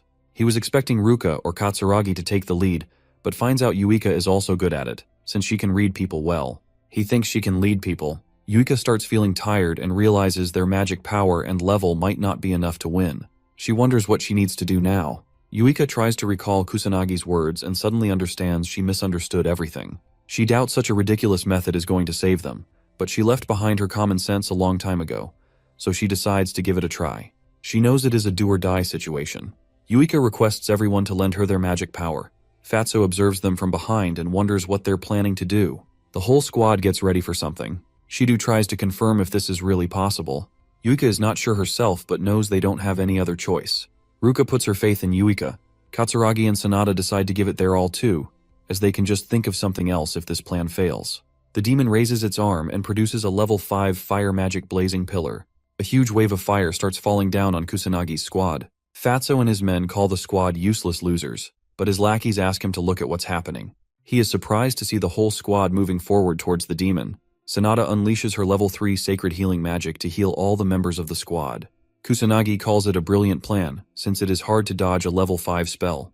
With this, Sanada can heal everyone from all the damage they are going to deal with, which is very smart. Yuika and Ruka stand together against the beast and charge their attacks. They release the water magic. Kusanagi is glad they finally understood. If they can't defeat it with their individual capabilities, they can combine their powers to achieve victory. He smiles and calls it a grand magic spell burst stream as a huge wave of water completely destroys the demon in one go. As the smoke clears, Shido is surprised to learn the Mizuha sisters were capable of casting a level 6 spell together. Katsuragi points towards the demon. They are shocked to see it is still holding on to its pathetic life. Shu and his men see the opportunity and try finishing it off so they can claim victory. Kusanagi stops them using his drain tentacles. The Fatso doesn't understand what's happening with him, as all his mana gets depleted. He loses all his strength instantly. Kusanagi appears from behind and takes back his magic tentacles. He feels a bit annoyed by their behavior. The demon finally fades away. Katsuragi and the others are relieved. Shido thinks it was probably about to die after taking such an attack. As the calamity finally ends, the sky turns back to normal. The whole squad is happy to see they finally won. Sanada praises the Mizuha sisters and thanks them. Ruka and Yuika lose consciousness and fall down. Katsuragi becomes concerned and asks what's wrong. They are both unable to move at all since they used up all their magic. Yuka tells her sister they actually won. Ruka agrees with her and feels relieved. Kusanagi praises his team for their efforts, smiles, and confirms they were the ones who stopped the calamity. He labels it as their first real mission, and is happy they showed their true worth and didn't disappoint him, even though they fought for the first time like this. He believes his squad is going to keep growing stronger. He praises Yuika for her amazing growth so far and points out she gave excellent commands during the calamity. She even understood what he meant by grand magic, and he wonders if she already knew about this technique. Yuika confidently answers she didn't, and she learns it is called grand magic. He is surprised to learn she didn't know this, and doesn't understand how she pulled it off without even knowing. She thanks him for giving such an amazing hint, and shares that the rest was just her gut feeling. Kusanagi is shocked as he realizes he was wrong about Yuika. He guesses she might be way more special than he initially expected. Kusanagi ends the questioning and points out she succeeded on the spot, which is very incredible. He believes the harmony and compatibility between her and Ruka also played a huge role in it. He notices the watch and tells everyone it is finally time for something important. Kusanagi grabs the remote and turns on the TV. Some special members of the police department, including Shido, are involved in a conference. One of them speaks up and explains they created the Special Mage Team, also known as SMT, to prepare against the growing number of calamities and demon monsters. The news reporter questions why they chose a student who was involved in the calamity at the academy as the squad's leader, asking if what he's saying is true. Shido steps up to answer this question. He introduces himself as the proxy representing the special squad's leader and confirms the squad leader really is just a student. This is hard for everyone to believe. They are against appointing a minor as a squad leader. Shido defends Kusanagi and explains he has abilities that even surpass the magic nobles. He reminds them that the magic nobles are completely useless and didn't even join them to help. The police were left in a dire situation and had to save the citizens all by themselves. He adds that Kusanagi appeared and saved everyone from the calamity. Shido believes Kusanagi is a savior sent by God, who is going to protect this era from the monsters. Shido doesn't trust anyone else with the leadership role. Kusanagi, while watching this on the TV, becomes a bit embarrassed. He was hoping Shido wouldn't make a huge deal out of him. The important government officials call it absurd and troublesome. They think it's wrong to ignore the magic nobles and establish a squad behind their back. If this happens, the noble mages will lose their jobs. The men admit the noble mages are pretty useless since they didn't even respond to the calamity. They are aware of the Fuka clan's horrible reputation, and even though some of the clan leaders are not in the country, it is still their job to respond to the calamity, so they are ignoring their own jobs. The police head speaks and shares they place their trust in the noble mages, and they didn't create the special squad to undermine any of the noble families. Someone enters the conference room and tells everyone to step back. It is the ugly fatty and his lackeys. He calls the current leader an incompetent loser and believes a magic noble like him deserves to be the real leader. He calls them out for their rudeness in holding a press conference while completely ignoring him. His minions show support for his claims as well. Shido doesn't understand why he's here out of nowhere, even though he lost the challenge. Shu and his minions act like there was no challenge. He lies about having no such promises. He calls his words the magic noble absolute and tells everyone to just listen to him. A news reporter moves forward to ask a question. He gives her permission to ask anything. She informs everyone that she learned he didn't help any civilians during the calamity that happened recently. He instead kept dragging innocent people into his fights. She asks if this is true. Shu becomes anxious and answers that nothing like this happened, but the other news reporters call him out for his lies since they have proof of his wrongdoings. The officials question if a magic noble is really doing such horrible things. They call it unacceptable since the citizens are always the top priority. They don't let his actions slide this time. Fatso becomes terrified and orders everyone to shut up. He doesn't accept his fault and blames it on the civilians for getting in the way of a magic noble like him. He calls everyone peasants and orders them to stop talking. Shido believes everyone already knows that the current magic nobles are corrupt. He points out how important it is to have heroes like Kusanagi, who will lead the nation and protect people from monsters. Heroes who will fight with zero selfish intentions. He thinks Kusanagi is perfect to be their squad leader. Shido points towards the fatty and tells everyone they don't need corrupt and selfish magic nobles who don't care about the citizens. The news reporters take Shido's side, while the head of the police department becomes concerned. Fatso leaves frustrated and makes it clear to everyone that he will definitely take his revenge and make them regret what they said to him. Kusanagi smiles awkwardly as he sees the fatty leave. He is surprised Shido didn't hold back at all this time. Yuika shows everyone the videos about the calamity that were posted on the internet. She reveals that the magic noble Fatso is getting a lot of hate for his actions. Kusanagi becomes a bit terrified of the internet since things spread very quickly. Yuika suddenly gets surprised. Kusanagi asks what's wrong, with an anxious expression. Yuika shares that all of their faces got caught on camera. Kusanagi becomes frustrated as it is impossible for him to hide his real identity after this. He was hoping to not stand out as much as possible, but knows things will become more complicated for him after this. After a few days at the meeting room, Kusanagi becomes surprised as he sees the huge crowd of people gathering. He wonders what's happening. Shido shares that the higher-ups are giving their approval easily now, out of nowhere, and the number of people hoping to volunteer has suddenly increased as well. Shido anxiously smiles and believes this is happening because of the information that got spread on the internet and the press conference that happened recently. Shido starts apologizing for not holding back during the press conference. He is aware he made a mistake, and he somehow wants to make it up to Kusanagi. Our boy was hoping he could train more people but didn't want to stand out this much. Yuika appears from behind and grabs his arm. She suggests he should just get used to it since it's hard for the world to take its eyes off of someone as special as him. He calls it troublesome, and hopes he can avoid attention after this at least. At night, somewhere inside a mysterious place, a man tied to a chair gets asked a question. A guy holds his knife near the victim's throat and orders him to reveal everything or he's dead. The guy with red hair becomes terrified. He gets asked about the Black Mage but tries to clarify he already told everything he knew. He shares that the Black Mage is a young kid who can cast strong magic spells. The man slashes the red-haired dude with his knife and threatens him to reveal everything or he's dead. The victim becomes terrified and begs for his life. He finally recalls something else. The red-haired dude shares that the police are consistently checking the Magic Academy to learn more about the Black Mage, so there is a rumor he might be a student. He swears he doesn't know anything else about the Black Mage. The kidnapper believes in his words but calls it disappointing. The victim hopes he will get released now since he revealed everything. The mysterious man assures him he will, but kills him and clarifies he will get free from life's grasp instead. The victim bleeds out and dies. The mysterious four-eyed man becomes angry as blood splashes onto him. He calls it filthy and starts rubbing off the blood. He was able to learn the Black Mage might be a student. He gets excited and starts smiling wickedly as he wonders how terrific a young kid's screams will sound. He hopes the Black Mage is waiting for him. Kusanagi lands in Shinjuku while wearing a mask to hide his face. He defeats a monster and starts looking around. Our boy spots a few kids with a camera in their hands. One of the kids starts recording the dead monster Kusanagi just killed, and they both call it the work of the Black Mage. One of them is a bit frustrated that he couldn't make it on time to film Kusanagi. Our boy was hoping the hype and interest people had in the Black Mage would have decreased by now, but he realizes he is totally wrong as he finds many people searching for him, even in such residential areas. The police are involved as well. He is glad the police are dealing with monsters and disasters properly now compared to when he was reincarnated. He guesses the people don't need the Black Mage anymore. Kusanagi notices something happening on the ground. A few thugs corner a helpless man and demand 10 million yen from him. They order him to just sell his organs if he can't pay up. The man tries to defend himself and clarifies he only took 200k yen, but the thugs start using their magic and call it interest on the loan.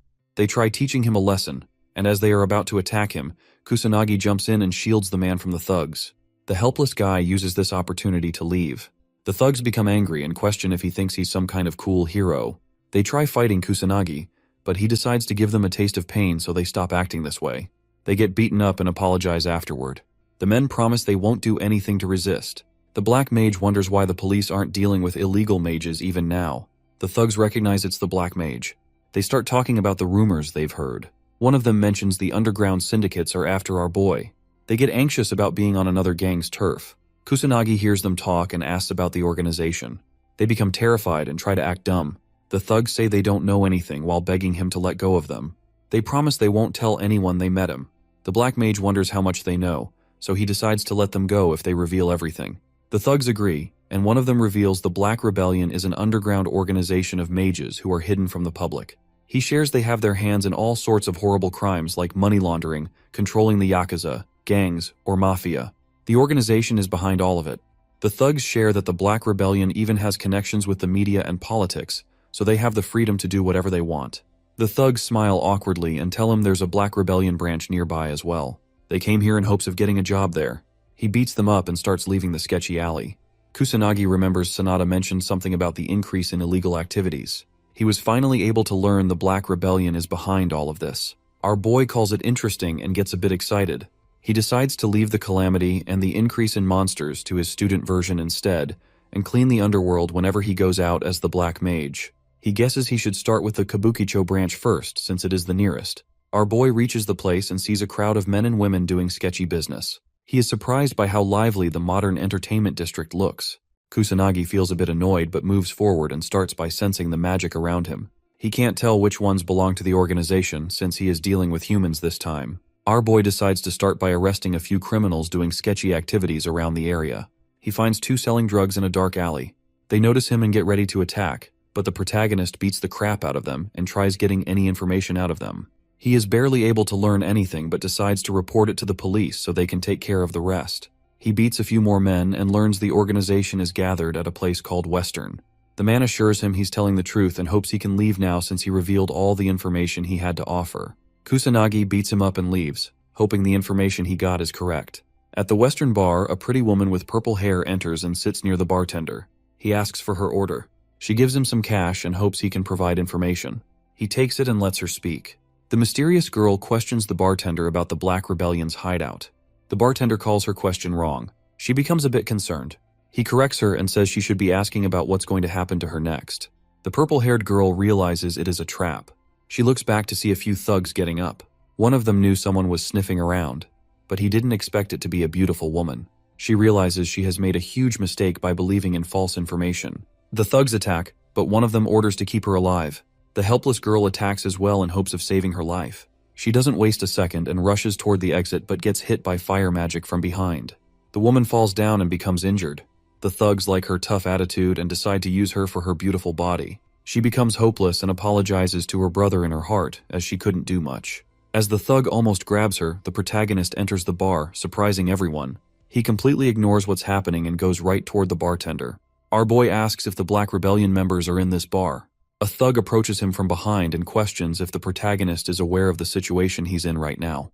He tries to attack while throwing insults but gets punched in the face by our boy. The thug goes flying away and hits the club's wall. He struggles to get up and loses consciousness. The other thugs and the girl are all left speechless, their jaws completely dropped. The purple-haired woman knows no normal human can hit someone this hard. She doesn't understand how he did it. The girl wonders if he used some sort of magic, but she didn't see him enchanting anything either. She wonders who he is. Kusanagi is glad the intel wasn't completely useless, as he was able to find many low-level mage thugs in the Western Club. He calls the Black Rebellion thugs pathetic scums for ganging up on a woman, continuing to insult them. The thugs become terrified but try to stay calm, as they still have the number advantage. One of them orders everyone to gang up on the protagonist since he is completely alone, believing they can win if they all attack together.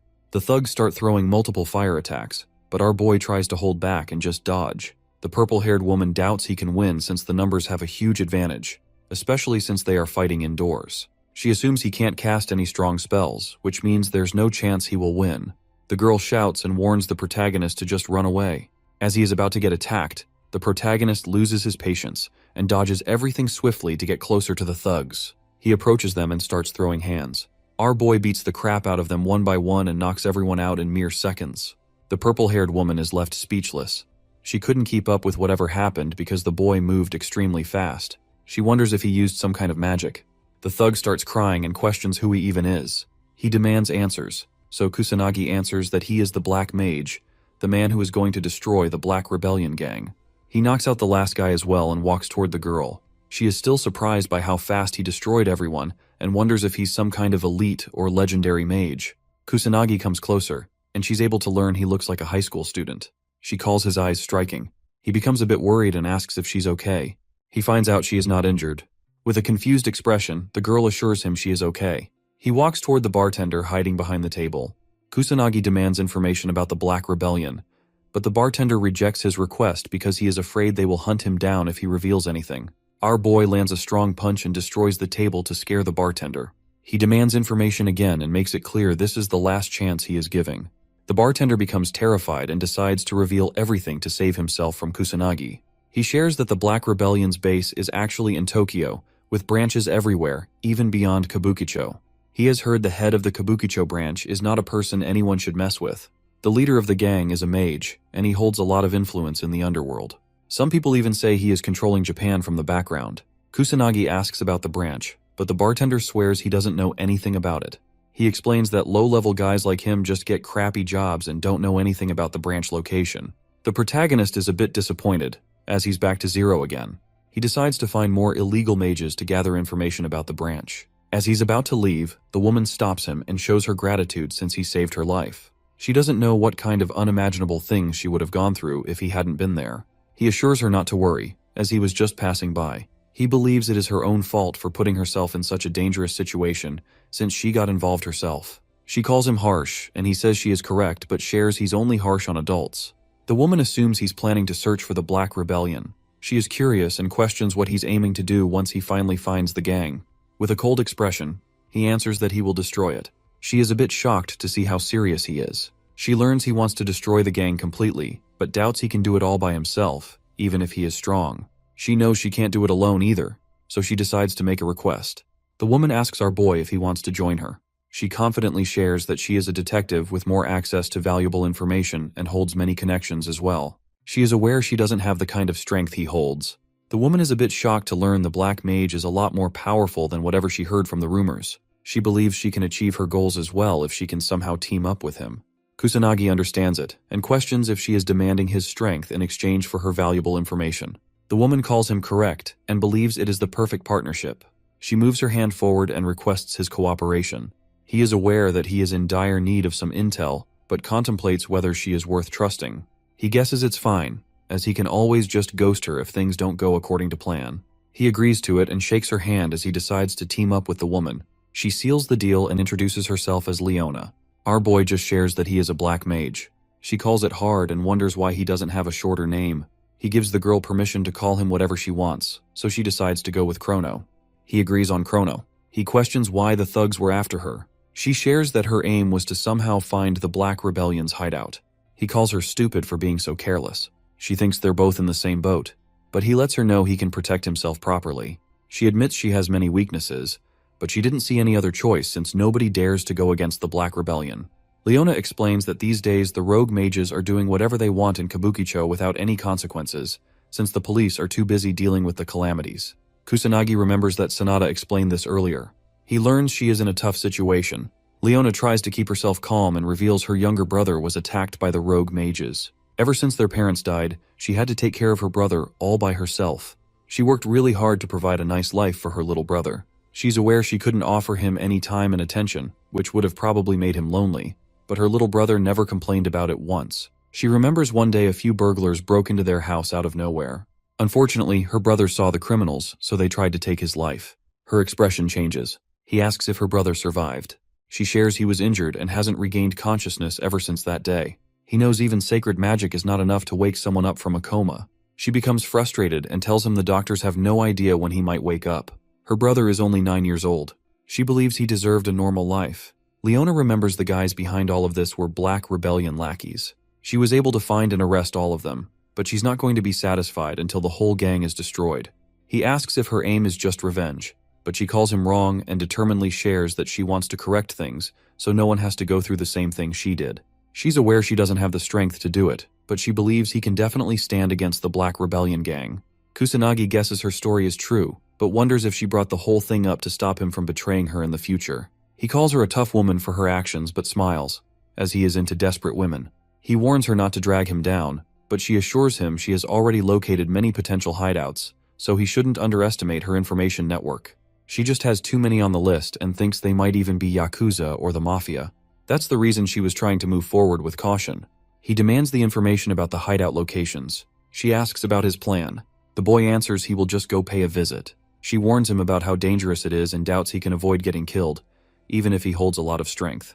He assures her it is completely fine since he is the legendary Black Mage. She decides to give him the information, but tells him she will go check with him. He warns her about the danger, but she's stuck on going even if she gets killed.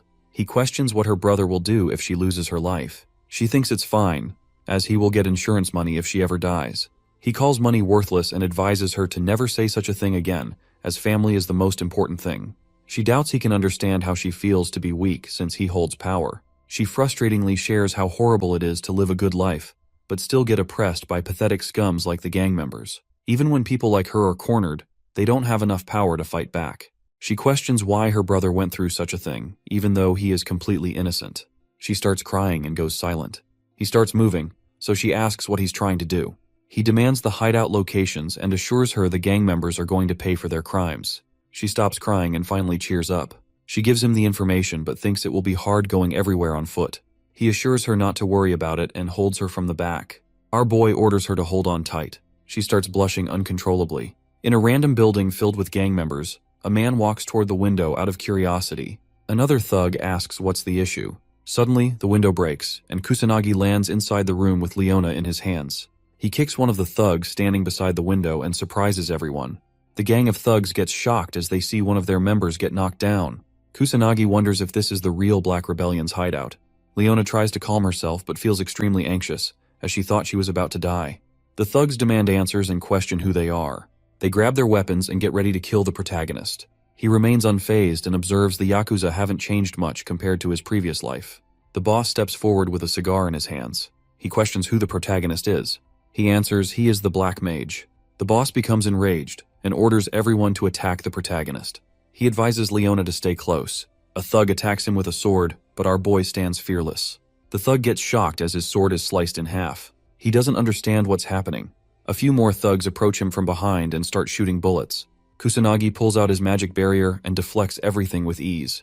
The thugs feel hopeless as they realize guns and swords are completely useless. They start calling the Black Mage a monster, but he ignores them and approaches the leader. He asks once more to confirm if the guy really is the boss. He also questions if their group has any ties to the Black Rebellion. The boss starts shaking and remains silent for a second, but then shouts at Kusanagi and insults him. He makes it clear the Black Mage won't leave unscathed.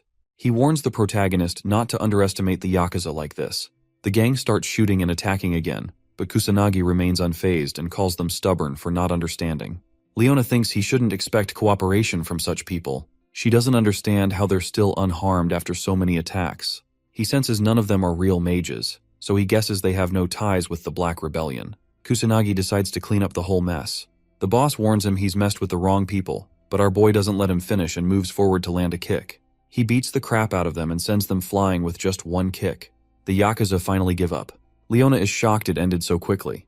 Our boy is annoyed they couldn't learn anything, so he decides to move to the next location. Leona learns how strong the Black Mage really is. She starts to believe he might be enough to destroy the Black Rebellion for good. He grabs the woman and holds her in his arms. She becomes anxious as she realizes they're about to leave again. He jumps out of the window while carrying her. She screams in fear and asks him to stop, but he continues to move forward. They reach their next destination and make a grand entry through the window once again. In mere seconds, our boy defeats the whole gang. They all bow down to him and beg for mercy. Once he's outside again, he wonders why they keep getting attacked every time. He calls the Yakuza completely stupid. She agrees with him, but clarifies no gang members will ever listen to him. Leona frustratingly requests him to stop barging in through the window every time. She thinks they're just ambushing the Yakuza at this point, but she's had enough of all the flying. He understands her and shares he didn't follow any rules since they're dealing with Yakuza. She calls him illogical, so he decides to agree with her and play by the rules this time. They both reach another location and knock on the door. A bald guy comes out and questions who they are. The boy shares he's here to learn about the Black Rebellion. The bald guy shuts the door close and orders them to get lost. Kusanagi becomes annoyed and slams open the door with just a kick. The gang members become alert and question if they're getting raided by a single man. They order him to reveal which clan he belongs to. But Kusanagi clarifies he's just here to learn more about the Black Rebellion. The bald guy loses his patience and moves forward to throw a punch. Our boy was hoping he could talk peacefully for once, but since he has no other choice left, he fights back and easily destroys the bald guy. The other gang members get surprised. Kusanagi ignores the lackeys and tries to find the boss himself. A man named Ushiro moves forward and reveals he's the boss. He questions why our boy barged in like that. He gets straight to the point and asks if they have any ties with the Black Rebellion. The boss understands his question, but his lackeys find it disrespectful and pull out their weapons to fight our boy. Ushiro orders his men to stop. They try to say something, but he makes it clear to them that they can't handle a person like Kusanagi. He decides to answer the question and reveals he has zero connections with a pathetic organization like the Black Rebellion. He clarifies that honor is very important for his clan. The protagonist asks about their hideout. Ushiro confirms if he will leave once he learns the location. Kusanagi promises he will. Leona and our boy sit face to face with Ushiro. The gang of thugs surrounds both of them. She feels anxious and wonders why she got dragged into such a situation. Ushiro introduces himself again, so Kusanagi also reveals he is Chrono. Leona introduces herself as well. The boss points towards a map and explains the Black Rebellion's hideout is somewhere around where he's pointing. He finishes the conversation and assures them he doesn't know any other details. Kusanagi checks and finds out it matches the one Leona suggested. He realizes they would have eventually found the hideout if they continued searching for it. He finally acknowledges she is a lot more reliable than he expected. The Black Mage asks the old man if he's sure about sharing such information since he belongs to the same industry. Ushiro clarifies he isn't and reveals they are actually enemies.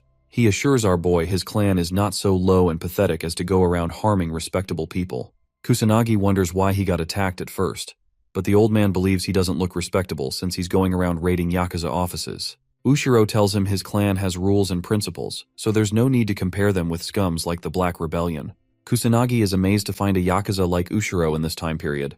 He decides to leave just as promised since he accomplished his goal already. As he's about to go out, Ushiro questions if he's aiming to face the Black Rebellion. He warns our boy that they have influential individuals who control the country on their side, so it won't be easy. Kusanagi grabs the woman and assures the old man he has faced many opponents like that. He flies away with Leona in his hands. The old man observes him from behind and praises his fearless behavior. He believes the kid might be able to take down the Black Rebellion. In a random warehouse, a few men gather to make a deal for a special weapon. One of the lackeys checks its quality and assures his boss it's good. The red-haired guy orders his men to hand over the money. Some mysterious guys in black suits take it, and one of them shakes hands with the red-haired guy as they both make a deal.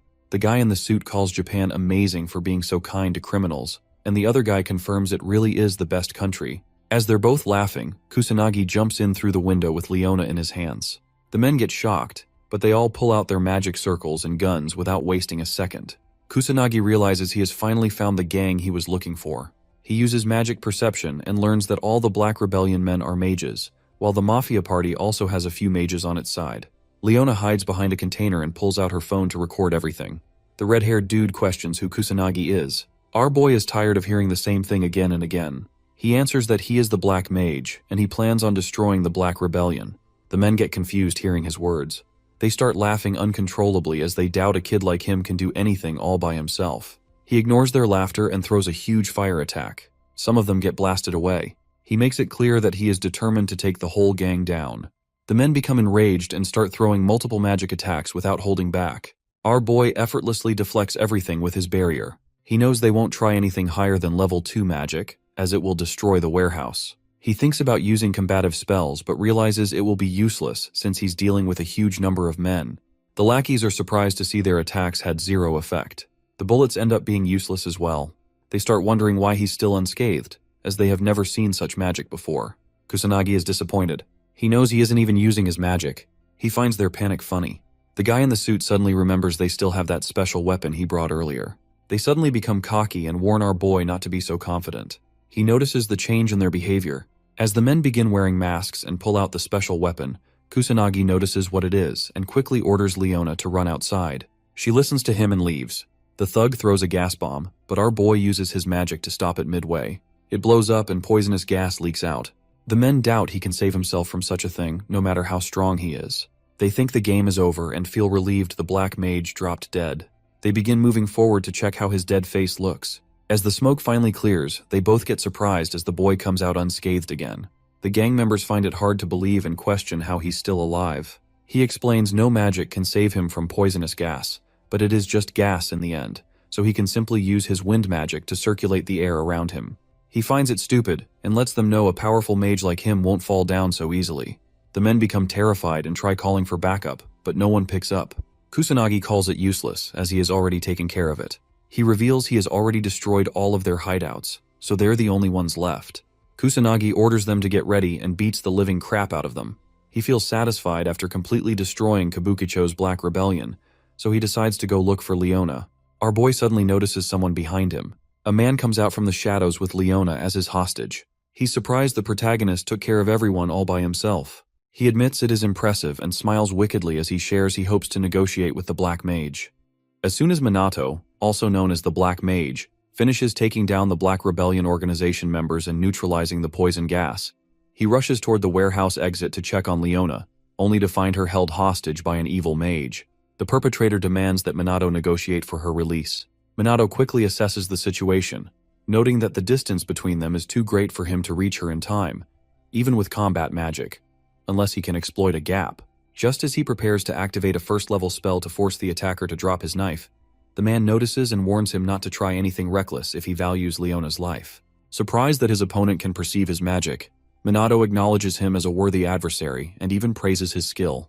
From what he observes, Minato suspects that the man is suppressing his full power, but estimates his magic level to be around 40,000, marking him as a high-level mage. Meanwhile, Leona tries to apologize to Minato, whom she also calls Chrono, but he reassures her that he will save her. Growing irritated at being ignored, the assailant threatens to kill Leona for real if Minato doesn't take him seriously. After exchanging more words, Minato diffuses the tension by agreeing not to make sudden moves. Satisfied, the attacker introduces himself as Kaga Shuji, the head of the Black Rebellion's Kabukicho branch. He reveals that his mission was to investigate the Black Mage, either to recruit or eliminate him. Kaga admits to torturing individuals associated with the Black Mage, only to be disappointed upon discovering that the person he has been hunting is a kid aiming to dismantle the Black Rebellion's branch. Frustrated, Kaga tightens his grip on the knife and accidentally cuts Leona's neck. Realizing what he has done, he apologizes.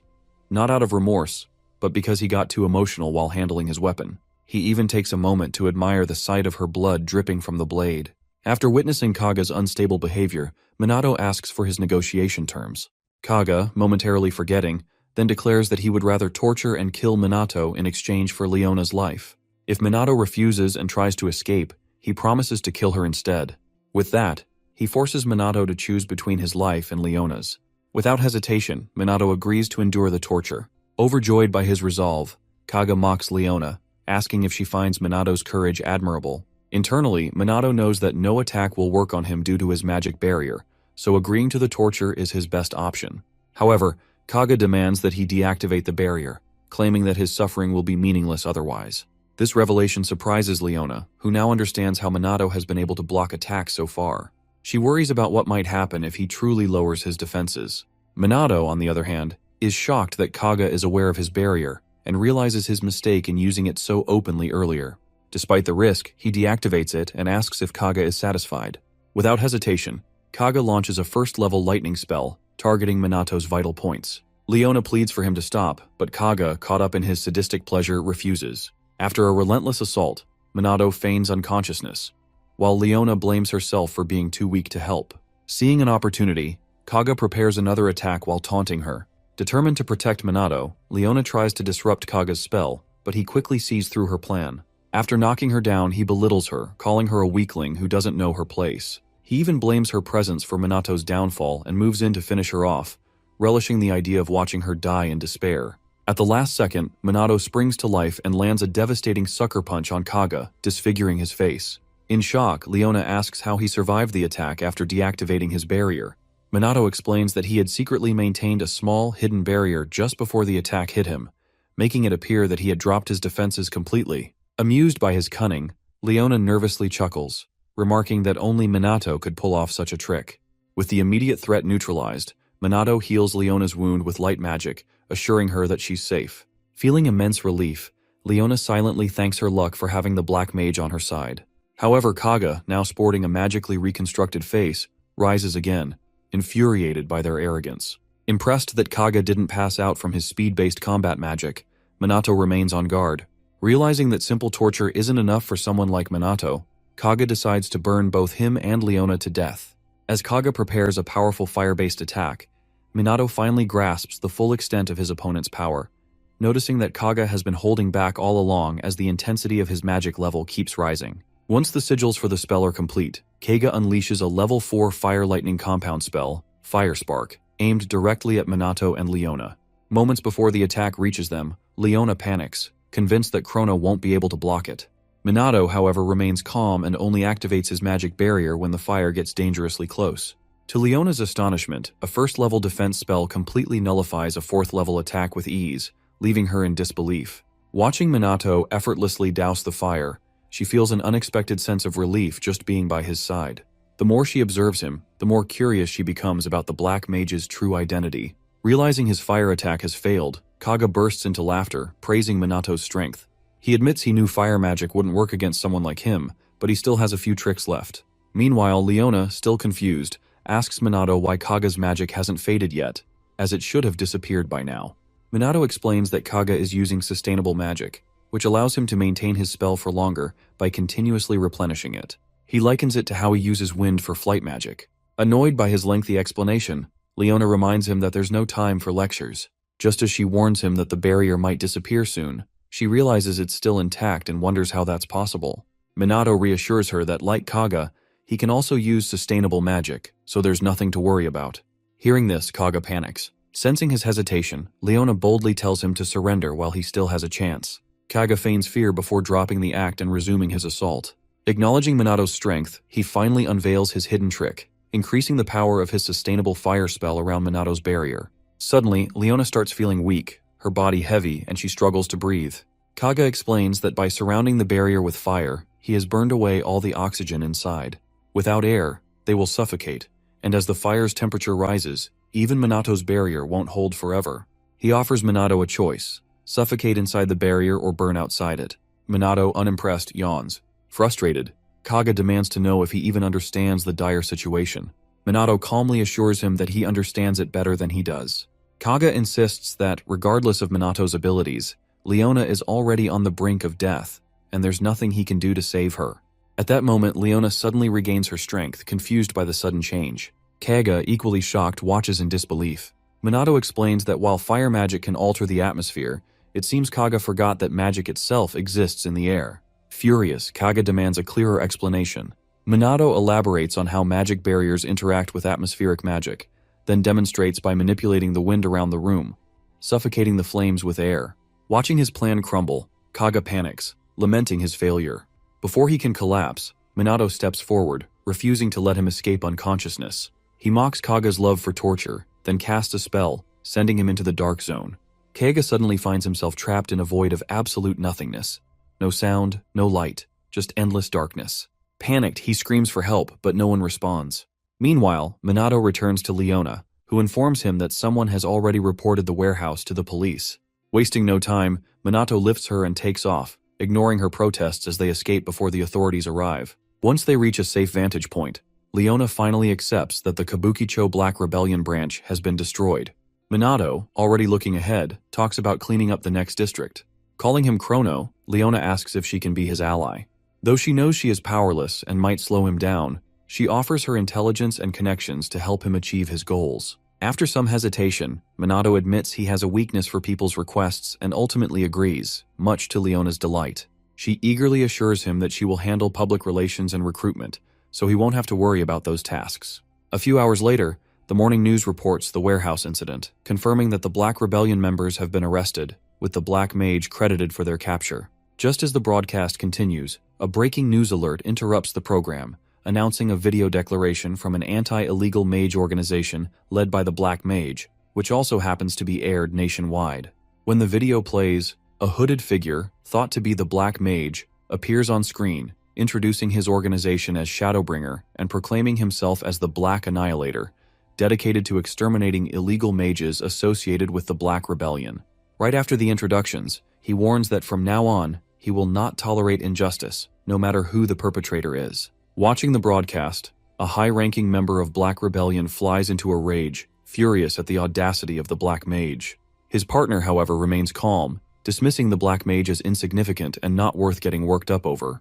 Reassured by his words, the enraged man composes himself and places his faith in his powerful noble magic partner and the head of the Fuka family, Fuka Jin. After his heated encounter with the boss, Fuka Jin returns to his quarters and watches the news, where reporters tear into the magic nobility, criticizing their incompetence and disgraceful actions during press conferences. Despite their failure in managing the recent calamity, the Special Magic Unit has proven far more effective, leading both the media and the public to question whether magic nobles are even necessary. Enraged by the blatant disrespect, Jin smashes his teacup against the TV and orders his butler to summon Sho. As the butler hurries off, Jin seethes with anger, vowing to teach these lowly commoners the consequences of mocking the so-called useless magic nobility. Meanwhile, across the world, the bustling streets of New York City erupt into chaos as monsters suddenly appear, attacking civilians. What was once a thriving metropolis becomes a scene of terror as people flee for their lives. Within minutes, first responders arrive, relaying updates to their base as they attempt to contain the attack. Despite their efforts, the sheer number of monsters proves overwhelming. One officer holds the creatures at bay while the other frantically calls for SMAT reinforcements, only to learn that the calamity is spreading everywhere and that backup will not arrive anytime soon. Explosions rock the city, leaving hundreds dead and thousands injured. Amid the destruction, a monstrous leader emerges, preparing to unleash a level 5 blazing column fire spell capable of engulfing the entire city in flames. Just before disaster strikes, a highly skilled noble magic user arrives, countering the attack with a level 5 titanic bubble water spell. The noble, identified as Mizuha Tushiru, father of Yuika and Ruka, effortlessly neutralizes the monstrous leader's attack before descending onto the battlefield. The first responders, in awe of his abilities, receive orders to assist Tushiru in containment efforts. Ignoring the crowd's admiration, Tushiru focuses solely on the battle, casting an even stronger water spell to subdue the monstrous leader. The overwhelming force of his magic eventually drowns the creature before it can retaliate, and ends the battle in Tushiru's favor. With the battle won, the first responders eagerly surround Tushiru, praising his efforts. Ever the stoic professional, he brushes off their gratitude, insisting that he was merely doing his duty. Soon, the mayor of New York personally thanks him for minimizing the destruction. As Tushiru prepares to return to Japan, murmurs spread through the gathered crowd. Skeptics scoff at the idea of a low-tier Japanese noble acting high and mighty, mocking Japan's weakened state. Tushiro, overhearing their words, chooses to ignore them, instead turning his thoughts to the challenges awaiting him back home. His daughters joining the special magic unit and Japan's declining reputation. Elsewhere, Yuika, Ruka, and their friend are recovering on the training field, still reeling from their brutal sparring session with Minato Kusanagi. Complaining about how impossibly strong he is, Ruka notes that Minato isn't even using his full strength. Before they can dwell on the unfairness of it all, Sanada and a group of trainees arrive, proposing a new strategy. If they all attack Minato together, they might stand a chance. Encouraged by their numbers, Yuika rallies the squad, confident that even Minato cannot withstand an onslaught from over 100 trainees. Unfortunately for them, Minato overhears their conversation. Appearing suddenly behind them, he casually asks if they would like to test their theory. Frozen in fear, Yuika quickly denies everything, insisting they were just making small talk. Unamused, Minato declares their break is over and issues their next challenge: defeat him using everything they have. Seizing the opportunity, the squad launches an all-out assault, convinced that overwhelming numbers will secure their victory. Minato, however, barely lifts a finger, shielding himself with a basic level 1 barrier. When Yuika smugly tells him that won't be enough, he effortlessly upgrades to a level 4 high magic barrier, leaving the trainees dumbfounded. Determined to break through, they intensify their attacks, but Minato's defense absorbs every single blow with ease. As frustration sets in, it dawns on the squad just how terrifyingly strong Minato truly is. When it's his turn to attack, Minato gives them hell, effortlessly overwhelming every one of them. As soon as the dust settles, the trainees groan in pain, sprawled across the field in complete defeat. As training concludes, Yuika and Ruka check their phones, and their expressions turn pale. Minato, noticing their reaction, asks what's wrong. Both sisters look at him, dead serious, and tell him that their father is back home in Japan. After leaving their father's house, the Mizuha sisters arrive at their family villa for an important discussion. A brief and awkward silence fills the air before Tushiru finally speaks, asking them about the special magic squad they recently joined. Yuika confirms that they are indeed working with the unit. As the tension between them grows, Tushiru urges them to tell him more about their squad. Relieved that their strict father is at least asking, they eagerly describe the squad's positive contributions to society, adding that their new friends are incredible people. Ruka enthusiastically chimes in, boasting about how much their magic power and spell levels have improved in such a short time, all thanks to Minato Kusanagi and the rest of the squad. Tushiro, intrigued by their praise for Minato, acknowledges the individual's exceptional skills and contributions to society. However, as he sips his tea, one of the girls makes a comparison between Minato and their father, suggesting that Minato might even rival a magic noble like him. At this, Tushiru calmly sets down his cup and issues an abrupt command. They are to leave the special magic squad immediately. Shocked, the sisters demand an explanation. Tushiro, maintaining his composure, explains that the reputation of magic nobles is already declining, which could have negative consequences for Japan. He insists that magic nobles, not the special magic squad, are the backbone of the country. Therefore, their leader, Minato, is doing more harm than good simply by existing. With this in mind, Tushiru forbids any further association with Minato. Furious, the sisters protest, calling his reasoning ridiculous. Unmoved by their frustration, Tushiru orders them to obey him as they always have, and turns to leave. Before he can go, Yuika, who has always followed her father's commands without question, firmly says no for the first time. She declares that she will never abandon the special magic squad or Minato, as she believes he has the power to change the world. She argues that while nobles have grown complacent, the squad trains them relentlessly, preparing them for real battles. Had their father asked them to cooperate, they would have gladly done so, but demanding their obedience is a mistake. Hearing this, Tushiru coldly disowns her, forbidding her from ever calling herself a magic noble again. Ruka, ready to step in, watches as Yuika merely nods and walks away without another word. Just before exiting, Yuika gives her father a final smile, assuring him that from now on, she will simply be Mizuha Yuika. He no longer has to worry about her tarnishing the family name. Once she is gone, Tushiru mutters something about Yuika's defiance, and Ruka warns him that she has changed. Hoping to at least keep one daughter by his side, Tushiru is instead met with further disappointment as Ruka follows Yuika's lead, renouncing her status as a noble. Tushiru repeats his disownment, telling her never to use the family name again. Ruka happily accepts, thanks him for everything, and walks out, leaving him standing alone, muttering to himself. Now free from their father's authority, the sisters change out of their noble attire into casual clothes and head toward a hotel, discussing their newfound freedom. As they walk, Yuika asks Ruka if she is truly okay with leaving their family behind. Ruka reassures her, saying that as her big sister, she would never leave Yuika alone. Touched by her words, Yuika smiles, and the two share a heartfelt hug. Their joy is short-lived as they soon face difficulties checking into a hotel. After exhausting all options, they resort to speaking with the manager, but their efforts are in vain. A full day of searching leads them nowhere. Every hotel, rental property, and even internet cafes refuse to accept minors. Ruka could have lied about her age, but Yuika, being too young, made that impossible. Defeated, they settle into a small cafe to rest and sip their drinks. Yuika laments how ironic it is that they have money from their squad activities but nowhere to spend it. As they talk, two intoxicated young men approach their table, attempting to hit on Yuika right in front of Ruka. Before the situation escalates, Ruka glares at them and warns them to back off or face serious consequences. The men, sensing the danger, immediately apologize and flee. Once they are gone, Yuika grins at her sister and suggests they have some fun while they're stuck outside. When Ruka asks about their accommodation problem, Yuika insists they can figure it out later. Deciding to make the most of their first night as independent sisters, they spend the evening shopping for clothes and stuffed animals, singing karaoke like carefree drunks, and simply enjoying themselves.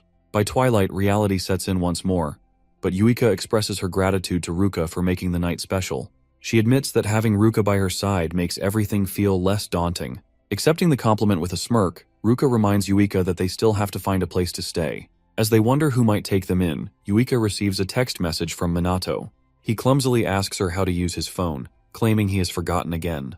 The sisters exchange knowing looks before deciding to visit Minato, hoping he will let them stay at his place in the meantime. When they eventually do get to visit Minato, the sisters ask if he'll permit them to stay at his place in the meantime.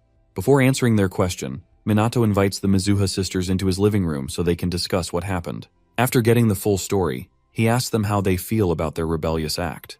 The girls admit that they were impulsive and immature. As Minato observes them, he notices not only how honest they have become with themselves, but also how much they have grown closer as sisters. When they finish reflecting on their situation, Yuika apologizes for troubling Minato and asks again if they can stay with him since they have nowhere else to go.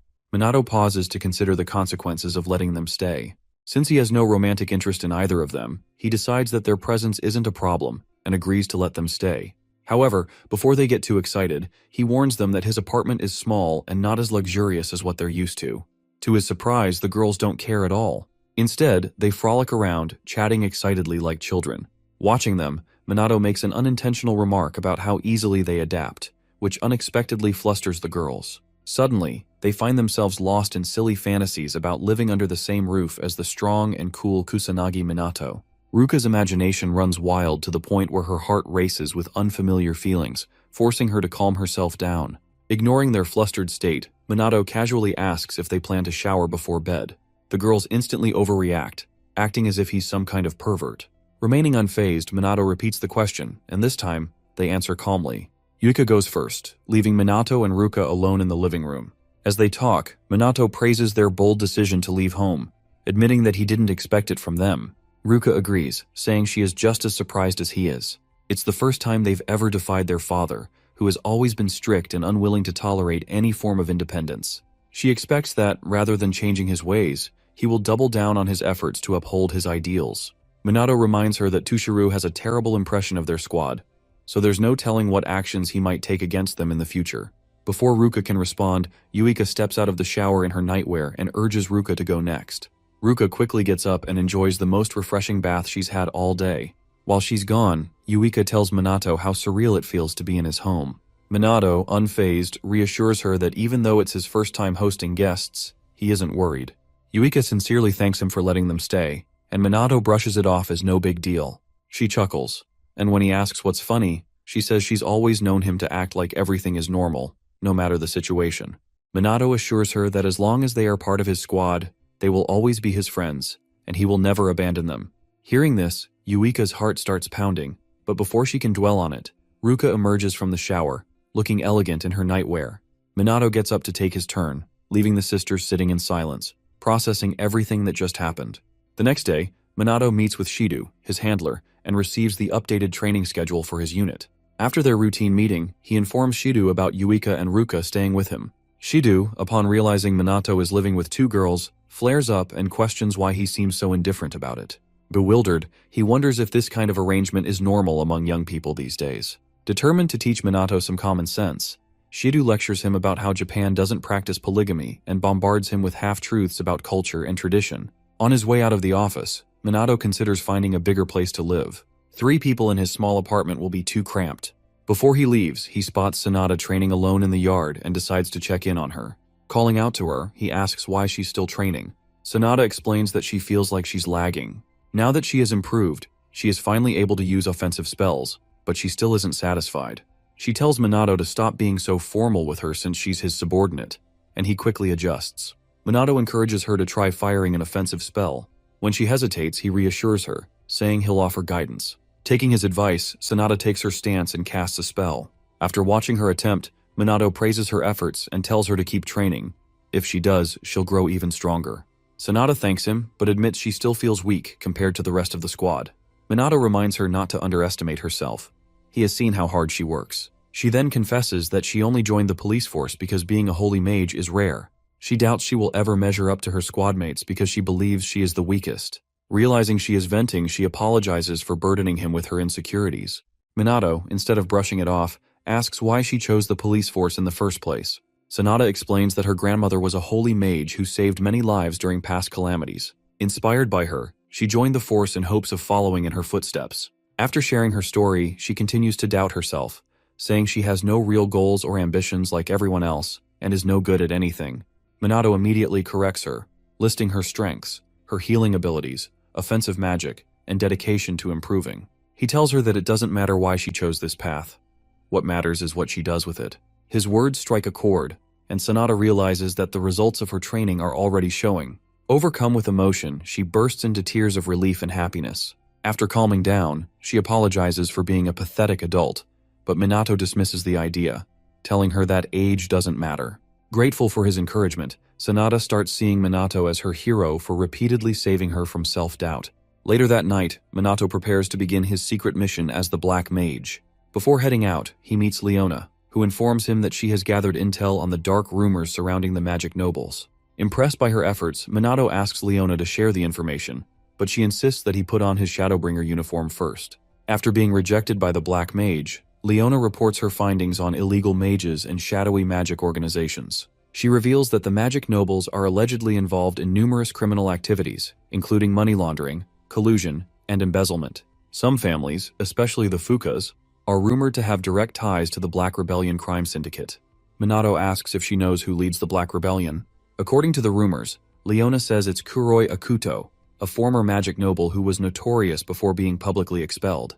Hearing this, Minato finds the magic noble's connection to the Black Rebellion even more suspicious. However, Leona reminds him that no solid proof that ties the Fukas or any noble family to the syndicate exists. Since no one talks and valuable information is scarce, she suspects potential whistleblowers are being silenced.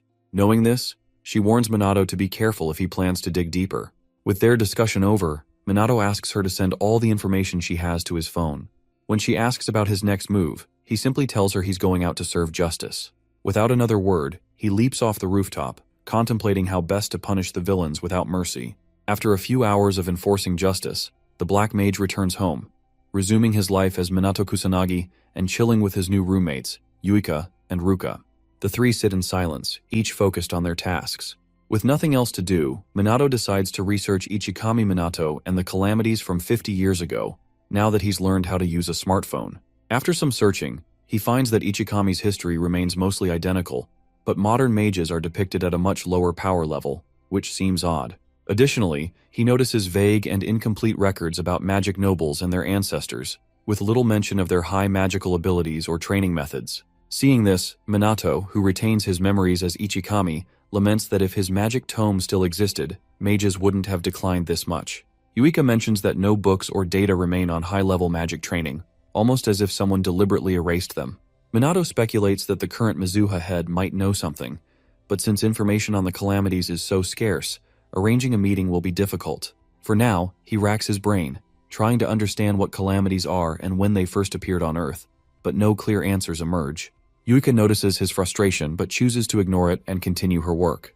The next day, while training the Special Magic Unit, Minato and his team receive an urgent report about a detected calamity and are immediately ordered to respond. They rush to the site, only to find Shu Fuka, Jin Fuka's son, and his lackeys standing over the corpse of a calamity monster. Although confused, Minato keeps his composure as Sho smugly criticizes them for arriving late, bragging about how he and his group handled the monster before they arrived. When Sho notices Minato's stern expression, he assures him that no civilians were harmed, so he should relax. He continues boasting about how things would have gone badly if he hadn't intervened, then arrogantly advises them to be more vigilant next time before walking away. Once he's gone, Yuika asks Minato what Shu's deal is, but Minato has no idea. Over the following days, more calamities occur, and each time, Sho and his crew arrive just before the Special Magic Unit, taking credit for the victory. Every time, Sho mocks them for being too slow, reinforcing his claims that the world still needs the magic nobles. Yuika loses her temper when Sho insults their unit, calling them useless. After he leaves, she complains that this is the 5th time he has pulled off this stunt, making it obvious that something is going on behind the scenes. Around this time, Shido informs them that they may have been sabotaged, as their intelligence reports are consistently delayed. Since Minato cannot sense calamities from afar, he struggles to think of a solution. Meanwhile, Yuika throws a tantrum, pointing out that Shu always avoids fights when a demon-level boss appears. At an impasse, Sanada pulls out her phone and shows her teammates that the Fukas are receiving overwhelming online support. This is suspicious, considering they were heavily criticized not long ago. She also discovers that Jin Fuka has called a press conference, which is about to start. Minato and the others gather around to watch what he has to say. At the press conference, Jin thanks everyone for attending and states that the purpose of the meeting is to address the recent failures and disappointments of the magic nobles, particularly his son, Sho. In a surprising move, Jin bows deeply and publicly apologizes for Sho's disgraceful behavior. The reporters, who never expected a magic noble to apologize, are left speechless. Jin continues, taking responsibility for failing to raise Sho properly and promising to make amends. At the same time, the media begins discussing reports of Sho handling multiple calamities before the Special Magic Unit could arrive. Realizing his plan is working, Jin stands tall and discusses the shortage of competent magic nobles. However, he reassures the public that they are implementing measures to address the issue. As the conference trends online, half the comments support the Fukas, which irritates Yuka. She vents to her colleagues, questioning if all their hard work was for nothing, only to be ridiculed by the public. Before she completely loses her temper, Minato urges her to stay calm, reminding her that their mission remains the same, regardless of public opinion. He asks them to trust him to handle the situation. A few days after the conference, Shido is summoned to a high-level meeting. His superior informs him that the Special Magic Squad is in jeopardy, as complaints against them continue to rise due to their growing conflict with the magic nobles.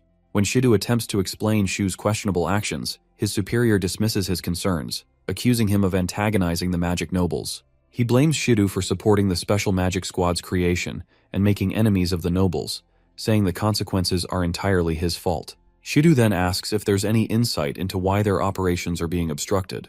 This time, his superior scolds him for suggesting sabotage, making it clear that the squad's survival depends on improving public perception and repairing relations with the magic nobles. If they fail, the Special Magic Squad will be shut down. Meanwhile, Jin Fuka watches events unfold, satisfied that everything is going according to plan. He knows that the public, easily swayed by spectacle and manipulation, will believe whatever he tells them. With public opinion on his side, Jin is confident that he will soon crush the special magic squad completely. After about a week of silence, Minato and his squad sit on their school's rooftop, complaining about their idleness while eating lunch. At one point, Ruka reminds them that the Fukas are handling the recent calamities, but then Ryuji Katsuragi points out that there are insiders within the police department sabotaging the special magic team. Minato agrees, explaining that some officers are directly connected to the magic nobles and see the SMT as an obstacle to their plans.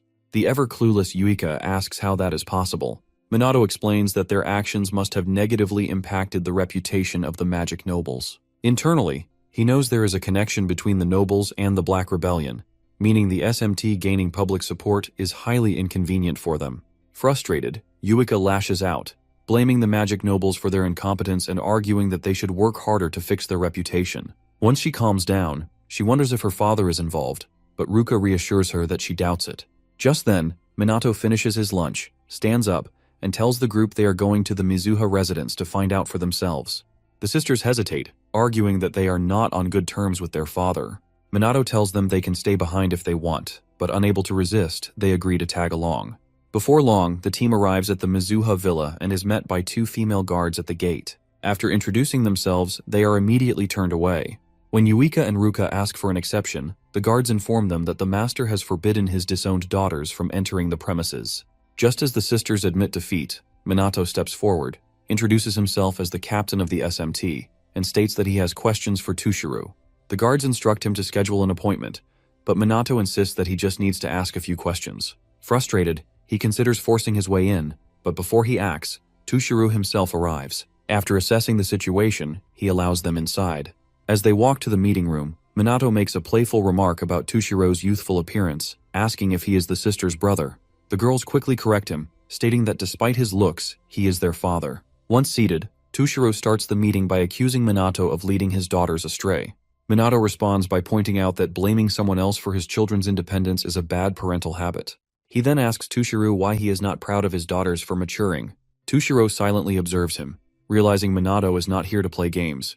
Without further delay, Minato gets to the point and asks if Tushiro is pressuring the special magic team. Tushiro denies any involvement, stating that magic nobles rarely cooperate, meaning Fuka is acting independently. After Tushiro comments on Minato's resolve, he acknowledges Minato's reputation as a student with the power of a noble and a hero who has stopped multiple calamities. Skeptical of these claims, he challenges Minato to a test of strength. Tushiro releases a massive burst of mana to display his power, and to his shock, Minato matches it effortlessly. The rest of the team, including the sisters, are left trembling under the overwhelming magical pressure. Once the display is over, Tushiro praises Minato for being able to match his power. Minato dismisses it as basic magic control, but notes that Tushiro held back significantly. Impressed by Minato's keen observation, Tushiro acknowledges his insight. Minato then asks why modern mages are weaker compared to the past. Tushiro questions the basis of his inquiry, and when Minato references the events from 50 years ago, Tushiro states that mages have been deliberately weakened for restraint and regulation. Confused, Minato asks for further explanation, but Tushiro cryptically replies that he will understand soon. He then asserts that magic nobles are necessary, prompting Minato to question whether the Fukas are necessary as well. Tushiro remains silent. Seeing no further answers coming, Minato stands up, thanks Tushiro for his time, and ends the meeting. Before leaving, the others mention that they are still struggling to move due to the mana pressure from earlier. Minato helps them up, and as they exit, he tells Tushiro that he is grateful for not having to expose any corruption within his family. If he had, Minato would have acted differently. As a final note, Minato tells Tushiro that his daughters are important friends to him. When Tushiro asks what he means, Minato simply walks away without answering. A few days later, the Special Magic Squad finally receives their new uniforms, made of anti-monster material resistant to most spells. Shido announces that they can now operate at full capacity. With preparations complete, Minato gathers his team and tells them it is time to settle their score with the Fukas. Meanwhile, at the Fuka estate, Jin Fuka and his son Shu celebrate the imminent downfall of the Special Magic Team. Jin boasts that with the Black Rebellion's help, he will soon take control of Japan. Their celebration is abruptly interrupted when men in suits from the police force burst into the room, ordering everyone to freeze. The commotion is broadcast live, with a news reporter covering the shocking arrest of a magic noble. Hovering in a helicopter at eye level with Jin, the reporter announces to the public that this is the first time a noble has ever been charged in such a manner. The police arrest Jin on charges of bribery, intimidation, and abuse of special authority, informing him that his property is being searched.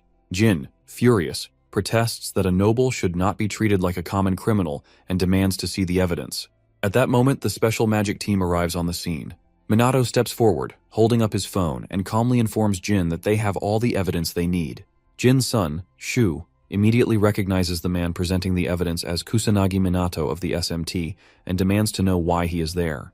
His father, Jin, dismisses the evidence, claiming it is fake. In response, Minato pulls up images on his phone, displaying undeniable proof of Jin engaging in bribery, collusion with illegal mages, and even conspiring to commit murder. Seeing this, Jin becomes defensive and accuses Minato of fabricating the evidence. To disprove his claims, Minato plays a video showing Jin and Sho refusing to help stop a small-scale calamity that was endangering civilians. He then asks if Jin will also call the video a fabrication. Realizing he has been caught, Jin erupts in fury, demanding to know who dared to spy on him. His butler steps forward, confessing that he is the one who betrayed him. Enraged, Jin grabs the butler by the neck, cursing him and demanding to know why he would betray the man who has fed and clothed him for years. As it turns out, the butler had secretly met with the Black Mage, who confronted him about his loyalty. The Black Mage challenged him, asking if his duty was to stand by and watch as the family he served grew more corrupt. Left with no words, the butler was given a choice, to continue serving corruption or to do what was right. Now standing before his master, the butler declares that Jin is unfit to be a magic noble and must be removed. Jin, seething with rage, conjures multiple magic circles and threatens to kill everyone in the room.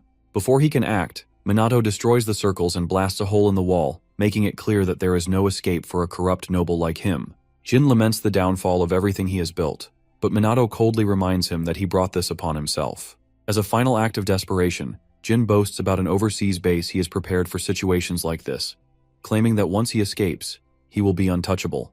But before fleeing, he declares that he will kill everyone trying to arrest him. Jin, his son, and their lackeys unleash a barrage of magic attacks on the police, but Minato shields the officers with a barrier and orders them to stand back while the special magic squad handles the situation. Minato then fires another blast, opening a second hole in the wall. This time, the news chopper hovering outside captures the event live. The reporters announce that the Fuka family is actively resisting arrest, raising serious questions about the role of magic nobles in society. With the public now watching in shock, the reporter asks the citizens if they can still trust magic nobles to protect them. However, she quickly reassures them that Japan still has the SMT and their leader, Kusanagi Minato, to fight for justice. Outside the mansion, the Fukas and the SMT prepare for battle. Minato squares off against Jin, while Sho and his lackeys face the rest of the team. Before the fight begins, Shu mocks the SMT, asking if they believe they can win with such small numbers. Unlike the idle nobles, Yuika responds that their squad is already handling other calamities elsewhere. Furious, Sho vows not to hold back and threatens to kill them all. Yuika calls him a disgrace to the magic nobles and declares that they will never forgive him for his crimes against the people. As the fight commences, Jin taunts Minato, asking if he really thinks he can defeat a magic noble. Minato responds that there is no reason to lose to weaklings like him. Enraged, Jin fires a powerful plasma beam at the news chopper, attempting to silence the media. Minato blocks the attack with a barrier and scolds Jin for sinking so low. Jin, unfazed, replies that as long as he profits, he does not care how low he must go. This only deepens Minato's disgust. Meanwhile, Yuika, Ruka, Sanada, and their teammate gradually overpower the Fuka lackeys. Seeing his men struggling, Sho panics. He refuses to accept that magic nobles are losing to commoners and orders his men to unleash their strongest magic attacks, demanding they kill the SMT members no matter what. With the enemy preparing their most powerful spells, the Mizuha sisters combine their magic to unleash a level 6 Grand Water magic attack, Burst Stream. The devastating spell overwhelms Sho and his lackeys in a single strike, leaving them defenseless at the mercy of the SMT. Defeated, Sho falls to his knees and, in a desperate bid for survival, calls his actions a momentary lapse in judgment. He promises to change and begs for forgiveness. Seeing through his deception, Yuika pretends to accept his apology. The moment she and Ruka turn their backs, Shu reveals his true nature, cursing them as fools and launching a surprise attack. However, the sisters anticipate his betrayal, swiftly countering and pinning him down. They coldly ask if he truly believes they would forgive someone with no intention of changing. With his last attempt to escape foiled, Sho collapses in tears. Meanwhile, Minato, sensing that his team has subdued the other Fukas, turns his attention back to Jin and informs him that his so-called pride and joy of a son has finally been defeated. Realizing his empire is crumbling before his eyes, Jin finally gets serious about his fight against Minato. After a brief stare-down, Jin strikes first, attacking Minato with a level 1 aerial wind spell. Minato dodges effortlessly, as if it were nothing. Frustrated, Jin follows up with a level 2 wind spear attack to catch him off guard, but again, Minato avoids it with ease. Unwilling to give up, Jin unleashes a level 3 wind cutter, only for Minato to dodge yet again. By this time, the reporter in the chopper, broadcasting the fight live, marvels at the magic power Jin displays, but then starts to worry about Minato as she asks the viewers if they think he will be able to withstand these relentless attacks. Determined to end the fight, Jin increases his magic output and unleashes a level 4 Tempest Wind spell, creating a wormhole that threatens to suck in everything nearby. When Minato dodges once more, Jin amplifies the spell, transforming it into a level 5 Grand Typhoon, powerful enough to tear through anything in its path. Around this time, Minato's team, fully aware of how dangerous the attack is, urges him to call off the fight and capture Jin another time. Ignoring their pleas, Minato conjures a 4-layered high magic barrier and successfully dispels the typhoon before it even touches him. Ruka is left stunned, struggling to believe their leader just blocked such a devastating spell, while Ryuji, already familiar with Minato's gutsy nature, watches in admiration. Meanwhile, viewers watching the live feed are left in awe, finally understanding the sheer power of magic nobles, especially after witnessing Jin cast a level 5 spell with ease. However, the real shock comes when they see Minato effortlessly counter it.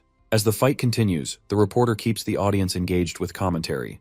During a brief pause, Jin grows suspicious of Minato's lack of offensive spells and wonders if he is simply stalling for reinforcements. To confirm his theory, Jin taunts Minato, asking why he is holding back. Minato smirks and replies that he is just trying not to end the fight too quickly, wanting to enjoy himself a little longer. Encouraged by Minato's confidence, Jin decides to show his full power. He claims his current magic power is around 200,000 mana points, and warns Minato not to wet his pants when he realizes the difference in their strength. Hearing this, the SMT members scoff, convinced Jin must be lying. After all, even a mage with 100,000 mana points is rare in Japan.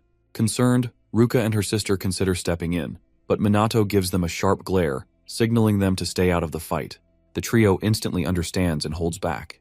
Jin, sensing their hesitation, laughs and warns that if they had stepped any closer, he would have killed them without hesitation. With that, he summons 5 powerful magic circles and finally releases the immense power he has been suppressing. His entire body glows with overwhelming energy, sending shockwaves through the battlefield. Watching in horror, the SMT members fear Jin is going overboard. Unfazed, Minato remains unimpressed. Jin asks if he can grasp the sheer magnitude of his magic, but Minato does not respond. Instead, he silently watches as Jin prepares to unleash a spell he calls Neo-Magic, designed to crush anything in its wake. A green portal materializes high above, pulsating with increasing intensity. For the first time since the fight began, Minato smiles, intrigued by this unfamiliar spell. Upon summoning the portal, Jin seizes the opportunity to explain his ultimate ability. He calls it atmospheric magic and boasts that it can flatten a human in an instant. Amused, Minato challenges him to attack. Furious at his arrogance, Jin intensifies the spell into a level 6 atmospheric magic spell called Air Press. The massive pressure distorts the air around it, making it impossible to escape. Minato stands his ground as the magic portal engulfs him. Jin bursts into laughter, convinced Minato has been crushed. Even the SMT members momentarily believe their leader is gone. For over a minute, Yuika and Ruka call out to Minato, desperately hoping for a response. Just as they are about to accept his death, his voice cuts through the silence, causing the sisters to gasp in shock. Minato scolds them for declaring him dead so soon. Jin, stunned, demands to know how he survived. Minato casually explains that he simply balanced the internal and external pressure to nullify the spell's effects, similar to how deep-sea creatures survive extreme ocean depths. Jin, still reeling, asks how Minato was able to use atmospheric magic, his signature spell. Minato grins and tells him that he simply watched and learned. Jin is dumbfounded, but Minato reminds him that if he had not wasted time explaining his technique, he might have actually hurt him. To mock him further, Minato uses sound magic to distort the pressure in Jin's ears, causing intense pain. Jin recoils, demanding to know what Minato did. Minato smirks and explains that sound magic, another application of wind magic, was used to increase the sound pressure around his ears, making him miserable. As the fight unfolds, Yuika finally begins to understand something crucial about Minato. Meanwhile, Jin, feeling utterly humiliated, loses all restraint. He unleashes even more power, declaring that he will no longer hold back. He claims that his 200,000 mana points were just a warm-up, and that, once he goes all out, his magic power will surge to 500,000 mana points. Shido and the SMT members, sensing the surge of energy, realize that Jin is not bluffing this time. With the second round about to begin, Jin roars, commanding Minato to despair as he prepares to unleash his most devastating attack yet. For a few seconds, Jin charges an overwhelming amount of magic energy, leaving the SMT members in shock. Even Ryuji, who is usually unimpressed by opponents, admits that Jin is not someone they can face. Shido, realizing they underestimated the magic nobles, warns that Minato may not be able to win against such immense power. Jin, now at full power, begins boasting about his strength. Minato, unimpressed, yawns, making Jin pause in confusion. The magic noble asks if Minato is too dull to grasp his power, but Minato remains silent. Jin continues yapping about his ultimate spell and finally fires a mini-green atmospheric portal at Minato, who does not even flinch. Frustrated that his attack is not intimidating Minato, Jin intensifies his power, summoning 6 more green magic circles. The sheer energy radiating from them is enough to make the SMT members uneasy, as this is the first level 7 spell they have witnessed this year. With tension growing, Yuika chooses to believe in Minato, silently urging him to defeat Jin. With his ultimate spell complete, Jin mocks Minato, saying he should have attacked earlier when he was still charging. Now he tells him it is too late for regrets and that despair is his only option. Annoyed, Minato asks if he is finally going to attack. Instead of answering, Jin continues his pointless speech before finally unleashing his most powerful spell, the level 7 atmospheric magic, Plasma Break. The sheer force of the spell destabilizes the chopper hovering above, while the SMT members scramble for a way to counter it. Ruka, desperate, tells Minato to run, but he stands his ground. Jin gives Minato one final chance to flee, warning that if he does, his friends will die instead. Unfazed, Minato accepts the challenge and prepares to counter. Before the Plasma Break spell grows out of control, he invokes a level 4 spell, creating a core amethyst. Jin, mocking his choice, asks if he really believes he can resist his magic with something so insignificant. As Jin laughs, Minato fires the amethyst crystal at the core of Plasma Break, waiting for the result. To everyone's shock, the Plasma Break is instantly neutralized. Jin, along with the SMT members, stands frozen, trying to comprehend how his ultimate spell vanished so easily. Staring in disbelief, Jin demands an explanation. Minato casually responds that wind magic is weak against earth magic. Because Plasma Break was a slow spell, it was easy to neutralize with the amethyst crystal. He then insults Jin's ignorance, leaving the magic noble reeling from the realization. Still unable to process what happened, Jin demands a further explanation. Minato elaborates that while the core amethyst is not particularly strong offensively, its high-density magic allows it to absorb opposing attribute spells, neutralizing them even with a rank difference. Jin, still in shock, asks why Minato knows such a ridiculous spell.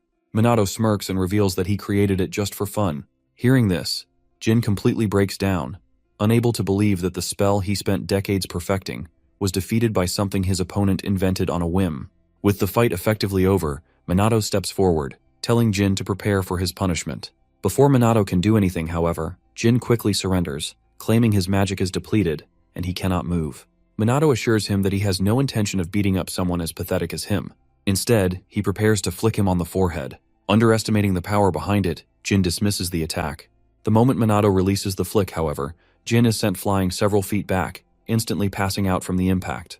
The SMT members stare in stunned silence, questioning whether their leader is even human.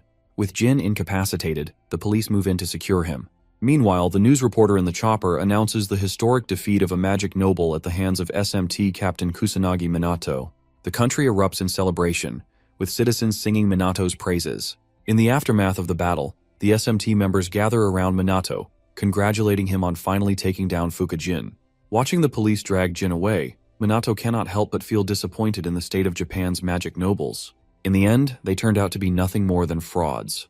Before Jin is completely out of sight, Minato asks him what the magic nobles did after Ichikami Minato's death 50 years ago. Jin remains silent, prompting Minato to ask if they destroyed the magic tome that existed back then. He demands to know why they would do such a thing. Jin finally responds, saying that commoners could never comprehend the lofty thoughts of magic nobles. Confused by this cryptic answer, Minato asks him to elaborate, but Jin simply smirks and tells him to figure it out himself before being taken away. A few hours later, Minato is forced to hold a press conference alongside Shido and the head of the team. When the conference begins, he delivers a brief statement about his battle with Fukujin. His words quickly make headlines, and overnight, his popularity skyrockets. A few days later, Minato finds himself on a beach in Hawaii, lounging under the sun, still wondering how he ended up there. As he contemplates, Yuika, dressed in a swimsuit, approaches and asks him what is on his mind. Before answering her question, Minato thinks back to his most recent meeting with Shido and the team members. In a flashback, Ryuji asks Shido why they are going to Hawaii. Shido explains that, as they all know, the SMT has become incredibly popular recently. With the overwhelming attention they are receiving, things are slowly getting out of hand. As he speaks, Yuika finds a video of Minato being surrounded by girls, realizing that they are now being filmed even at school. She informs the team that their videos are going viral across various SNS platforms, and Ruka adds that the internet is flooded with news about the SMT as well. As the team expresses concern over their growing exposure, Shido confirms that all of Japan now has its eyes on them. Because of this, he has arranged for them to take a break in Hawaii while the situation is sorted out. He also credits Minato for strengthening the team and securing support from the Mizuha clan, which will help handle disaster responses in their absence. With that reassurance, he urges them to take this opportunity to rest before leaving them to prepare for the trip. Back in the present, Minato, upon hearing Yuika's question, stands up and tells her he was simply lost in thought. Satisfied with his response, Yuika shyly draws attention to her swimsuit, asking if she looks weird in it. Without hesitation, Minato tells her she looks cute.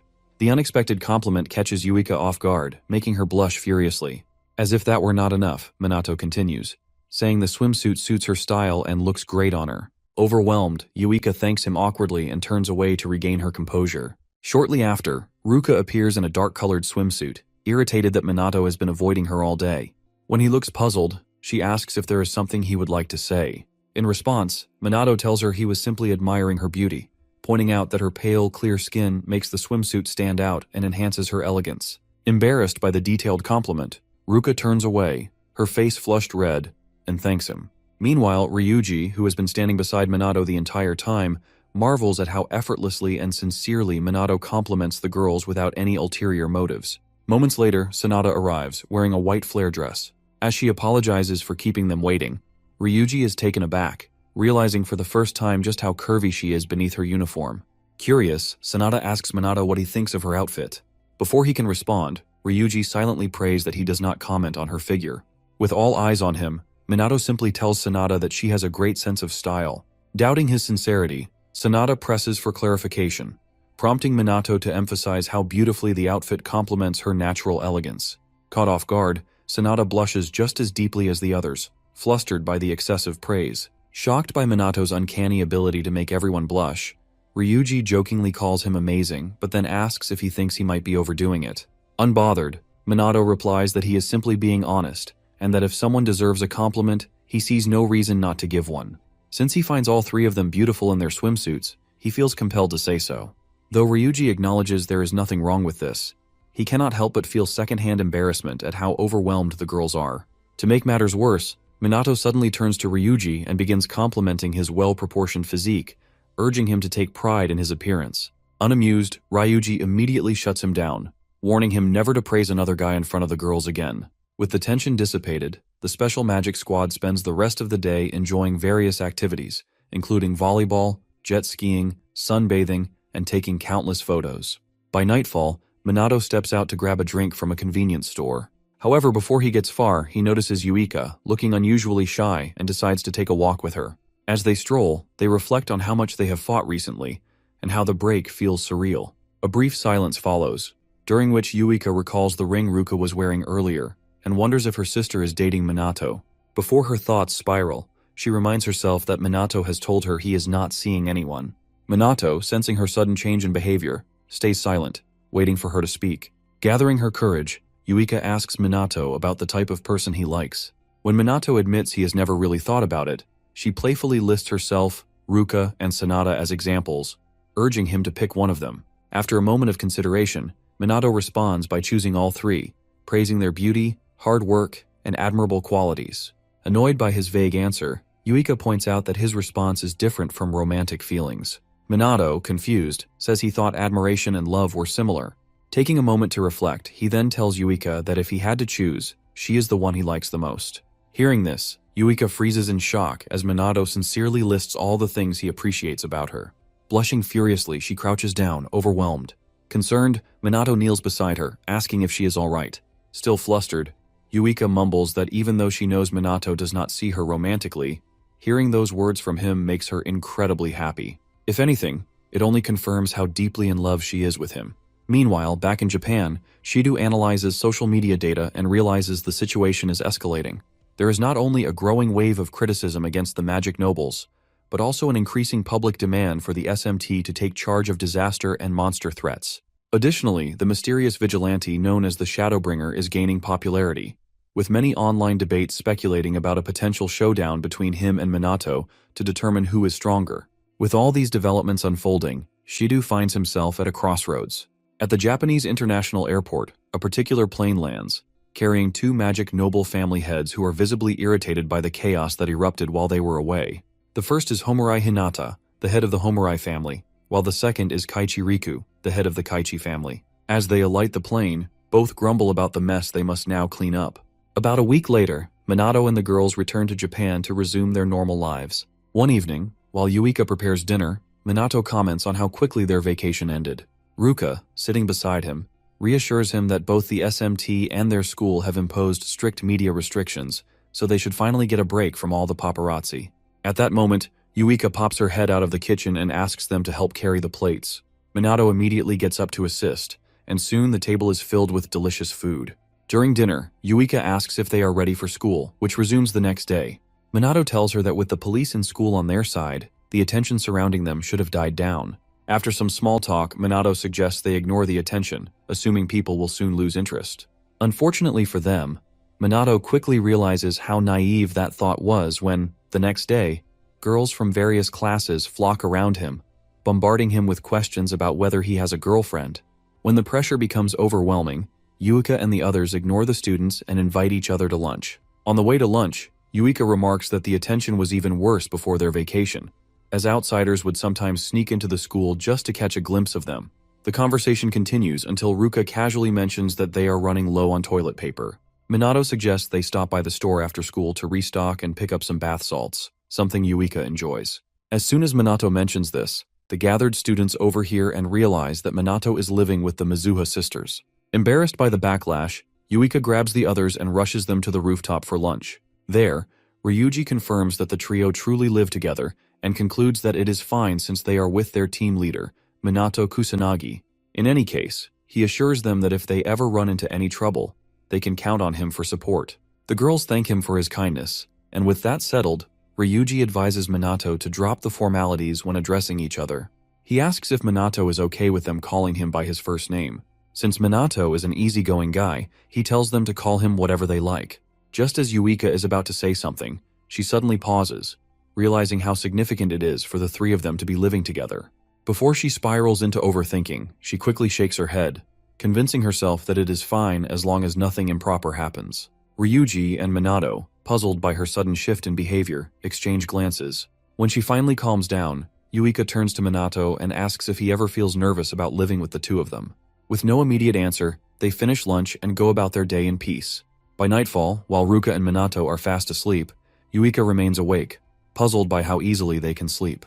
She wonders if she is the only one feeling self-conscious about their living arrangement. As the silence becomes unbearable, she throws a small tantrum before forcing herself to sleep. Moments later, Ruka also wakes up, thinking the same thoughts her sister had earlier. She admits to herself that she is still not used to sharing a room with Minato. Unable to fall back asleep, she sits up, trying to figure out why their current situation bothers her so much. When no answers come to mind, she looks over at Minato, who is peacefully sleeping on the floor. The sight of him makes her blush, and when inappropriate thoughts begin creeping into her mind, she quickly pulls the blanket over her head. Thinking back to how Ryuji and the others casually call Minato by his first name, Ruka wonders why she still refers to him as Kusanagi. Her thoughts flash back to the time she nearly choked while trying to call him by his first name on their way to school. In the end, she could only manage to say Kusanagi before muttering some nonsense that left Minato confused. In another instance, when she found herself alone with him during lunch on the rooftop, she still could not bring herself to say his first name. Recalling several more embarrassing moments, she cringes and scolds herself for being too much of a coward to do something so simple. The next morning, on their way to school, Minato notices Ruka looking downcast and asks if she is feeling unwell. Ruka assures him she is fine, but once again refers to him as Kusanagi. This time, Minato stops her, reminding her that they are not strangers. He urges her to stop calling him by his last name and just say Minato. Blushing, Ruka finally gathers her courage and calls him by his first name. Elsewhere, the magic nobles gather in a secret spot to discuss their recent decline in reputation.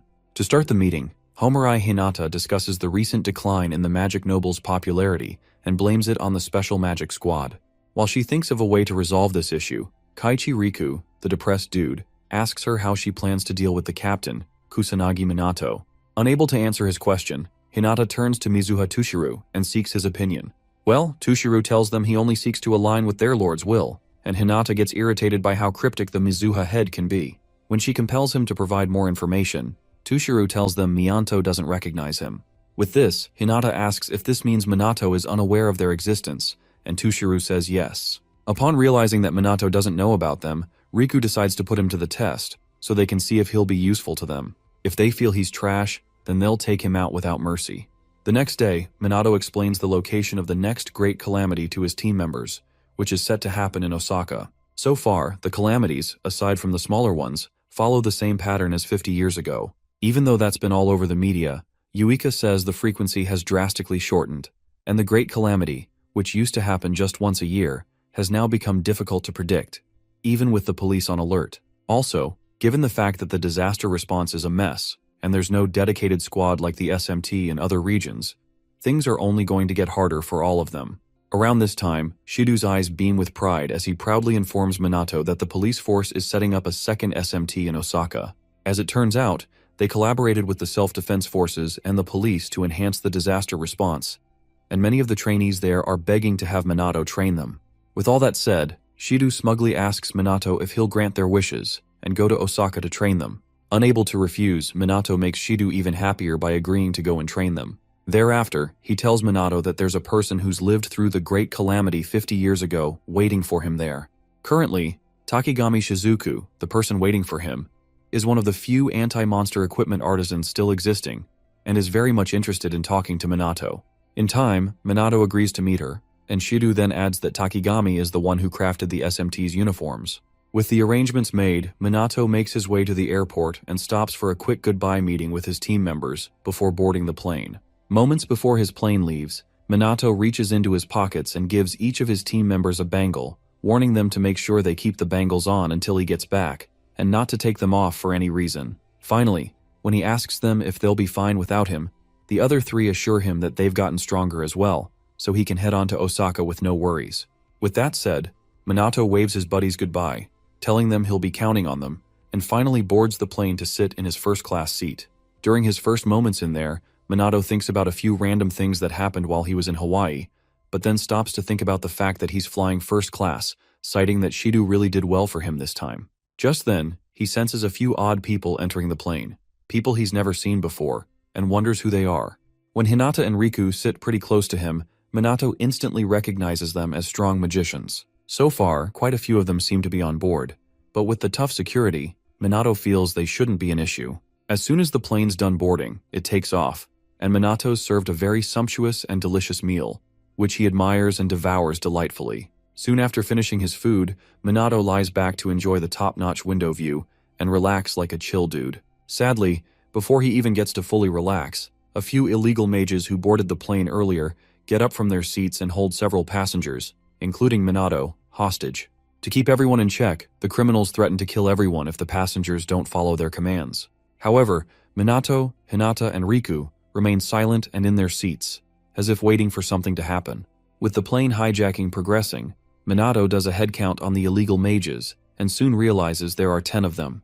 If he takes them one by one, he figures that the other passengers would be in serious danger. Also, given that using high-level magic might destroy the plane, Minato concludes that he can't handle the idiots alone, so he's going to need outside help. Around this time, the entire plane is thrown into pandemonium, with the passengers begging the hijackers to spare them and the illegal hijackers shutting them up so they don't die. As soon as they get the entire plane under their control, one of the stupid mages walks up to Minato and demands that he release the other members of the BR, as they will not tolerate the unjust treatment of superior mages. With no response given, the dude gives Minato 5 minutes to contact those on the ground and make them release their comrades instantly, or they will start killing the hostages one by one. Before starting the timer, the bastards check in with the pilot to make sure he heard everything they just said. With no time to waste, Minato contemplates his next move. Before he makes a rash decision, he exchanges knowing glances with Riku and Hinata, who are secretly charging up their mana, and waits for their signal to strike. Just then, one of the illegal mages catches him acting suspiciously, and the other dude threatens to kill Minato if he moves. Seconds later, with the illegal mages distracted, Hinata and Riku swiftly approach the mages and take them down one by one, as fast as they can. Once they're done taking down the bastards holding the passengers hostage, all three of them, Riku, Hinata, and Minato, lock eyes with each other for a moment before they all move around the passenger compartment to take down the remaining bastards manning that spot.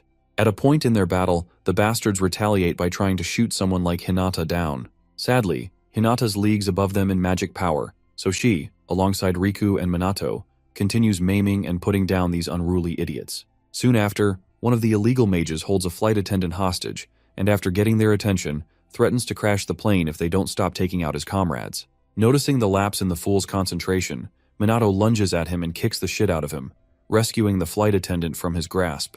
At the same time, Hinata and Riku take down the other two and leave the other passengers in awe, as most couldn't believe that these three odd-looking people just beat the bastards and saved them.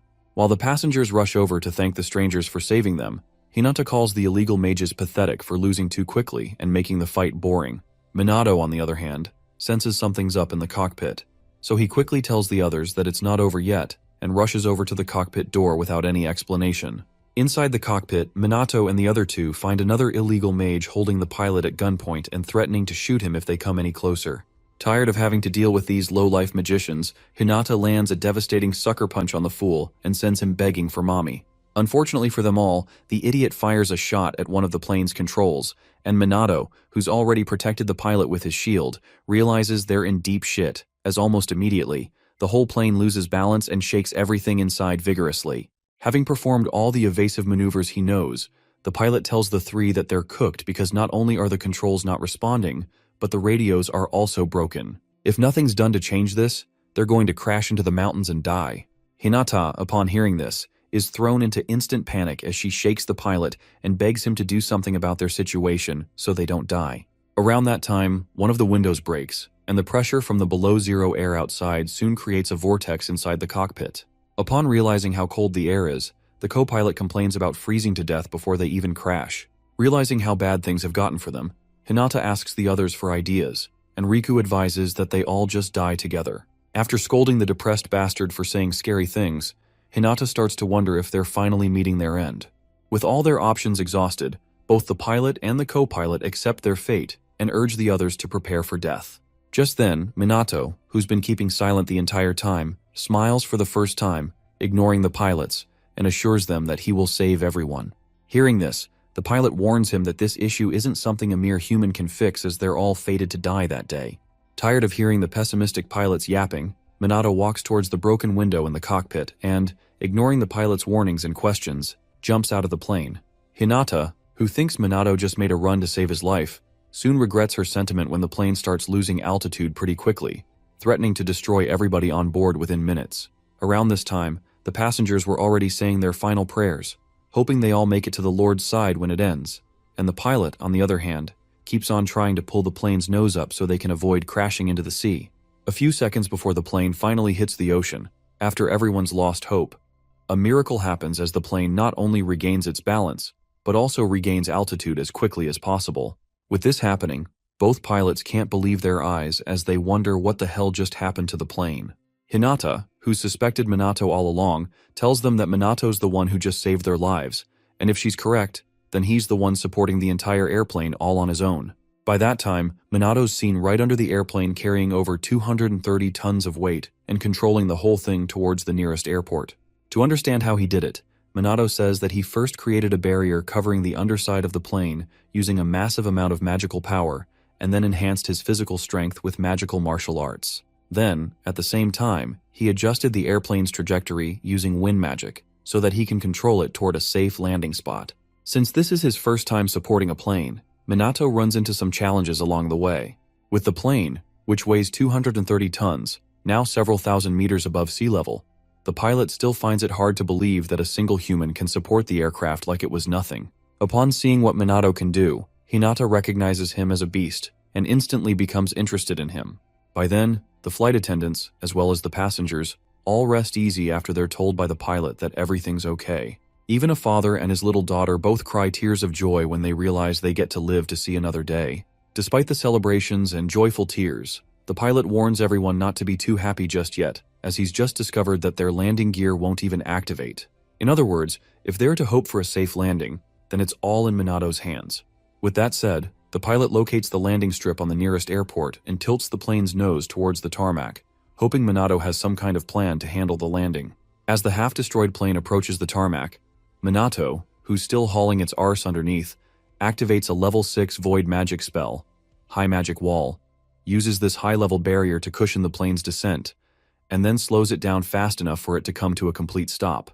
Once Minato somehow manages to make the landing, the entire cabin erupts in joy, with strangers hugging each other and the pilot saluting the captain of the SMT, Kusanagi Minato, as a true soldier would. As for Riku and Hinata, they just keep staring at the captain, unimpressed by his efforts and waiting for their final meeting with him. As soon as he alights the plane, reporters from all over flock around him, asking for a brief statement, so the world can know how he managed to save an entire plane from crashing.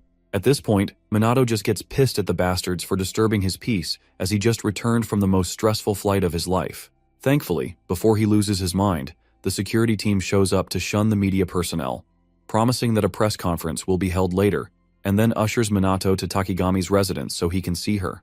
Right before leaving, Hinata and Riku intercept him and compliment him, hoping they can butter him up for later. To their dismay, however, Minato doesn't take the credit and instead praises both of them for doing an equally good job.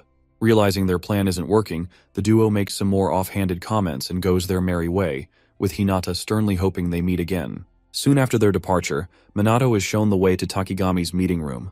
There, he's invited in by the elderly Miss Takigami and greeted warmly as a guest. Once they're seated, Takigami informs Minato that she summoned him earlier just because she's interested in his recent accomplishments and his magic techniques, most of which resemble those of her mentor and ally, Ichikami Minato. If anything, void magic is a rare art, and it's one that Ichikami excels in. Given its tedious nature, only a few sorcerers can use it properly, and it's often dismissed as a useless magic technique. Despite all that, Takigami is still shocked to see that Minato can wield it, so her curious self asks Minato to tell her how he can use the same magic as Ichikami. After hearing everything she had to say, Minato chuckles and talks about her being unable to change, in the same way Ichikami would talk to her back when he was alive. Confused, Takigami asks if they've met before, and Minato boldly tells her they've met each other more times than he cares to count. Now, to answer her question, Minato tells her that he can use Ichikami's magic because he's Ichikami Minato himself. Although she's a little surprised to hear this from a random stranger, Takigami keeps her cool and mentions that there have been many in the past, relatives, friends, lovers, and even secret children, who claim to have connections with Ichikami Minato, trying to cozy up to him. However, in all her years of handling those frauds, she never once expected someone to claim they were him. Thinking he's just another fraud, Takigami apologizes for her impending rudeness, seeing as she reached out to him, and then politely asks poor Minato to leave her residence. Before getting to that, Minato tells her that he met a pair of brothers earlier, and discovered that the younger one had a doll of Ichikami. Confused, Takigami asks what he means by that, and then Minato reminds her of what she said herself back when Ichikami was alive about her wanting to make a doll of him. At this point, Takigami starts sweating as she asks Minato how he even knows about such a private thing. After a brief silence, Minato tells Takigami that she once said that his doll gives children strength, and even until that day, Ichikami's still saving people. With everything Minato's said so far, Takigami slowly starts to believe he's the real Ichikami Minato, and even asks him if he's truly the real Ichikami. Disappointed that she still doesn't believe him, Minato decides to tell her a story. After several more minutes spent reminiscing on old times, Takigami finally believes Minato is the reincarnated Ichikami Minato. When Minato scolds her a little for doubting him, Takigami tells him that believing in something like reincarnation isn't that easy in the modern world. Although Ichikami's always been the unorthodox type, she still can't believe he returned in her lifetime. Upon updating him on the calamities that befell the world after his demise, Takigami then expresses just how glad she is to see him again in her lifetime and tears up a little. Once she's done crying, Minato calls her, knowing fully well that she knows what happened in the past 50 years, and then explains his observation about the knowledge of magic not being passed down, the fact that sorcerers have weakened over time, the misinformation about Ichikami Minato, as well as these so-called magic nobles who appeared out of nowhere, right before asking her to tell him what exactly happened while he was away. By this time, Takigami, nervous, receives a text and checks it out, only to gasp in surprise, making Minato ask what the matter is. Realizing it's something she can't share, Takigami instantly ends their meeting, citing that it's already late, and then urges Minato to stay the night there so they can continue the discussion the next day. Lucky for her, Minato obliges and soon retires to his room for the night. Around midnight, Riku sneaks into Minato's room, not making a sound, and swings his sword at Minato's body, hoping to kill him instantly. Unfortunately for him, Minato pulls the ultimate Uno reverse card when he suddenly appears beside the bed, talking down on Riku's tactless attempt to attack someone in their bed. Mind you, at the time, Minato didn't even know his attacker was Riku. However, once he gets a good look at his face, he instantly remembers the attacker to be Riku. But before Minato can get chatty with him, Riku attacks him again, and Minato dodges the attack this time. Soon after, Riku kicks Minato out the window of his room, and Minato lands safely in the yard outside. Without wasting a single second, Riku shows up in front of Minato in the yard outside and activates a level 1 earth magic, Rock Break. At the same time, Minato activates his level 1 void magic, Magic Barrier, and does his best to block Riku's attacks. However, right after landing a few attacks, Riku skillfully slices through Minato's level 1 magic barrier and sends him retreating a little so he can take the fight seriously. Before getting to round 2, Minato compliments Riku's blade for cutting through his barrier like that, and then asks if it's anti-magic equipment. With no response given, the duo charges up their mana and prepares to begin round 2. However, just as they're about to clash, Hinata shows up and orders them to stop fighting. At this point, Minato tells her he knew she'd be involved in such bullshit, but then Hinata ignored his bullshit and urged him not to resist their summons. To keep him in check, she pulls up live video feeds of her henchmen creeping dangerously close to Minato's friends in their various residences, and threatens to unalive them while they sleep if he doesn't cooperate. Realizing he's been had, Minato calmly asks them to state what they want, and Hinata starts by introducing herself and Riku. Soon after the introductions, she tells Minato that the only demand they have is for him to join them as a magic noble and gain status, rank, honor, wealth, power, and even women if he wants. More importantly, if he decides to join them, Hinata assures him that he'll be able to protect his friends and attain the ability to give absolute orders. On the other hand, even if he escapes his predicament, Hinata promises that the magic nobles will hunt him for life and make life hellish for him and his friends. With their demands stated, Hinata demands to know Minato's answer before they move forward. Eventually, Minato refuses to join their cabal of lazy magicians, and Hinata, pissed off by his reply, picks up her phone to give the order. Soon after mumbling a few shitty things about Minato's buddies being used as collateral, she orders the men at the locations to go ahead with Plan B, so that Minato can never be arrogant again. Just as the men are about to carry out Plan B, the bangles Minato gave his subordinates before he left for Osaka glow up, with all the members still fast asleep, and conjure a yellowish magic-like version of Minato's silhouette. Seeing this, Hinata's men get scared shitless as they try to figure out what the hell they're seeing. Sadly, before they can comprehend what's happening, the magic-like Minato versions activate some level 5 high magic drain void magic and take out all the enemies like they are nothing. A few minutes later, Hinata notices some unusual radio silence from her guys and does her best to get them to respond. Sadly, after seconds of no response, Riku concludes the worst has happened and the team has been wiped out. Enraged, Hinata asks Minato to tell her everything he did, but then Minato fires back, telling her that she should have seen something like this coming. Unless she's a total fool, that is. Despite realizing that Minato's an annoying little pest, Hinata still commends the way he handled the hijacking and the hostage situation, stating that with everything he's done so far, he's passed the first test. Puzzled by her words, Minato asks her if the hijacking was also their doing, but then Hinata lets him know they would never pull such a stupid stunt just to force him into participating in their little game. With that said, she urges him to move on to the second test while charging up her mana, together with Riku, for the real round 2. At the same time, Minato, who's been edging for a good fight, playfully asks if he can opt out of the fight, and as you'd expect, Hinata objects right before lunging at him, together with Riku. For her first attack, Hinata throws a kick at Minato, which he blocks easily, and then she ricochets to a safe so she can unleash her next attack, a level 4 fire magic attack she calls Flare. As soon as she unleashes the magic attack, a loud explosion is created, but unfortunately for her, Minato is left unscathed. By this time, Riku swoops in through the chaos for his sword attack, aiming for Minato's neck, but still doesn't land a single hit just because the captain himself blocked the attack with a mini barrier he erected around his neck. Upon surviving this attack, Minato sighs as he figures a normal person would have died from that hit. Just then, Hinata tells him not to get too cocky, and then unleashes yet another level 5 fire magic attack, blazing column at the captain of the SMT. Knowing what's coming, Minato compliments the blazing column spell as a good one, but to eliminate it, he creates the water azure splash spell using level 3 water magic and completely cancels it out.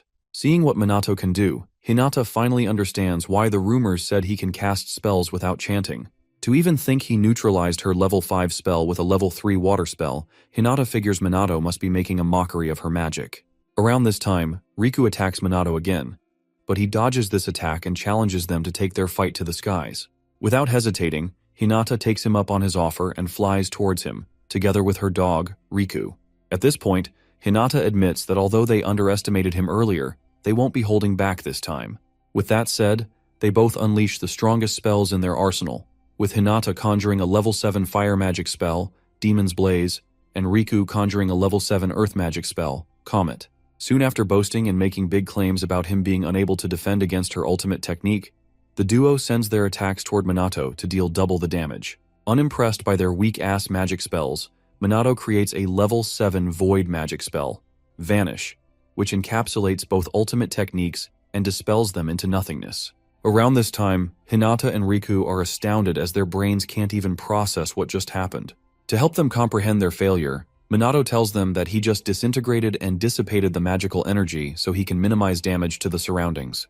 Hearing this, Hinata calls bullshit and even disqualifies him, as she feels Minato's just cheating his way out of a real fight. So far, she says everything up until that point was just a farce, so now that it's come to it, she promises Minato that she's going to show him her true power. Sadly, before she gets to showcase how strong she is, there's a sudden change in the atmospheric energy around them, and they all notice it.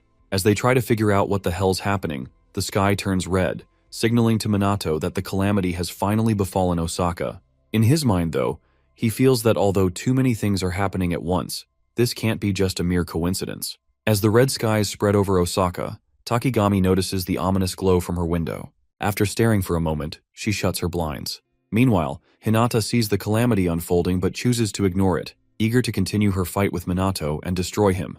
Before she can act recklessly, Riku holds her back, reminding her of their mission. Realizing he is right, Hinata restrains herself, while Minato, knowing he must address the calamity, tells them their fight will have to wait. With that, Minato flies toward the abandoned district of Dotonbori, left in ruins since the Great Calamity 50 years ago. As he surveys the area, he compares its condition to Shibuya, noting that monsters continue to emerge even without an active calamity. Given the dangers, he assumes no humans would be foolish enough to be lurking around. Detecting swarms of smaller monsters throughout the city, Minato quickly realizes he cannot handle them all alone.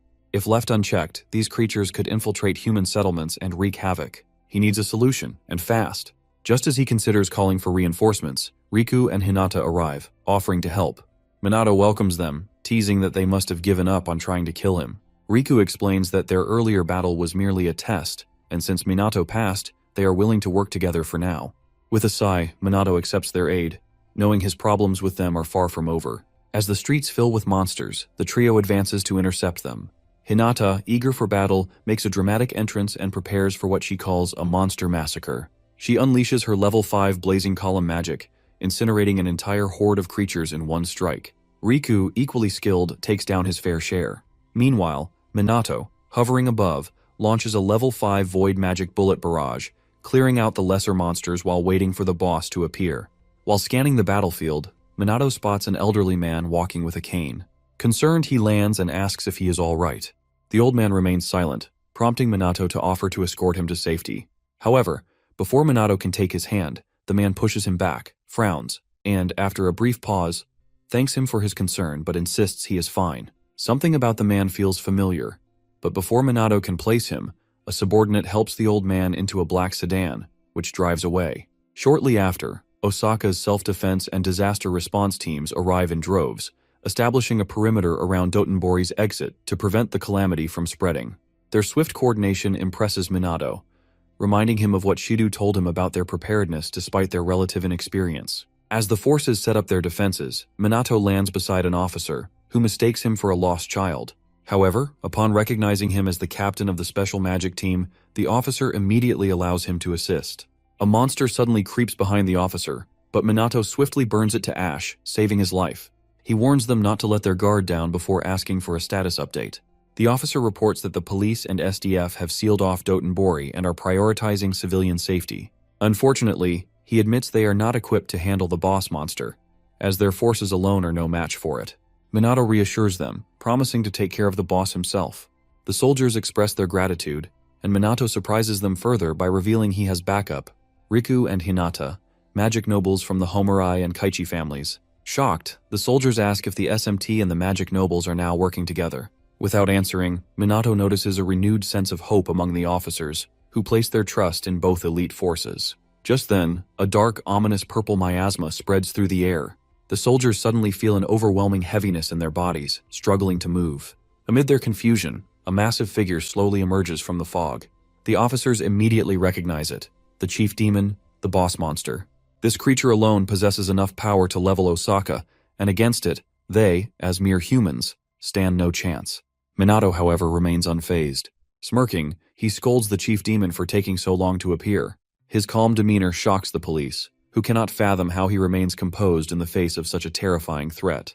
Before Minato can engage, Hinata and Riku step forward, declaring that the chief demon is their prey, and that he should stay back and watch. Though disappointed they beat him to the fight, Minato relents, trusting them to handle an opponent of this caliber. With the battlefield set, Riku and Hinata brace themselves as they prepare for the fight of their lives. After pouting a few more nonsensical words, both Hinata and Riku recreate their level 6 magic attacks, Demon Blaze and Comet, and fire them at the chief demon, who stands motionless in the street, staring at them like fools. As both attacks close in, the chief demon obliterates them with his level 8 fire magic attack, Supernova, blinding the magic nobles and the soldiers with its intense light. Stunned, they struggle to comprehend how a lowly creature can wield such powerful magic. Forced to acknowledge the demon's immense strength, Hinata and Riku prepare to attack again.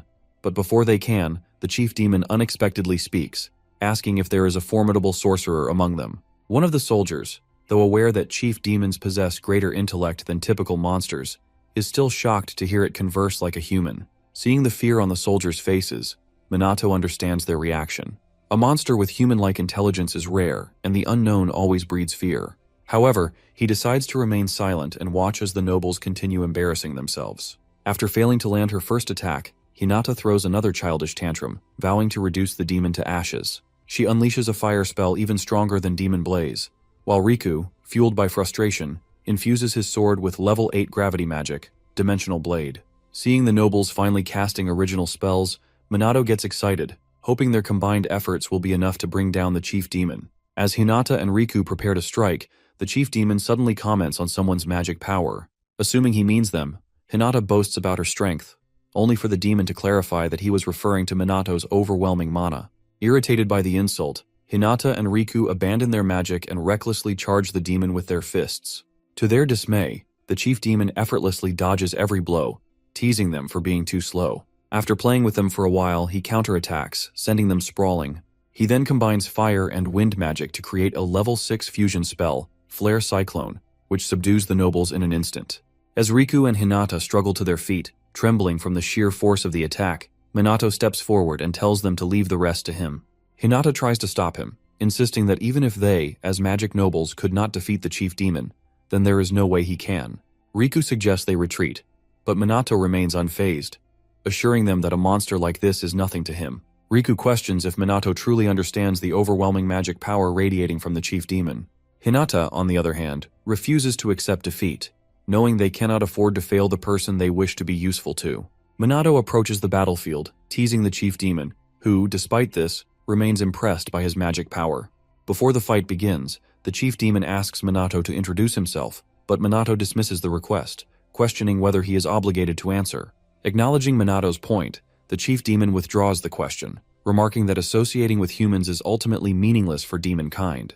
With the pleasantries over, the battle begins. The chief demon immediately goes on the offensive, attacking Minato from all angles, but Minato effortlessly blocks every strike with his high-level magic barrier. Watching the fight, Hinata assumes Minato is struggling and begins gloating, claiming she knew he would not stand a chance. Before she can finish her sentence, Minato casually pushes the chief demon back and complains about how annoying he is. Both magic nobles are left speechless, realizing that the demon's relentless barrage of attacks has not left a single scratch on Minato. Riku, observing Minato's tactics, worries that remaining on the defensive will be ineffective, as the chief demon also possesses an exceptional defense. Meanwhile, Minato debates whether to use a new spell he recently developed, but hesitates due to the presence of the nobles. Instead, he decides on a different strategy and unleashes a level 9 void magic attack, Magic Sparkle, as preparation for his counterattack. Hinata, seeing the level 9 spell, is shocked, as she had always believed level 8 magic was the highest attainable. Minato then traps the chief demon inside the bright yellow void magic circles he created earlier and finishes him off in one swift move. Gasps of disbelief ripple through the crowd as the soldiers realize that Captain Minato just effortlessly defeated an opponent that even the magic nobles struggled against. As Minato descends, the soldiers erupt in praise, hailing him as incredible and even calling him the Messiah. Minato approaches the embarrassed nobles and casually remarks that the monster turned out to be no problem for him. Hinata, utterly defeated, acknowledges that they are nowhere near his level, and realizes that, in their current state, they stand no chance of subduing him. Minato then asks if they still want to continue their fight. Without hesitation, both nobles admit defeat and declare that Minato has passed their test. With that resolved, Minato presses them for answers. Riku agrees to explain everything but mentions that they need one more person present: Takigami. Immediately, Minato understands who he means.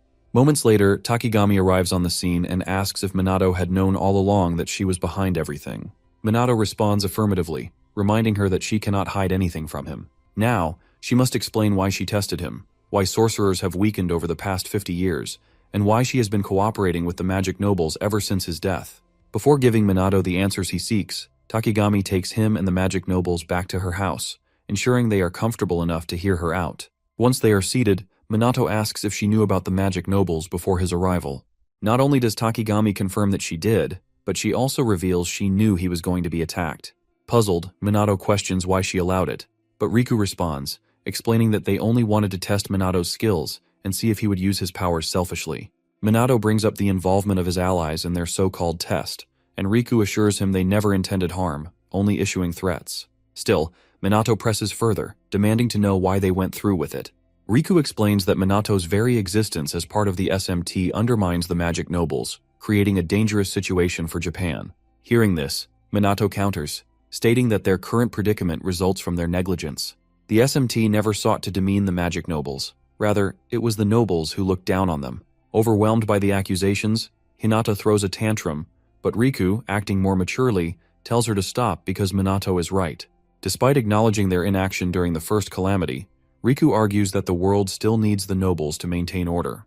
Takigami then intervenes, explaining that the root of the issue dates back 50 years after Minato's passing, leading to Japan's current state and the creation of the magic nobles. Following Ichikami Minato's death and the disappearance of most demons, Japan was overwhelmed by illegal mages. Their numbers grew so vast that even the police and self-defense forces were exhausted, making law enforcement impossible. Japan became a lawless country, and the few remaining legitimate mages fought against the illegal ones, but were ultimately defeated and killed. With the nation on the brink of collapse, hope seemed lost. Summing it up, Takigami explains that Japan's downfall was triggered by Ichikami Minato's death. Without him, the remaining mages struggled to rebuild and restore hope. After numerous discussions, they decided to establish the Magic Nobles, an entity meant to earn the people's trust and serve as a new symbol of hope, akin to Minato. Given that magic was highly dangerous in times of peace, the nobles confiscated all magical texts and documents, recruited those with talent, and eliminated those who refused to join them. By monopolizing magic knowledge, they banned oral traditions and rumors of magic, leading Japan toward peace. However, as a consequence, Japanese mages grew weaker, and imperial politics caused a decline in technology and knowledge, a pattern Minato finds all too familiar. Recalling the situation 50 years ago, Minato remembers the chaos, with people and mages dying, and magic being used for evil. He realizes things only worsened after his death. He then asks Takigami if the nobles truly have the political power to manipulate events as they do, given their supposed affiliations. After a glance at the nobles, Takigami quietly asks Minato if he remembers Mumyu Hifumi, his former subordinate, a sore loser, arrogant, yet incredibly talented. Once Minato confirms, Takigami reveals that Mumyu is now the chairman of the powerful Mumyu Group.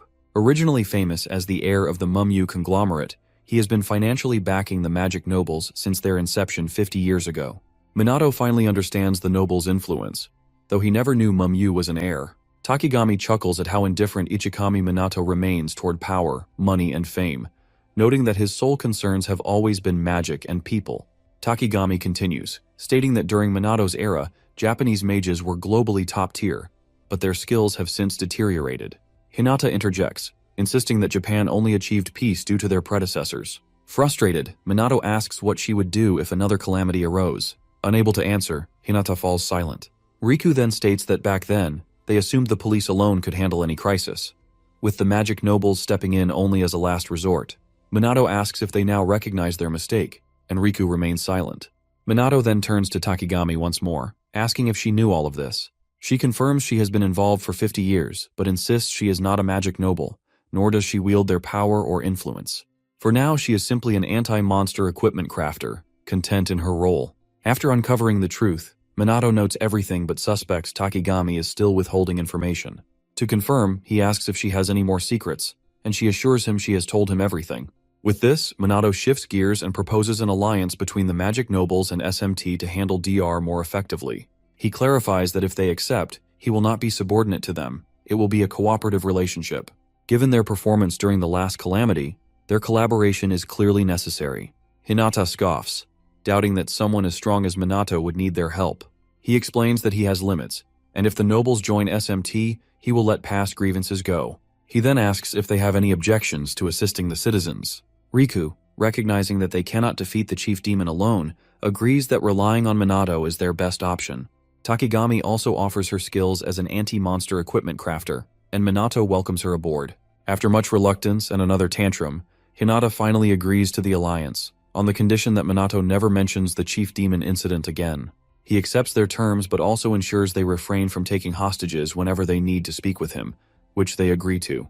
With everything settled, SMT and the Magic Nobles form an alliance for the first time in 50 years. Shortly after, Minato feels like he is forgetting something, but since he cannot recall it, he shrugs it off and carries on. Around the same time, the other SMT members wake up to find men in suits, beaten and tied up near their beds. Initially assuming they are burglars, they soon suspect it has to do with their bangles. By noon the next day, Minato finally arrives at the Osaka Prefectural Police School, where dozens of students eagerly await his arrival. In his first few moments there, Minato is startled by the sudden attention he's getting from the trainees, but thankfully, the on-site instructor orders the Minato fans to line up as they're no longer students, and then apologizes on their behalf for their unruliness. The instructor explains that many joined the police force because they admire Minato, adding that he understands their excitement given the SMT's impressive actions during the calamities. Hearing this, Minato sighs and quickly gets to training the recruits. Moments later, he gathers a few students and, after instructing them to ready their level 1 spells, orders them to fire at the wooden targets before them. While training is ongoing, Minato notices 3 girls ogling him and realizes that SNS and the media have strongly influenced many people. Aware of this, he figures that although their motivation might be impure, they're eager, so he won't go easy on them. With that in mind, he increases the regimen by making them run while sensing their magic, helping them enhance both their physical and magical power. After running for several minutes, the trainees start complaining, asking what he plans to do if they collapse. To reassure them, Minato states that he can use holy magic to heal them regardless of their condition, so they should stop complaining and keep running, because enemies won't care about their circumstances in battle. With that, the trainees push through, training as if their lives depended on it. After a week of enduring the same regimen, the Osaka police force's average magical power increases significantly. On the final day of training, Minato delivers a farewell speech, praising the trainees for enduring the harsh program and greatly improving their skills in just 1 week. He urges them to continue training even in his absence, as they are now the protectors of Osaka's peace. When he finishes speaking, he leaves the trainees and their instructor in tears. Soon after, it is revealed that Osaka's magic level has significantly improved, now rivaling that of Tokyo's officers, all thanks to Minato Kusanagi. Shortly after leaving the training grounds, Minato dreads returning to Tokyo, suspecting that another press conference or some other hassle awaits him. While he is en route, national news reports on the alliance between the SMT and the Homarai and Kaichi families' magic nobles, formed to combat calamities and monster threats. With thousands of people reacting to the news, the reporter notes rumors that major corporations may sponsor the SMT.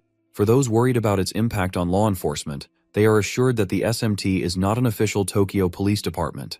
As news of the SMT's good deeds spreads, people across Japan begin recognizing the organization's growing influence. In other news, reporters note that the Mizuha family has yet to make a public appearance, which is strange given their history of cooperating with the SMT. Speculation arises that they may be withdrawing from the alliance just as Japan is beginning to unite against the calamities. After his flight lands, Minato asks the girls if they can contact their father. Yuika explains that she has tried multiple times, but since they have been disowned, he may be unwilling to respond. Even so, Minato expresses concern that the family head has not publicly supported the alliance. Ruka had expected him to step forward once they allied with the other two noble families. Aware of how unusual Tushiro's silence is, Minato decides to check on him later. Noticing his deep thought, the girls call him back to reality, praising his success in Osaka and expressing their pride in him. Minato, realizing how much trouble he is in, joins them in conversation. Meanwhile, Shidu, standing nearby, notes that Chrono didn't appear at night when Minato was absent. Although suspicious, he reasons that if Minato is truly the Shadowbringers' leader, Chrono, and an illegal mage, he will have no choice but to arrest him. Still, with every fiber of his being, Shidu hopes his assumption is wrong, believing Minato is meant to be the world's savior. Later that night, while walking home and complaining about his busy team members, Minato is suddenly approached by two of Tushiru's attendants. They inform him that he has been summoned. Calmly, he follows them, soon arriving at Tushiru's villa. There, Tushiru angrily asks if it is true that both his daughters are now living with him, and then immediately threatens his life if he intends to harm them. Puzzled, Minato reassures the man that they are just friends, prompting Tushiro to press the issue, ensuring Minato will not lay a hand on them. To ease his mind, Minato firmly states that he would never do such a thing to his friends. He then wonders if Tushiro summoned him solely out of concern for his daughters. Despite everything, Minato realizes Tushiro has a strong fatherly side. Moments later, Tushiro leads Minato outside, and once they are airborne, he challenges Minato to a match. With time to kill, Minato accepts. Tushiro immediately attacks, unleashing the level 6 water magic, Geyser Wave, after charging his mana. In response, Minato counters with level 7 fire magic, Demon's Blaze, overpowering the water attack. Afterward, they descend, and Tushiro praises Minato for neutralizing water's advantage using equally ranked fire magic. Acknowledging Minato's strength, Tushiro finally entrusts his daughters to him. For a moment, Minato remains silent, watching the father walk away. Elsewhere, the furious BR boss from before throws a fit upon realizing Chrono is still alive. Fed up, he decides to abandon restraint, vowing to crush anyone in his way. He then turns to his latest ally, Tushiro, demanding reassurance that he will fulfill his expectations. Shockingly, Tushiro promises to annihilate Chrono. Around this time, the enraged boss, who's later revealed to be the former unruly magic noble Kuroi, declares that the next phase will be a full-scale war between BR and the Shadowbringers, urging the Black Mage to await his arrival. A few days before BR strikes, Minato and his SMT members return to school and face even worse glazing than before, especially now that their media appearances have skyrocketed. Minato feels exhausted as things get even more bothersome. Unfortunately, the others don't have it easy either. Yuika is constantly pestered by fans who just want to be with her, attracting not only admirers, but also envious individuals who despise her. Tired of Yuika receiving the attention they crave, 3 jealous girls decide they've had enough. When Yuika sneaks out of class under the guise of a bathroom break, they seize their opportunity to catch her off guard. After easing herself, Yuika complains in the hallway about the exhaustion from the constant attention, when suddenly, the 3 girls intercept her and drag her to an infamous corner of the school. There, they slam their feet against the wall to intimidate her before accusing her of being annoying and questioning why she's even in the SMT. When Yuika remains silent, the short, overweight girl suggests she must have received special treatment for being a magic noble. As if that weren't enough, the green-haired idiot chimes in, claiming Yuika seduced her way into the SMT. Unable to endure the insults, Yuika snaps, yelling that she worked hard to enlist in the SMT and would never resort to cheap tricks. Sensing her defensiveness, the red-haired ringleader of the sore losers presses further, demanding Yuika swear on her title as a magic noble that she has no feelings for Minato. Yuika stammers, but before she can betray herself, Minato suddenly appears, demanding an explanation. Startled, the girls hastily claim they were merely discussing how unfair it is for Yuika to receive special treatment.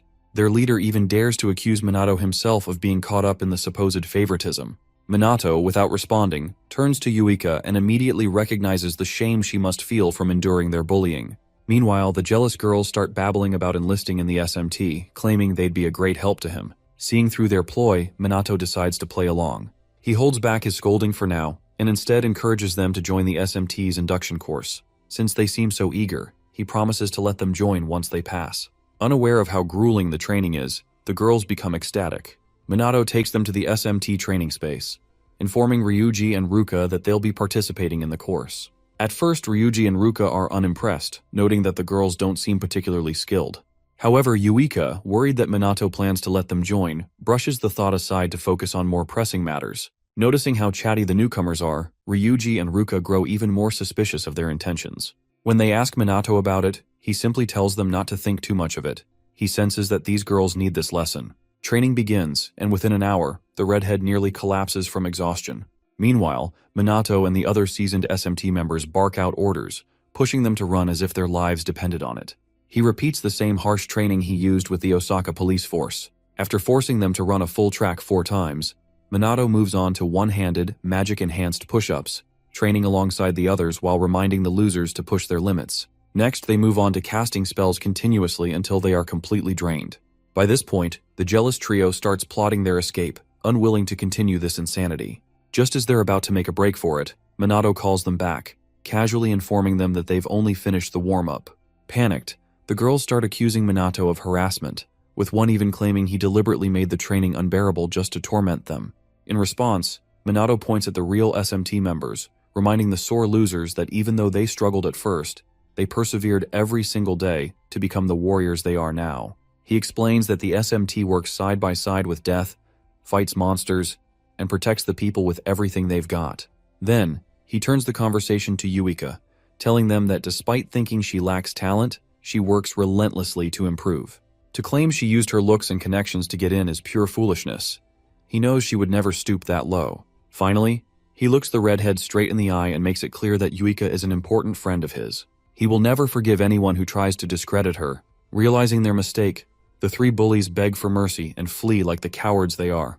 Watching them scurry away, Minato sighs at how spineless they are. Ryuji, still confused, asks him what just happened. Minato simply tells him not to worry about the sore losers. Later, as they walk home after training, Yuika thanks Minato for standing up for her, revealing that she heard everything he said.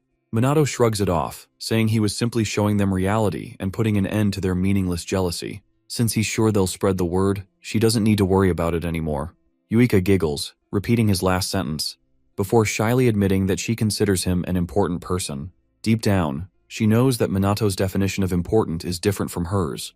But for now, she's satisfied. She believes that one day, when she's strong enough to stand beside him, she will finally earn his love. With newfound determination, she tells Minato to prepare for the day she becomes strong enough to defeat him.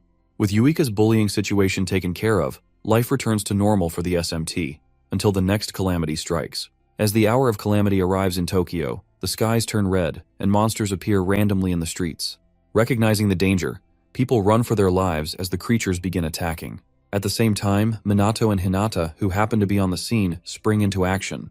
Hinata eagerly claims some monsters as hers, incinerating them with her fire magic. With no time to argue with the short alarm clock, Minato focuses on the remaining threats, obliterating them with void magic. While this unfolds, first responders and a few foolish onlookers marvel at the sight of the SMT and magic nobles working seamlessly together, something they never expected.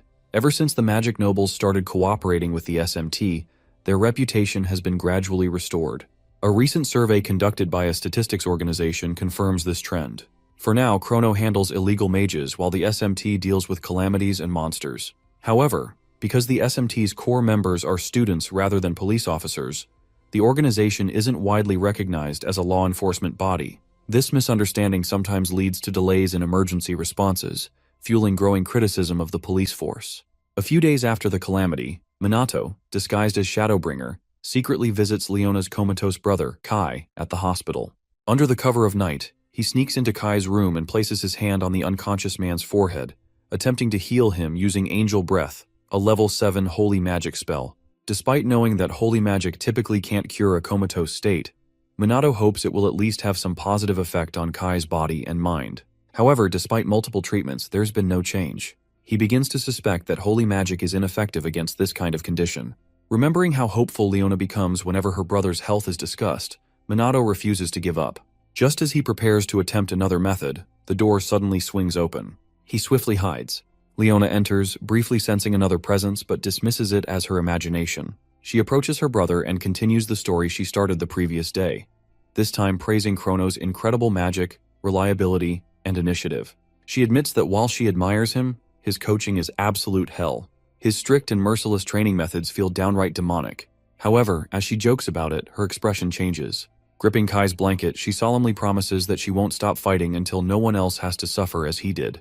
Even if it costs her everything, she vows to take down the Black Rebellion alongside Chrono. Overcome with emotion, she breaks down in tears, apologizing to her brother once again for what happened to him.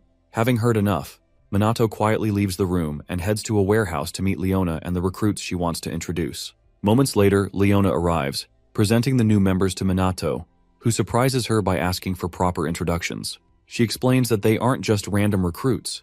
These individuals sought her out after seeing her online posts and enlightenment campaign. She purposely provided limited information to test whether they were determined enough to find her. Now that they're here, she assures Minato that she has verified their identities and screened them thoroughly. The recruits, brimming with excitement, start to fawn over Minato, but Leona quickly tells them to calm down. With order restored, Minato makes it clear that while he's willing to train them, he won't go easy on them. Undeterred, the recruits confidently urge him to push them to their limits. Satisfied with their determination, Minato starts the training and nearly kills them with his grueling regimen. Initially, the recruits were overly enthusiastic, but their dedication soon became evident. Over time, under Minato's brutal training, they improved significantly. Within a week, Minato successfully formed a specialized tactical team focused on information manipulation and hacking, as well as an action team tasked with targeting and dismantling BR hideouts. As Shadowbringer's influence grew, he gained unexpected support from underworld organizations. Meanwhile, the Black Rebellion's hideouts suffered repeated destruction, confusing the police force about the true intentions of the Black Mage. However, Shido remains unwavering in his belief that all illegal magicians are criminals. In his mind, Shadowbringer is no vigilante, just another lawbreaker. Determined, Shido vows not to let these so-called heroes escape justice. At the same time, Kuroi, his usual irate self, throws another fit, furious at the Black Mage's continued defiance. Before he can break something, a subordinate arrives, informing him that everything is ready for their next operation. Despite this, Kuroi continues berating them for being slow and incompetent. Nevertheless, he remains obsessed with his goal. He promises that no matter what happens, he will personally corner and eliminate Minato and Chrono, even if it's the last thing he does.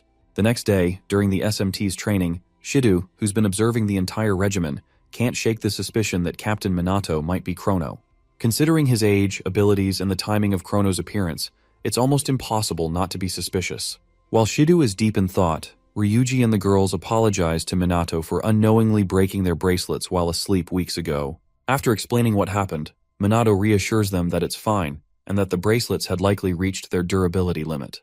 However, internally, he realizes that a novice like himself can't make decent anti-monster equipment. He decides to contact Takigami later for better gear. Still, Ryuji and the others remain pissed at the nobles for launching a night ambush just to test them, all because they think they can do whatever they want. Understanding their frustration, Minato admits he's also angry about the nobles' sneaky tactics, but considering the future, cooperation with them is essential. With that in mind, he politely asks his subordinates to let this incident slide just once. Reluctantly, they drop the subject, but then turn their frustration toward themselves, blaming their lack of power for not even noticing the attack. At that moment, Yuika recalls how disoriented the magic nobles looked upon waking up and asks Minato about it. She doesn't know what kind of magic affected them, but they still seemed unaware of their situation. Minato explains that he used a drain-type spell to absorb their magical power and blur their memories. It's possible they don't remember anything before or after the magic was cast. With training over for the day, Minato suggests they all head home together, but his subordinates quickly refuse, giving various excuses. Since he's been ditched, Shido offers him a ride, which Minato accepts. On their way back, Shido brings up Shadowbringer's growing influence and tells Minato that, as part of the police force, he can't just sit back and watch. Sensing where this is going, Minato asks if Shido still suspects him. Shido sidesteps the question, listing a few qualities about the criminal before asking if Minato has noticed them too. Minato plays dumb, claiming he knows nothing. Though highly skeptical, Shido lets the matter drop for now.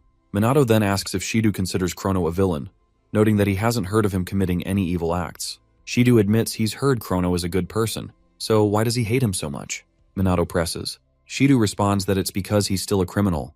To help Minato understand his stance, Shido shares his past, His father was a remarkable police officer with a strong sense of justice. While society vilified criminals, his father always believed they had consciences and that confronting them with respect could help them see the error of their ways. Shidu admired that belief, which inspired him to become a police officer. However, his father was killed while trying to negotiate with a criminal who had taken hostages. Unarmed and defenseless, he was mercilessly attacked with magic. Since he couldn't use magic himself, he was killed in an utterly one-sided fight. The criminal was later arrested and charged with robbery and murder. When asked why he killed Shidu's father, he claimed he had been scared of the unarmed man. Remembering those words, Shidu loses his composure, angrily declaring that real fear should belong to the victims, people like his father, who was murdered over something so trivial. With that said, he makes his stance clear. He will never forgive criminals. Even if they try to save others, they should not be pardoned. Otherwise, those who live honest lives will have nothing to believe in. As Shidu relives his grief, Minato recognizes that this belief is deeply ingrained in him. After his outburst, Shidu apologizes for getting emotional, then drops Minato off, saying he'll be counting on him the next day as usual.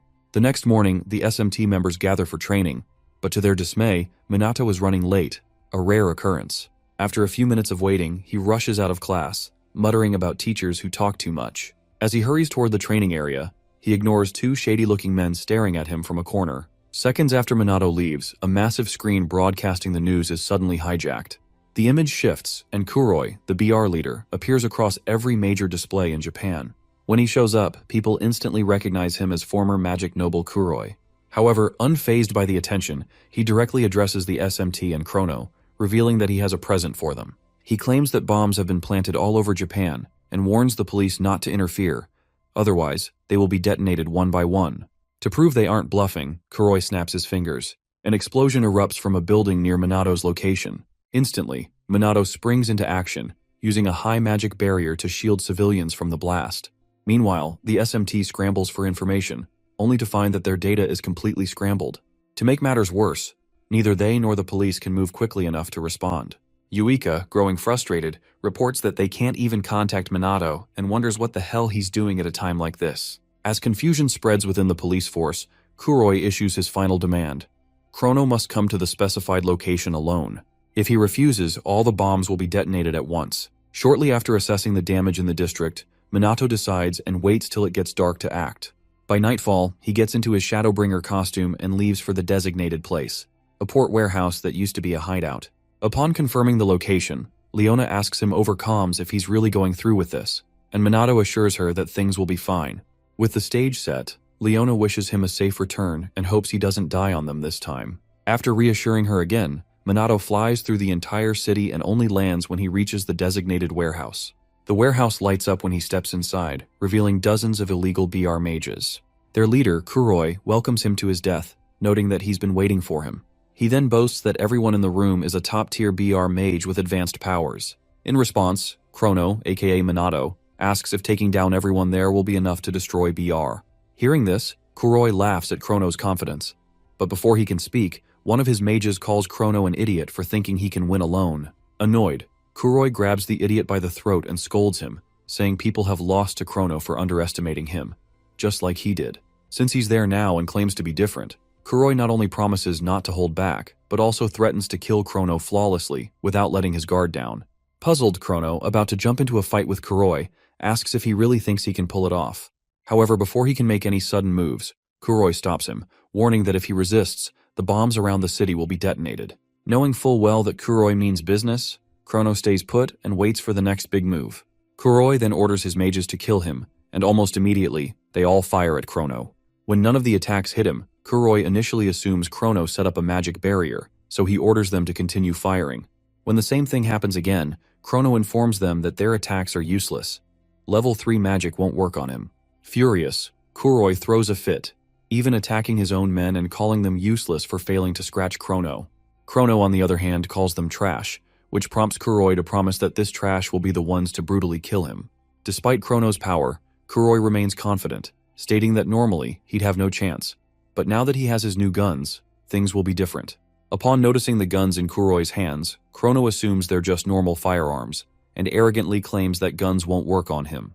But as soon as he's done talking, Kuroi fires a shot that grazes his right cheek, and to his shock, Chrono gets injured. Savoring the surprise on Chrono's face, Kuroi laughs maniacally and explains that his gun is an anti-magic weapon enchanted with magic that disassembles magic itself. After explaining what his bullets can penetrate, Kuroi fires 3 simultaneous rounds, all of which graze Chrono's body. Kuroi then admits it's been a while since he last shot, so he expected his aim to be slightly off. However, he is taken aback when Chrono subconsciously heals his wounds using natural magic. Mistaking it for holy magic, Kuroi calls him out for using it, but Chrono corrects him, stating that it's actually natural magic, which activates automatically to heal him. Regardless, Kuroi declares that healing won't change the situation. It just means he can hurt Chrono even more. Kuroi then fires 3 more shots while taunting Chrono, but he soon notices that all his bullets, just like before, only graze him. Despite this, Chrono effortlessly heals himself again. At this point, Kuroi starts to suspect something's off.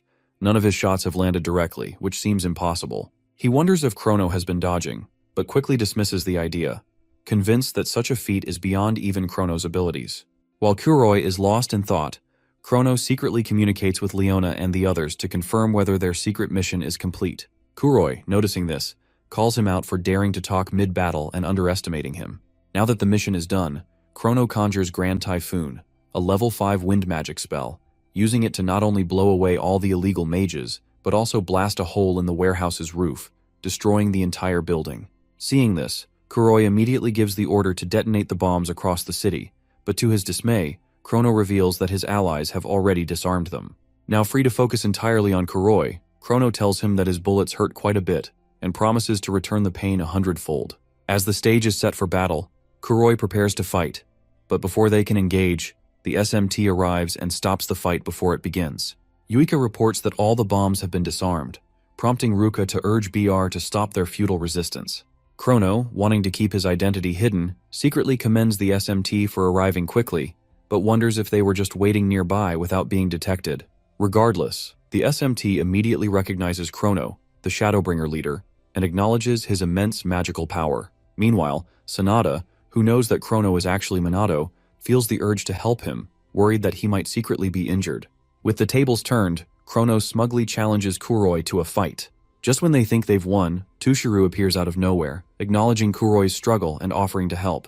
Recognizing the traitor as their father, the girls exclaim in shock, desperately hoping there's a good explanation for this. So without fail, they ask their father why he's siding with a despicable human like Kuroi. Before Tushiru can answer, Kuroi claims it's because they're comrades in arms. Still confused, Yuika and her sister bombard their father with questions, desperate to understand what could have made him side with such an asshole. Eventually, growing tired of their persistence, Tushiru coldly tells them he's not obligated to explain anything. Disappointed, they fall silent and simply stare at him. Meanwhile, Shidu calls for Chrono's capture, but Chrono questions whether this is really the time to treat him as an enemy. Other SMT members echo his sentiment, arguing they should be working together, especially since Minato isn't there. Realizing they have a point, Shidu reluctantly agrees to cooperate. Just this once.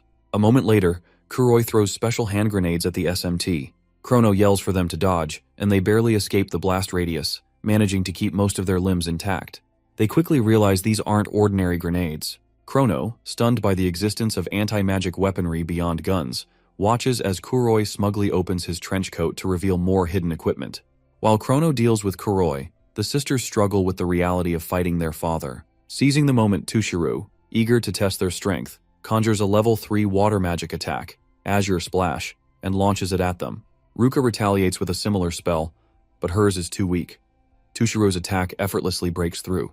With nothing left to do, the girls brace for impact. Just as all hope seems lost, Ryuji intercepts with a level 3 earth magic spell, Rock Wall, saving them from drowning. Afterward, the sisters thank Ryuji, and Tushiru acknowledges their improvement and teamwork. However, he warns them there's still no match for him, as his magical power is on par with Minato's. Despite this, Yuika refuses to back down. Determined, she and Ruka combine their mana to unleash a level 7 Great Water Magic, Geyser Wave, against him. Tushiro counters effortlessly with a level 8 spell, Tidal Wave, overwhelming them completely. He then remarks that while they manage to neutralize part of his magic, they're still far behind. As the sisters lie defeated, Kuroi complains about how one-sided the battle has been in his favor. He mocks Chrono, declaring that even the great Shadowbringer is powerless against anti-magic weapons. He sneers, suggesting Chrono has never fought against guns before. With Tushiro at his side, Kuroi claims Chrono stands no chance, even offering him the humiliating option to beg for his life. However, Chrono remains unfazed. Seeing this, Kuroi grows both agitated and paranoid, screaming at Chrono not to get cocky. He fires more anti-magic bullets, only for Chrono to dodge them all. Initially, Kuroi assumes it's luck, but the more he watches, the more doubtful he becomes. Meanwhile, Tushiru showcases his level 8 water spell again, asking for their opinion. Receiving no answer, he attacks Chrono, who dodges flawlessly. Kuroi, noticing something off about Chrono's movements, quickly unleashes his level 5 dark magic, Night Raid, sneaking behind Chrono for a surprise attack. Chrono, however, evades every sword slash, forcing Kuroi to shoot at him again, only for Chrono to dodge yet again. As Chrono catches his breath, another surge of water magic barrels toward him. He throws up a void barrier, but it cracks on impact. The SMT members, watching from the sidelines, are left dumbfounded by the sheer amount of mana being used. They start feeling useless for just standing there. Knowing they can't face Minato like this, they decide they need to act and earn his recognition. Shido, still harboring resentment toward Minato, sees an opportunity. With Chrono distracted and supposedly at a disadvantage, he believes they can finally neutralize him. Knowing reinforcements will arrive soon to help capture Tushiru and Kuroi, Shido refuses to let this moment slip away. He turns to Sanada, who is nearby, and urges her to help him take Chrono down. Sanada hesitates, questioning his reasoning. Shido insists that Chrono, an illegal mage fighting alone, must be arrested now. Initially she refuses, but Shido persists, practically begging. Unable to outright refuse, Sanada clenches her fists and faces forward, making Shido take this as her agreeing to his request. But instead of attacking Chrono, she suddenly supplies him with white magic. Kuroi, witnessing this, mistakenly believes the police force has just turned against their only ally, Chrono, and mocks them. In time, however, Shido, just when he's about to unleash the next attack, realizes Sanada just hit Chrono with first aid, a level 5 holy magic. Around this time, Kuroi calls out the police force for helping Chrono, an illegal mage, but then Chrono, who can heal his wounds with his passive magic, ignores him and wonders why Sanada hit him with magic that she knows he doesn't need. Upon further investigation, Chrono figures Sanada must be trying to communicate her feelings to him through magic, so he accepts the healing effects and continues fighting Kuroi. In the meantime, Shido, who's apparently brain dead, asks Sanada why she healed the criminal, and Sanada, tired of his bullshit, tells him it's because Chrono's fighting for their sake. When the idiot asks how he's doing that, Sanada tells him to think about why they, who can't even move, are still alive, or why Chrono's not moving an inch from that place. With Shido remaining quiet, she tells him it's because he's only trying to protect all of them. While poor Chrono keeps getting hit by Kuroi's bullets, Sanada tells Shido that if it weren't for Chrono, they'd have been Kuroi's targets, so that's why he's not running away from them. Even after hearing all this, Shido still tries to paint Chrono as the bad guy like the fool he is, as there's no way an illegal mage like him would save the police. Realizing the doubt in his eyes, Sanada reminds Shido that Chrono is only there alone with them to save the people and fight for others. By this time, Shido starts thinking with his brain, and because Chrono's not moving much from where he is and is covered in wounds, Shido starts to question his sentiment towards him so far. Very soon he starts realizing the truth in front of him when the girls tell him they will all fight alongside Chrono, irrespective of whether or not he's an illegal mage. To their dismay, however, Kuroi reminds them that nobodies like them won't change a single thing since they don't have that much magic power left in them. With the SMT members attacking him with all their might, Yuika tells him that although their mana might be small, there's still something they can do. With that said, they turn their sights to Tushiru, floating on his flying water bubble, and force him back down to their level. The minute he lands, Chrono attacks him with Demon's Blaze, and Tushiru, quickly seeing the sneak attack, counters it with Geyser Wave. Realizing the coordination between all of them, Tushiru realizes he doesn't have that many opportunities to attack Chrono, as he knows the SMT will get in his way. With that in mind, the SMT works on holding off Tushiru, with Sanada happily eager to help Minato. While the girls attack the father, Shido strengthens his resolve and joins them to hold Tushiru off, which eventually pisses Kuroi off. As for Chrono, he commends the SMT for holding Tushiru off, making the fight easier, and continues pissing Kuroi off so much that he threatens to kill them with full force, and shoots Chrono even more. This time, Chrono dodges the attacks flawlessly, leaving Kuroi dumbfounded and wondering how the hell Chrono even managed to dodge all the bullets. When he accuses him of using magic, Chrono assures Kuroi that he didn't use any magic and just dodged it. At this point, Kuroi loses his shit, telling Chrono not to joke with him as this isn't a movie. By then, Chrono tells him that although it's been a while since he encountered long-range anti-magic equipment, he couldn't fight that well. Upon hearing this, Kuroi starts shooting erratically, But then Chrono, who says he's already analyzed his attack pattern, dodges all the bullets without fail and moves closer to him. Realizing bullets don't work anymore, Kuroi pulls out his anti-magic equipment rocket launcher and prepares to blow everyone away with it. Sadly, before he can even pull the trigger, Chrono uses Night Raid to get much closer to him, shocking Kuroi, and uses Cruel, a special kind of dark magic different from normal magic, to send the bastard into a world of pain for 3 days and 3 nights. A fitting punishment for a villain like him. Having dealt with Kuroi, Chrono moves on to Tushiro to attack him next, despite having his team members immobile from exhaustion. Realizing just how well those guys held Tushiro off, Chrono smiles at them and urges them to leave the rest to him. With this, he focuses his full attention on Tushiro. But before he can fight him, Tushiro surrenders, and Chrono asks for an explanation. Just then, Leona reports through comms that they've got trouble as the police and magic nobles are swarming all over Tokyo's BR hideouts, adding that it's clearly planned timing. If anything, she reports that she's sure that the information was leaked by Mizuha Tushiro. This information then causes Chrono to ask Tushiro if he was a spy who infiltrated BR, and Tushiro says yes. Before their conversation continues, Kuroi gets up and tells everyone to stop fooling around. Judging by his condition, Chrono figures he must have dissolved Cruel with anti-magic equipment. With him as backup, Kuroi holds a detonator and threatens to destroy all the bombs he's placed nearby. Seeing this, the other SMT members complain that they can't move well enough to escape the bombs in time, but then Chrono and Tushiro, still up and running, both activate Firewall and Emerald Aqua, both level 7 spells to protect the SMT members from Kuroi's bombs.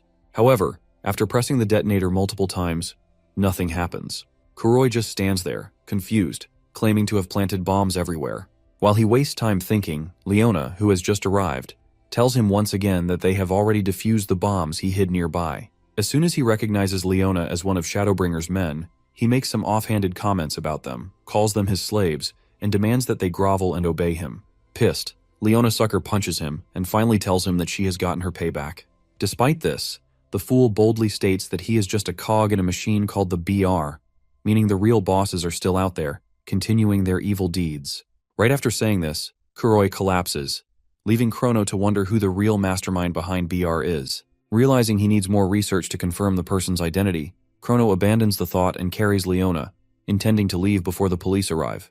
Just then, Yuika tries to get him to wait so she can confirm something with him, but Chrono ignores her and leaps into the night sky, never to be caught by the SMT again. Soon after his departure, Ruka, Yuika, and Ryuji are left puzzled over what kind of person the Shadowbringer's leader could be. In any case, Sanada, who knows Chrono's true identity as Kusanagi, is filled with gratitude toward her hero for saving so many lives that night.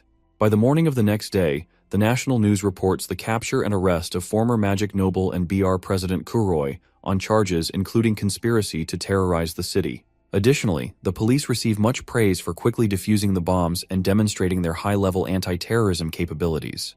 Watching the news, Hinata and Riku, seen somewhere in the city, scoff at the media's attempt to take credit for their efforts. Meanwhile, Minato returns to his normal life as the SMT captain. That same morning, he walks to the Mizuha residence with his team to see Tushiro. On the way, they ask him to explain his absence during the sting on Kuroi the previous night. Minato lies, telling them that something happened in his family. Luckily for him, they buy the lie but still urge him to contact them next time. Upon arriving at the Mizuha residence, they are warmly welcomed and provided a place to sit in the meeting room. Inside, the girls ask their father to explain the situation.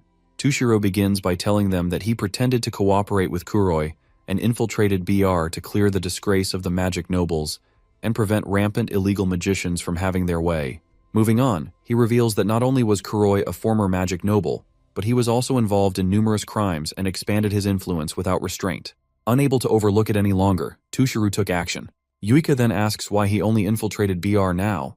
Tushiro explains that he received an imperial command from the police, who believed it would be easier for him, as a magic noble family head, to infiltrate BR since Kuroi had previously colluded with Fuka. Using psychological tricks, Tushiro gained Kuroi's trust with ease. He ends his story by explaining that although he is not officially part of the police organization, he was treated as an undercover investigator by exception and will not be held accountable for any crimes committed. Hearing this, the girls sigh in relief and criticize the police for treating their father this way. Meanwhile, Minato contemplates the organizations involved in this charade, the SMT, the police, who seemed deferential to the magic nobles, and even Mizuha Tushiro, who surprisingly went to such great lengths to achieve this. He also wonders why the police decided to act at this specific time when they could have done so earlier.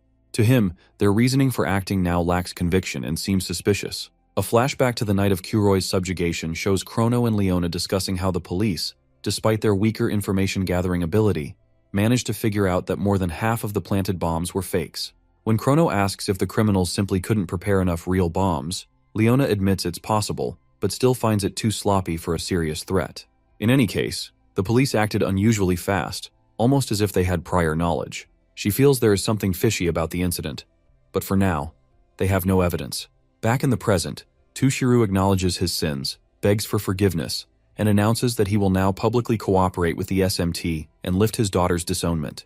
Hearing this, the girls instantly cheer up, knowing they can proudly be Mizuha family members again. On their way home from the Mizuha family meeting, Ryuji comments on all the good things that have happened and finally feels at ease now that everything is resolved. Sanada, on the other hand, calls Minato and Chrono her heroes and wishes there was something she could do to thank them. Shido, knowing Chrono is an illegal mage, still cannot shake off the fact that he saved them that night. If Chrono turns out to be Kusanagi, Shido is unsure whether capturing him would be the right thing to do. Meanwhile, Yuika grows uneasy as she recalls seeing Chrono's eyes that night and realizing they were the same as Minato's. Unable to differentiate between the two, she starts to wonder if they are the same person. Minato, fully aware of what's happening, realizes things could get messy if this continues. That night, dressed as Chrono, he visits Kai in his hospital bed to continue healing him with holy magic. Receiving no response this time, Chrono urges Kai to wake up, reminding him that his sister is waiting for him. Just then, Leona walks in, prompting Chrono to hide outside the window. She gently tells her little brother that she has finally defeated the villains with Chrono, so there is no need for him to worry anymore. She promises that no one will hurt him again. Seconds after hearing his sister's voice, Kai calls out her name, and Leona instantly reassures him that she is right there with him. Now fully awake, Kai welcomes his big sister back and tells her he tried his best to stay strong while she was away. Without hesitation, Leona hugs Kai tightly as tears stream down her face. Seeing this, Chrono smiles, realizing his job is done, and silently flies into the night sky. The next day, during their lunch break, Ryuji, who's with the others on the school's rooftop, begs Minato and the girls to help him look after his little siblings the following day. When asked what happened, he explains that his shift runs throughout the entire day, and he'll be home really late. Normally, he participates in SMT activities and works whenever his mom isn't working, but unfortunately, none of them will be available this time.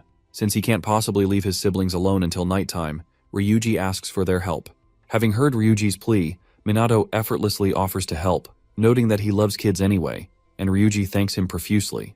As for Yuika, she apologizes for not being available, explaining that she has things to do related to moving. Realizing she's no longer disowned, Ryuji asks if she's finally moving back to her father's place, but Yuika tells him they're moving to a bigger place instead. Right then, Yuika mimics her father, telling both of them to keep establishing their independence and exploring the outside world, as long as Kusanagi Minato stays with them. Soon after, Ryuji comments on her dad's actions, and Yuika tells him that at least he's kind enough to provide money. In any case, Minato feels that if Tushiru is promoting independence, then the sisters living together makes sense. On the other hand, he understands why Tushiru would want to keep him close to the girls now more than ever. Anyway, Ryuji jokes about Minato and Ruka helping Yuika move, only to realize how overbearing and ignorant they are, concluding that Yuika will be fine on her own. After getting a good laugh out of the joke, he asks Ruka if she'll be available to accompany Minato. Ruka stutters before eventually offering to help Minato look after the kids. With that, Ryuji thanks both of them and promises to make it up to them. The next day, Minato and Ruka take Ryuji's 3 siblings to the amusement park, since it's been a while since any of them have been there. The kids excitedly rant about riding the merry-go-round, the roller coaster, and the Ferris wheel all at once. To satisfy them, Minato assures them they'll ride all of them. Just as they're about to get on a ride, he notices Ruka standing back and urges her to join them. By this time, Ruka's expression looks so intimidating that the kids feel threatened, making Minato ask why she isn't smiling. To avoid being labeled a party pooper, Ruka apologizes, then makes things worse by forcing an awkward smile, asking if it's better. Unfortunately, the kids find her even scarier. To prevent them from crying, Minato pets the kids and ignores sad Ruka for now. Afterward, all 5 of them ride the roller coaster, Ferris wheel, and merry-go-round before finally stopping as it gets late. While Minato tends to the happy kids, he notices the sadness in Ruka's expression and decides to talk to her. Fortunately, the kids leave for a short bathroom break after Minato warns them not to bump into people, giving the duo some alone time. After some small talk about the kids' excitement, Ruka tells Minato he's amazing, even admired by children. Despite knowing this, Minato insists it's nothing special, but Ruka counters, admitting she isn't good with kids. Not that she dislikes them, but she struggles with communication. Minato acknowledges this, and she apologizes for being so stuck up. Moving on, she recalls telling Yuika that she could never surpass her, but now she feels inferior in every way. She can't cook, get along with people, or be as considerate as Yuika. Even in magic, where she once excelled, she's being surpassed. If anything, she knows she's not perfect, just a clumsy woman who can't do anything for herself. With Minato remaining silent, Ruka apologizes for being a whiny girl and urges him to forget everything she said, noting that the kids are returning from the bathroom. As the kids navigate through the crowd, the eldest accidentally bumps into one of 3 bullies harassing other children and threatening to film them. Knowing what's about to happen, Minato prepares to intervene. However, before he can act, he notices Ruka stepping in first to protect the kids and decides to watch. She swiftly pulls the boy out of harm's way and asks if he's okay. The boy starts crying, and she's relieved he isn't hurt. At this moment, the bully and his lackeys demand an apology from the little kid for simply being a child. Ruka refuses, arguing that the kid did nothing wrong and that the bully should be the one apologizing.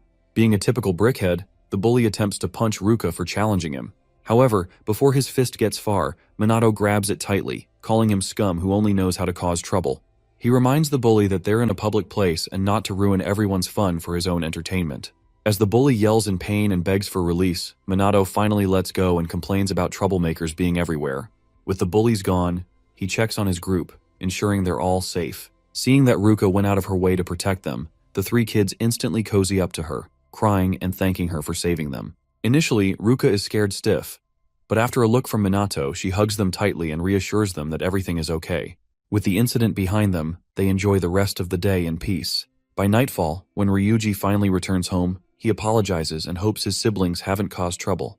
However, to his surprise, he finds all 5 of them sleeping soundly together, just like a happy family. Over time, it's revealed that while the captain of the SMT, Minato, and Chrono, Shadowbringer's leader, Japan's twin mages, were gathering attention, the police's reputation only plummeted.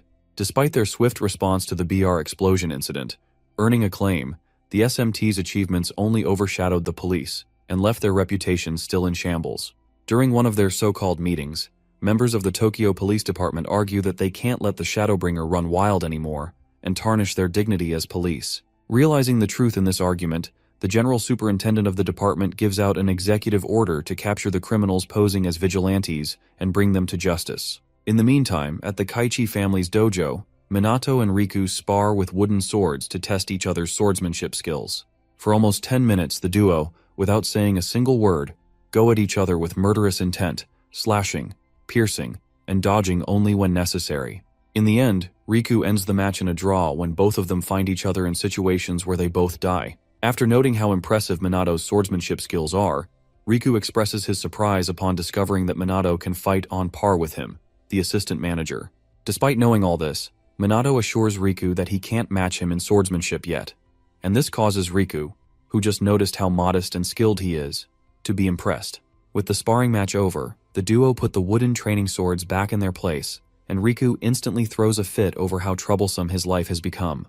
Confused, Minato asks him to explain what just happened to him as he seemed fine just a short while ago, and Riku says that whenever he's holding a sword, he always feels slightly motivated to do stuff. However, now that he's had to drop it, he feels useless and wishes he could die at that instant or become a plant. Hearing this, Minato sincerely tells Riku not to die yet, stating that just being alive and doing nothing is enough for anybody as long as it brings them happiness. Seeing how thoughtful Minato is, Riku calls him an interesting person, and then, after sitting up, tells him that he's always felt out of place. If anything, becoming known for his swordsmanship skills made him feel even more alienated, and that's more frustrating to him than anything in the entire world. Hearing this, Minato assures him that what he's describing isn't him being an alien, but instead, it's just his uniqueness being put on display for everyone to see. Although shocked, Riku inexpressibly tells Minato that no one has ever described his talent as his uniqueness before. Well, for all it's worth, Minato says he's had similar experiences in the past and then narrates to Riku, while remembering his past life as teen Ichikami Minato, that he was once caught in an unimaginable terror where death was practically before him. Back then, Minato claims to have fought back and awakened his powers as a result. But unfortunately, or fortunately for him, Riku stares expressionlessly as he thinks Minato is referring to the experience he had during a traffic accident he once told him about. In his mind, however, Minato recalls that he learned to use magic ever since that day by mimicking the monster's spells, up until he developed his own spells, even though he was the only survivor left. During that time, Minato tells Riku that he remembers how he couldn't save anyone and was often seen as an oddity by the surrounding people. Now, however, he's made sure that his power and his strength aid others. With that said, he asks Riku if he has something to protect, and Riku, realizing Minato's right, says that he indeed does have something he wishes to protect. Knowing this, Minato happily tells him to use his power for that cause since he already has the uniqueness within him. And Riku, deciding to take Minato's advice, thanks him for the help. Thereafter, the duo shakes hands and promises to work together next time. Moments after leaving Riku's dojo, Minato thinks about Kaichi Riku's personality so far and notes that, for the head of a magic noble family, he's pretty decent, even though he has his quirks. In any case, Minato feels the guy's far better than the others who are pretentious, wicked, and just downright incomprehensible. While he presses on, deep in thought, Minato bumps into somebody in the street and instantly apologizes for being a turd, only to find out that the person he bumped into is none other than Homarai Hinata, the short brat. When Hinata also recognizes her assaulter to be Minato, she demands an explanation, hoping he can provide one. With no response given, she tells Minato that she ran into an annoying guy earlier and has been pissed ever since. Minato then asks why she isn't in her flashy outfit for the day, and Hinata says there's no way she wears something that flashy every day. Also, since it's anti-demon equipment, she's only supposed to wear it for official duties and nothing else. By this time, Minato mentions her interest in that sort of thing, only to realize after a brief silence that she actually is. Soon enough, the duo notices people on the street staring at them. To avoid getting harassed, Hinata rudely urges Minato to follow her to her spot around the corner. Minato, tired of dealing with a girl who does things at her own pace, follows her. When they finally reach her spot, they quickly find an empty table and sit down to avoid being noticed by the other guests at the cafe.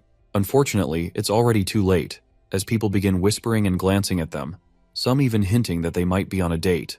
After a few angry glares from Hinata, however, the gossipers get scared and return to minding their own business. Minato, who remains chill the entire time, starts seeing Hinata as a mad dog, but stays quiet to avoid trouble. Once she's taken care of the onlookers, Hinata asks Minato about his meeting with Riku earlier. Sensing she might be jealous of him getting along with Riku, Minato apologizes for not inviting her to the dojo.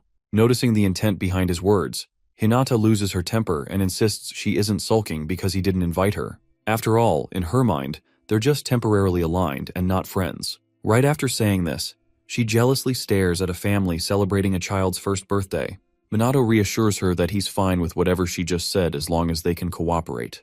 Annoyed by his confidence, Hinata demands to know how he became so strong. When Minato lies about gaining his powers from a road accident, Hinata calls bullshit, saying there's no way he got that strong just from an accident. She knows Minato has abnormal magic power, and magic doesn't work that way. In his mind, though, Minato reveals that he's actually suppressing his magic power even more than before. Besides, Hinata figures that if all they had to do to increase their magical power was risk death, then they wouldn't have to struggle so much. Tired of being left in the dark, Hinata stands up and angrily demands that Minato tell her the truth about his strength. Minato realizes she's desperate to become stronger, but telling her, a person from the modern era, that he's Ichikami's reincarnation wouldn't make any sense, nor would it satisfy her. So instead, he tells her to train the usual way if she wants to get stronger. Frustrated, Hinata sighs, saying Minato is impossible to read, and sits back down. Soon the waitress arrives with their orders and, after apologizing for the delay, serves Hinata her very berry parfait. Shocked by its sheer size, Minato wonders what's up with the parfait. However, Hinata, now beaming with excitement, tells Minato she's been waiting for this. Right after saying that, she pretends the waitress got her order wrong. Minato watches in confusion as she downs every bite like her life depended on it, savoring its sweetness and plump texture. When she finishes, Hinata breathes deeply and admits she's always wanted to try the parfait at this cafe but felt awkward coming alone. Meaning, her friendly outing with Minato worked out perfectly. Realizing she has a sweet tooth, Minato studies her mana flow and notices it's overflowing. When Hinata realizes she's let her guard down, she abruptly ends the meeting, claiming there's nothing else to discuss, and rushes out of the cafe. After she leaves, Minato realizes he managed to catch a glimpse of the magic power she was suppressing. Even so, he knows it's clearly more intense than the last time they fought. There's no way she could have increased it so much in such a short time just from training. As he wonders what she did to boost her power, Minato concludes that Hinata Homarai is hiding something. Meanwhile, Shidu, still stuck at work, starts to suspect Minato might really be Chrono. He's noticed that whenever Chrono appears, Kusanagi is nowhere to be found, making it hard not to believe they're the same person. For now, the police investigation is intensifying, and Shidu knows it's only a matter of time before Chrono is caught. Feeling conflicted, he peeks at a family picture, hoping his father's spirit will somehow guide him. Later that night, Leona reports to Chrono on the rooftop that the police are working to dismantle Shadowbringer. Operations are being conducted everywhere, leading to the capture of some members for questioning. Analyzing the information, Chrono realizes that the SMT has also been ordered to apprehend them. He briefly considers telling Leona that he's Kusanagi from the SMT but decides against it. If she were caught, knowing the truth would only cause her unnecessary stress, as he knows she'd never betray him. Also, there's no real benefit in revealing his identity right now. He can still hint at inside police information without exposing everything, making it the wrong time to confess. Just then, Leona tells him they need a plan because if things continue at this rate, the police will eventually reach them. To stop her from worrying, Chrono assures her to leave things to him.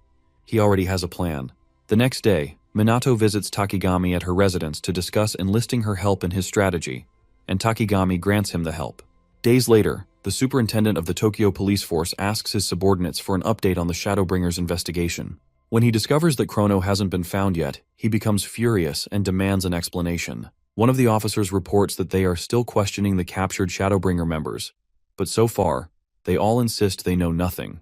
The boss then asks why they haven't gotten them to talk yet, but the officer explains that they lack leverage, as it genuinely seems the lower-ranking members are uninformed. Frustrated, the boss authorizes the officers to use force if necessary to capture Chrono, stating that the police force's dignity is at stake. Understanding the urgency, the officers scramble to take action.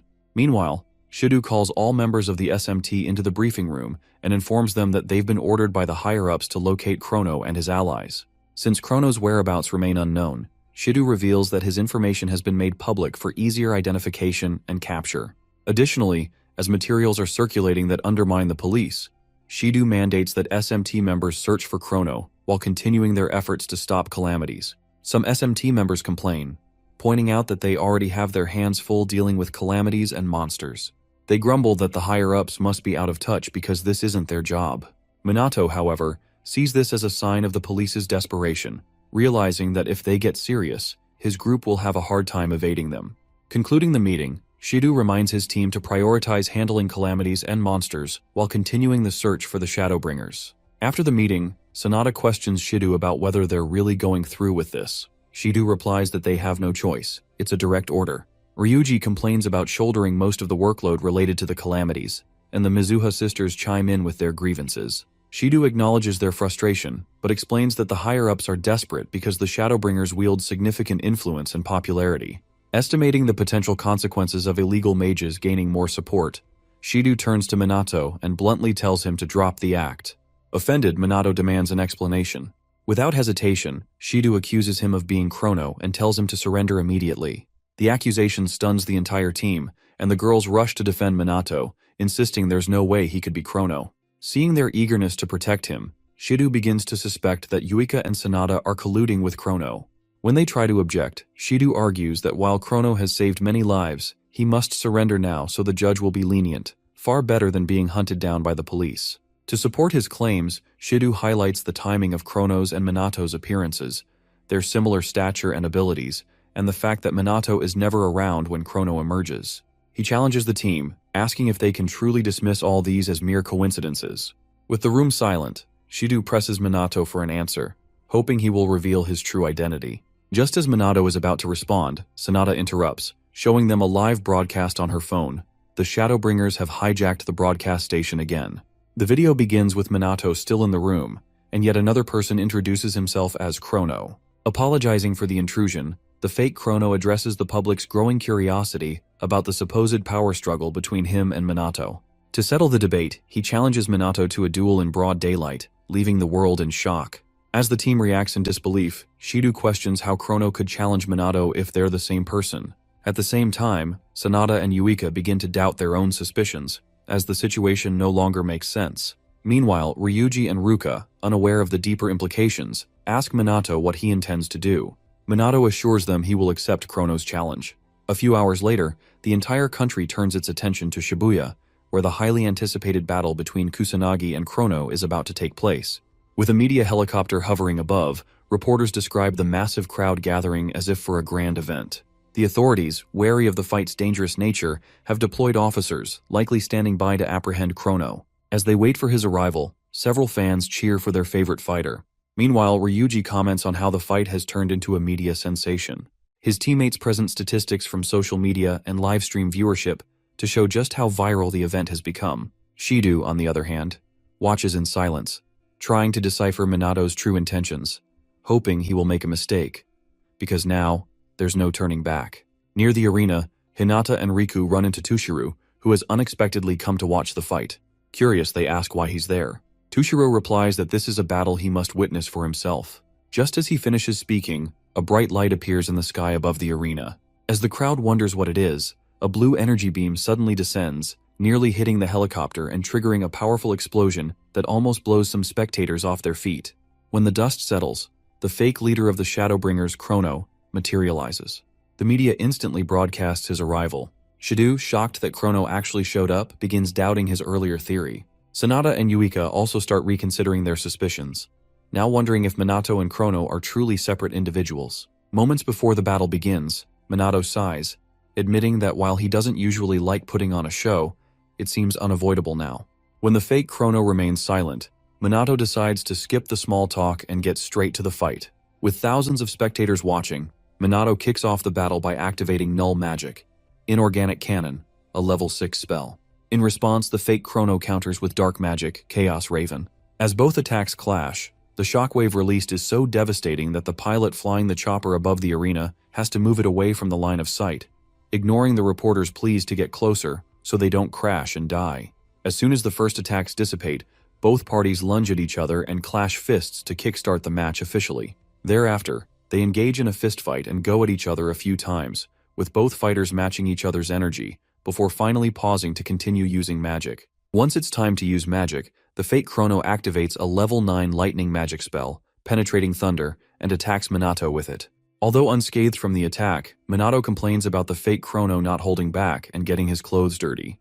Without uttering a single word, fake Chrono follows his first attack with a second one, which happens to be a level 7 earth magic spell, Comet, and aims it at Minato, hoping to destroy him. To protect himself from the comet, Minato activates a level 9 Neo-Magic Shield with a Magic Fairy's help, places it between himself and the Magic Comet, and watches as the shield disintegrates the comet into rubble. With the comet gone, Minato turns to the Magic Fairy who just helped him create such a strong barrier, and commends it while tickling it for using Neo-Magic so well. Around this time, the spectators, who had just witnessed Minato enlist the help of an unknown fairy, erupted in joy and excitement, with a few punks even talking about not caring about the magic nobles anymore, because Chrono and Minato seem to be on an entirely different level. At the same time, some of Minato's girl fans pass out from the aura and presence he has been emitting so far, and Hinata, always pissed off, tells Riku and Tushiro that null magic users, who she calls clueless idiots, are always trying to show off their flashy spells. Hearing this, Riku reminds her that both Chrono and Minato are capable of using level 9 magic, but then Hinata adds to his statement, mentioning that their mana reserves are just as strange as their vast spell knowledge. Even as they both use high-level magic, the fact that they still have room to spare for other spells is just crazy to think about. For now though, Tushiro says that Minato's magic stands out more, as his continuous magic, which he claims to be much better than theirs, is moving as if it has a will of its own. If anything, Hinata says there are only a few mages who can use continuous magic, much less automatic magic on top of that. However, considering just how crazy Minato's abnormal physical strength is, Tushiro explains that it's very likely Minato is using magic power to not only invigorate his body, but also empower his attacks and defenses. Just then, Hinata asks Tushiro if he's saying Minato is like a wall of magic power, and Tushiro says probably, which annoys her. When asked why he's so unsure of Minato and Chrono's power, Tushiro says that's just how irregular their magic is. Put simply, he means that Minato and Chrono, both of whom he calls true monsters, have surpassed them, the magic nobles, in every aspect. With all that said, the battle between Chrono and Minato reaches its highest point, as Minato somehow manages to catch fake Chrono off guard while suspended mid-air and kicks him to the ground. As soon as fake Chrono lands, he bounces back up to meet Minato, who is still mid-air, causing the other SMT members, as well as the entire world watching, to gasp in shock. With the battle ongoing, Yuika, Ryuji, and Ruka all admit that they initially thought these guys were strong, but now that they've seen they had even more up their sleeves, they understand why those rubbernecks are so interested in them. Checking the internet statistics, Sonata informs the other SMT members that the battle's popularity is still increasing on all live streaming and social media sites. Shidu, who is also checking the stats, says that now that the popularity of the battle has reached its peak, the fight is being watched by the entire world. At the same time, a few scenes are shown in various parts of the world, New York, South Korea, and several other major cities, where people are staring at their phones and watching the live stream of the battle between the two most powerful mages in the world, Chrono and Minato Kusanagi. After entertaining the entire world by exchanging several blows, Minato finally commends the fake Chrono for putting up a good fight and then tells him that it's all over for him. Just when Minato thinks it's over, fake Chrono activates a level 9 dark magic spell, Shadow Scythe, and attacks Minato with it. Attempting to end things, Minato uses level 10 null magic, Gigant Hex, for the first time and not only dispels Chrono's Shadow Scythe magic, but also crushes him against a nearby building. Right after seeing the attack, the SMT members go crazy over Minato using level 10 magic and displaying incredible magic power, with Yuika wondering just how strong Minato actually is. Just then, Minato lunges at the half-beaten Chrono, causing the news crew in the chopper above to follow his every move as they suspect this will be his final blow. Despite every attempt to follow him, the pilot tells the reporter that he just can't keep up with Minato's speed. When the cameraman reports that the video feed got cut, the reporter loses her temper and scolds the poor guy for cutting the feed just when the battle is reaching its best part. As for Minato, when he gets to fake Chrono's location, he pauses and lets his guard down a little. Just when he's not looking, Chrono extends his hands toward Minato and activates a dark magic spell. However, just as fake Chrono's about to shoot the spell at him, Minato tells him to drop the act, and fake Chrono instantly disappears. Once he's gone, Minato mutters to himself, thankful he managed to pull off the scam in front of the entire world. As for the anti-monster equipment Takigami made for him, Minato figures it's at its limit since it can only withstand level 9 magic for a short time. He also reflects on how useful and difficult clone magic is, noting that the duplicate he created, fake Chrono, is far weaker than him and barely able to speak. As Minato analyzes the aftermath, Takigami, nearby, thanks the stars that everything worked out. Earlier, when she discovered Minato was secretly Chrono, she was shocked, never expecting him to go that far. Since one can't activate 2 spells at once, she figures Minato had very little time to reactivate Duplicate, a short duration spell.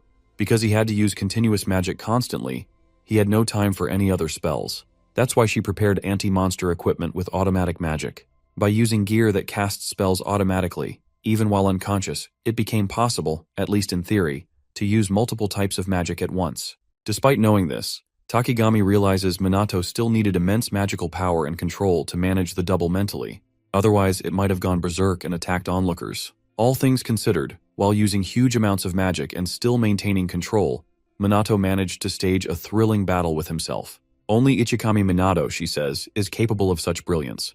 With the match over, Minato calls Leona, claiming to be Chrono, and tells her to stop jamming the broadcast. Leona asks if it's over, and Minato confirms it. Then, she calls Chrono by his real name, Minato, and tells him nobody will chase after Chrono anymore after this stunt they pulled. Shocked, she knew, Minato asks when she found out, and she admits she's known for a while, but saw no reason to bring it up. When asked why she's only saying it now, Leona says it's because she feels today is the last time she'll see Chrono. Realizing she's right, Minato quietly commends her. After a short silence, Leona thanks Chrono, Minato for saving her, the world, and their teammates, and states that she's glad he was there. With crimes from illegal mages at an all-time low, Minato explains that the Shadowbringers will cease activity until the heat dies down. Before ending the call, Leona offers to take care of any of Minato's work, with a family discount, and Minato says he'll count on her when needed. With that said, they bid farewell and return to their normal lives. The minute Minato hangs up, his SMT subordinates rush to him, Yuika asking about Chrono and Ruka if he's injured. Minato tells them that Chrono escaped but will need some bandages and won't show his face anytime soon. Shido arrives next, ashamed, and apologizes for accusing Minato of being Chrono. Hearing this, Sonata and Yuika also apologize for doubting him, hoping he'll forgive them. Minato feels guilty for tricking them but urges them not to blame themselves. Everyone makes mistakes. Just as he's about to leave the arena, Hinata screams again, asking no one in particular how Minato and Chrono are so strong. Realizing she's nowhere near their level, she admits she must get stronger, or she'll never catch up. While Hinata throws a fit, Tushiru, surprised Minato still has energy left, wonders how much magic power he really has. Meanwhile, Minato thinks about how he proved Chrono and he are separate, and quickly heaves a sigh of relief, noticing his charade worked. Now that BR is abolished, he figures the Shadowbringers aren't needed. Still, Kuroi's final words about him being a pawn linger in his mind. For now, though, he's glad the most urgent problem is solved. A few days after the battle, Minato begins endorsing tea products, streaming training sessions with the SMT, launching merch with creators, and appearing on live TV to discuss his awakening and brutal training regimen. One day at school, Minato gets swarmed by girls wanting to shake hands, hug him, or marry him. Watching this, Ryuji, Ruka, and Yuika wonder if their now famous boss will be okay. What they don't know is that Minato is losing his mind from all the attention, viewing the girls as exhausting. Fed up, he jumps out a window and runs away from school, cursing Shido for pushing him into public appearances. Just when he thinks he's safe, a horde of fangirls finds him and gives chase. He spends most of the day running and begging them to leave him alone. Later back home, Ruka and Yuika ask if he's okay. Minato assures them he is, then asks about the move. They tell him they've cleaned everything while he was busy escaping. Thanking them, Minato listens to Yuika talk about their new place. A 3-room apartment, meaning everyone gets their own room. As they realize they won't see Minato's sleeping face anymore, both girls turn red and look away, leaving Minato confused by their behavior. His phone rings. He walks to the balcony and answers Takigami's call. She asks if he has time to talk, wondering if everything's fine after the recent chaos. Minato assures her everything went smoothly thanks to her, though he admits it's still unsettling. Takigami laughs, saying popularity is a hard thing to handle. Minato then tells her to call him anytime since she's not only a good friend but also the only one who knows his true identity. Hearing this, Takigami thanks him for the offer and hangs up. Moments after the call, she picks up a photo of herself with 2 girls and quietly wonders what to do about her own situation. Sadly, not much information is shown to explain what happened after that. A few days later, dozens of new SMT recruits gather at the MPD training field, all hoping to either join the same squadron as the Mizuha sisters or train under the infallible Captain Minato. As they arrive, Yuika expresses her shock at seeing more recruits than expected, but Ruka tells her they're only there because of Minato. Nothing else. In any case, Ryuji notes that while they may have enthusiasm, he hopes they can endure Minato's hellish training, or it'll be over for them. Soon, Minato graces the training field with his majestic presence, instantly making the recruits melt in admiration at the mere sight of him.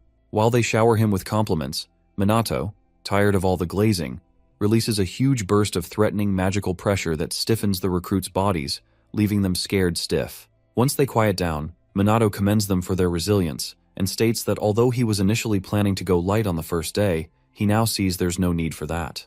The other SMT members know their boss is pissed, but unfortunately for the recruits, they're completely unaware. So, when Minato puts them through his usual brutal magical, physical, and mental training, the recruits quickly gas out and begin complaining, some even accusing him of hazing them until they give up. Just when they think it's all over, Yuika and the others continue firing magical spells at Minato's barrier. Seeing this, the recruits gasp in shock, realizing this is way beyond any normal training. Eventually, Minato ends the day's session and informs everyone, including the recruits, that they'll be measuring their magic power afterward. He gives them a 5-minute break before heading to the testing room. As they watch him walk off like training was nothing, the recruits conclude Minato is a monster. Meanwhile, Ryuji and the Mizuha sisters reflect on their own mistakes and make plans to improve for the next session. Seeing this, the recruits also label them as monsters. One simp even cries as his mental image of the sweet Mizuha sisters crumbles. Moments later, the magical power of each SMT member is measured. Yuika clocks in at 120,000, Ruka at 118,000, Ryuji at 105,000, Sanada at 100,000, and Shido at 112,000. These numbers leave the recruits shaken, wondering if the SMT members are as powerful as the magic nobles. Minato explains that Yuika's magic power was originally only 2,000, but through perseverance and hard work, she reached her current level. Inspired, one recruit asks if they can become that strong. Minato assures them they can, if they're serious. The recruits, reinvigorated, strengthen their resolve to grow. After the speech, Minato analyzes the others' MP and concludes they should be capable of defeating a chief demon solo, or a demon general if they fight together. Despite their progress, Minato knows it's still not enough, with the demon king and demon god yet to be dealt with. While spacing out, Shido approaches, wanting to talk. Judging by his face, Minato senses bad news is coming. Hours later, Minato finds himself in a suit, attending a collaborative event between the Mage Nobles and the SMT, grumbling about how stressful the party is. Before he explodes, Shido, also suited up, thanks him for coming. Though Minato agrees that collaboration is important, he questions whether a full-on party is necessary. Shido apologizes, explaining that the Magic Nobles are likely using the event to celebrate their return to power, as the BR incident helped raise the police's reputation. Realizing he can't avoid the party, Minato just stands there and pretends to enjoy it. After a moment of silence, Minato compliments Shido's suit. Nearby, Ryuji admits he doesn't think he looks great in formal wear. Refusing to let himself deprecate, Minato showers Ryuji with compliments about his height and physique. Just then, Shido announces the girl's arrival. Yuika appears first in a beautiful flared gown, apologizing for the wait. Next is Ruka, stunning in a long, slender dark blue dress, also apologizing for taking so long. Then Sonata shows up in a light green flared gown, expressing surprise at how many people came to celebrate them. Yuika turns to Minato and asks if he finds it strange to see her dressed like that. Minato, knowing just what to say, tells her she looks even cuter than usual. He then launches into over-the-top compliments for all three, making them blush at the complexity and pizzazz of his praise. Ryuji, observing it all, concludes that Minato never holds back with compliments. Shortly after, Hinata approaches Minato in her usual angry mood, but this time in a beautiful red gown, flanked by Tushiro and Riku, both heads of their noble families. Unable to resist, Minato compliments her the same way he did the others, prompting Hinata to get mad and demand he stop. Frustrated, she storms off with Riku. Minato, confused, asks Tushiro why he's even there. Tushiro reminds him that he promised cooperation, and this event is part of that. Wanting to avoid small talk, Tushiro excuses himself, leaving Minato stunned by his rudeness. The girls apologize for their father's bluntness, noting that he's just not a talker. Minato assures them he's not offended. Suddenly, he senses a strange aura pass by and turns to investigate, spotting a girl in a long black dress. Before he can speak to her, the MC takes the stage, thanks everyone for coming, and introduces the stars of the evening: the SMT members, the Magic Nobles, and finally, the founder of the Mage Nobles and director of the Mage Association, Momyu Hifumi, and his honorable daughter, Chloe Momyu.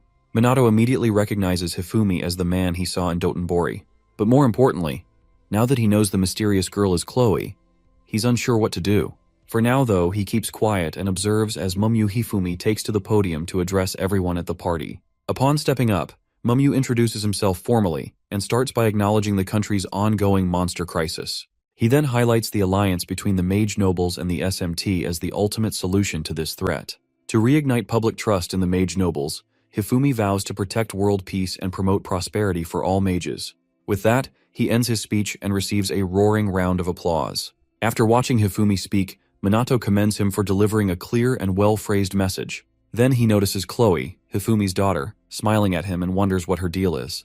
In any case, Hifumi approaches the SMT and assures them that the Mage Nobles will work closely with them to protect the country. He then turns to Minato with a smile and says he looks forward to working with him. While shaking the old man's hand, Minato returns the sentiment and discreetly analyzes Hifumi's magic power. So far, Minato figures the man has kept up with training. His power level remains impressive. In fact, Minato could swear Hifumi hasn't changed since he first saw him 50 years ago. As he takes a trip down memory lane, Minato recalls the day he met young Takigami and Hifumi at the Mage training grounds. At that time, the Mage Association was welcoming new cadets, and Ichikami Minato, the great sage, was in charge of their training. During the first session, Ichikami boldly told the cadets to attack him all at once. But one cadet, the young Momyu Hifumi, shouted defiantly, calling him a bastard and warning him not to underestimate them. Hearing this, young Takigami Shizuku called Hifumi rude for speaking that way to a living legend. Still, Hifumi insisted he didn't care who Ichikami was. He was going to slam his smug face into the dirt. Together with Takigami, who wielded water magic while he used dark magic, Hifumi launched an attack. But Ichikami, unimpressed, blocked it with a basic level 1 spell, irritating Hifumi even more. Ignoring his outburst, Ichikami used wood spears conjured from the earth spell to take down every cadet. After the dust settled, many gave up their dreams, shocked that he countered a level 4 spell with such ease. Knowing the attack's true power, Ichikami admitted he'd held back and figured many would drop out as usual. But to his surprise, Hifumi stood up and declared the fight wasn't over, saying he was just getting started. Takigami, also determined, joined him. The two prepared for another round, and Ichikami, pleased to see real promise, let them attack again.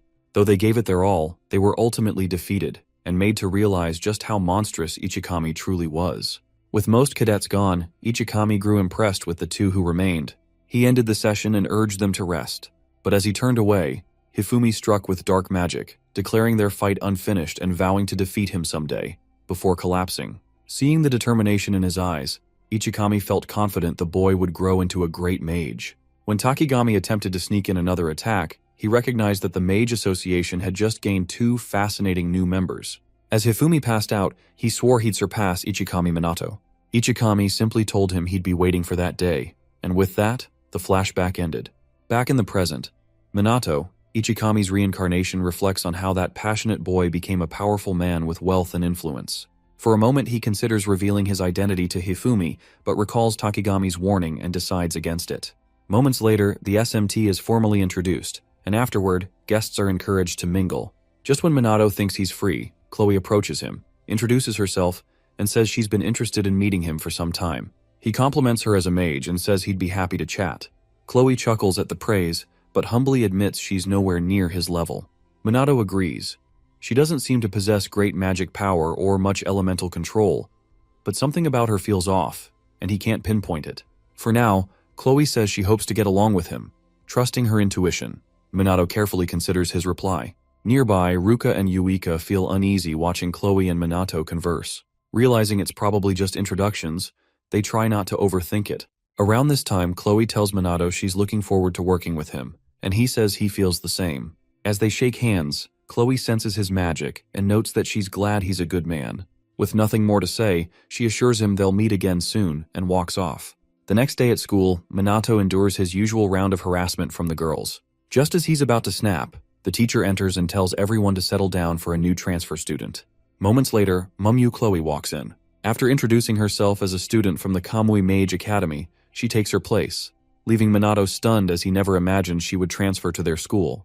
The minute the other students set eyes on her, they instantly recognize the pretty girl as Chloe Mumyu from the previous day's event, and some comment that it's their first time seeing someone from the Mumyu conglomerate appear in public, since that alone is rare. Shortly after her introduction, the teacher ushers her to the empty seat near Minato, and Chloe complies. As the class continues, Minato quietly tells Chloe he never expected her to transfer there, but Chloe reminds him that she told him they'd meet again soon. So, here she is. Throughout the class, Minato keeps a close eye on the strange Chloe sitting beside him until it ends. Right after class, every boy and girl in the room turns their attention to Chloe, staring in awe. Around this time, Yuika comments on Chloe's instant popularity, noting that the same guys who usually bother them are now swarming around her. As Ruka and Ryuji enter the classroom, they both question what Chloe is thinking, having not expected her to actually transfer. Given how quickly the transfer happened after the event, Yuika suspects there's a deeper reason, saying the timing is just too perfect to be a coincidence. After muttering more about tensions with the mage nobles, Ryuji hopes her presence isn't part of another one of their schemes. For now, Minato and his team decide to keep a close watch on Chloe. About an hour later, Minato and the others are shocked when Shido announces that Chloe Mumyu will be joining the SMT. Surprised, one of them asks what she's doing there, and Shido explains that to strengthen the alliance with the mage nobles, the higher-ups decided Chloe would act as a bridge between both parties. He adds that by having her join the SMT, they hope to build trust between the groups. When Chloe is given a chance to speak, she introduces herself as Mumyu's daughter and says she hopes they treat her kindly. Hearing her warm tone, Yuika softens and welcomes her with a handshake. While the girls chat, Shido turns to Minato and apologizes for the sudden announcement, saying it was a direct order.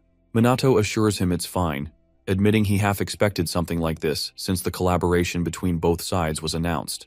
Relieved, Shido nods, though he keeps an eye on Minato a bit longer. Knowing he still needs to evaluate her, Minato puts Chloe through the usual rigorous training alongside the others. Even when he kicks things up a notch, leaving the recruits exhausted and complaining, Chloe not only keeps up but surpasses Yuika and the rest, showing no signs of fatigue.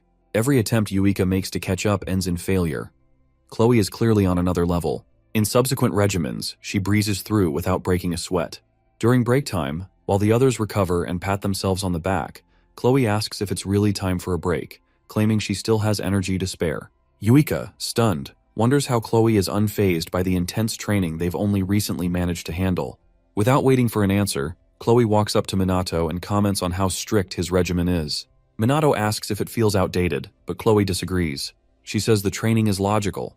Strengthening the body enhances combat ability, and using magic while physically strained raises technique and potential.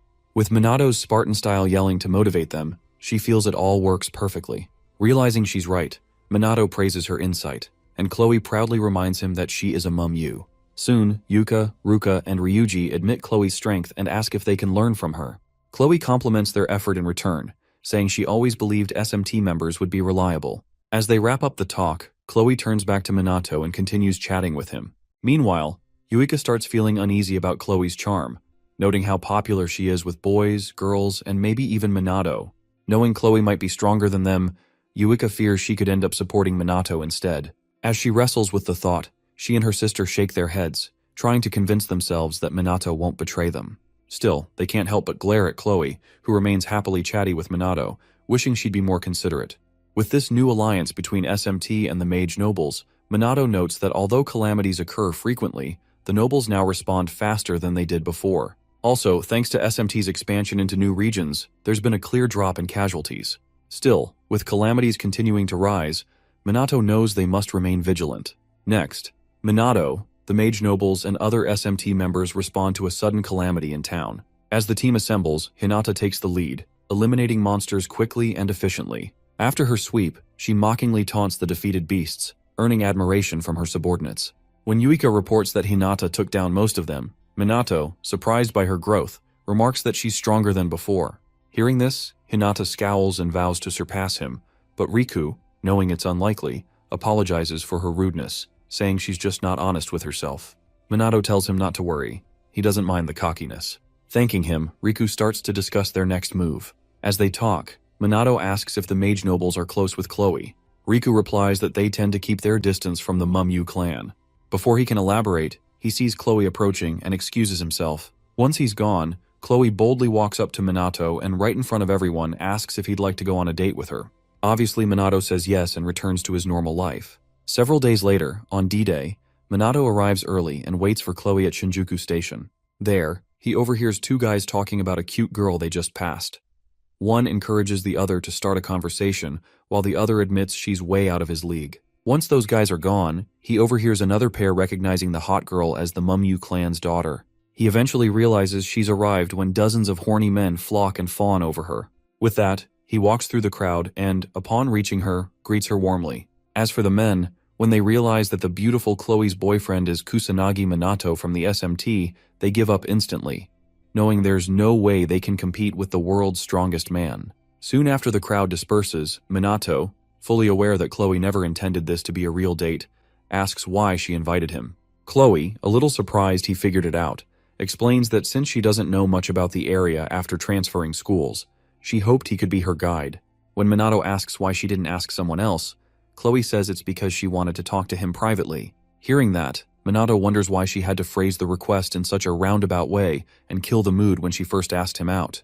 But he doesn't find the answer. Following that, Chloe recites her title and name and confesses that she's always felt out of place, no matter where she goes, because people pretend to respect her and treat her specially. However, she tells him that he feels different. When they first spoke, she quickly realized he didn't treat her any differently. Minato explains that to him, titles and positions don't matter. What's important is who a person truly is. Upon hearing that, Chloe chuckles and tells him he's truly an interesting person.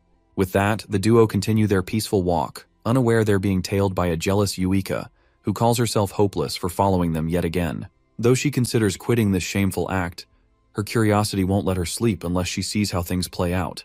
Just as she's about to continue, she notices a scuffle nearby and turns to see her sister Ruka doing the exact same thing. At first, she can't believe Ruka is also tailing them, but when she notices Ruka holding a red bean bun, she becomes slightly convinced. Regardless, Yuika ignores her and resumes the pursuit so she doesn't lose sight of them. When it's time to move from their hiding spots, both Yuika and Ruka jump out and exchange shocked glances, asking each other what the hell they're doing there.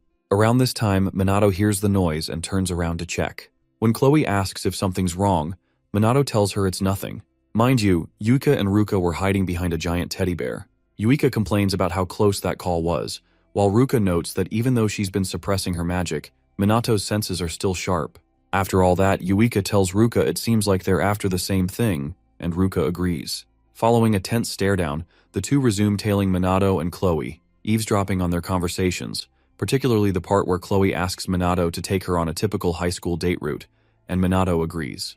Throughout the entire outing, Yuika and Ruka follow them to every single location, just to make sure nothing romantic happens. At one point, while Minato and Chloe are in a cafe sipping drinks, Chloe asks what usually happens after doing all that. Minato says it varies, but typically people would talk, hang out, grab a bite, and then head home. By now, Yuika and Ruka are bored since they can't hear much from their hiding spot.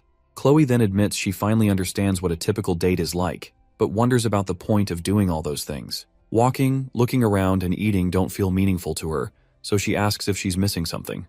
Minato explains that the actions themselves might not mean much, but what matters is who you're with.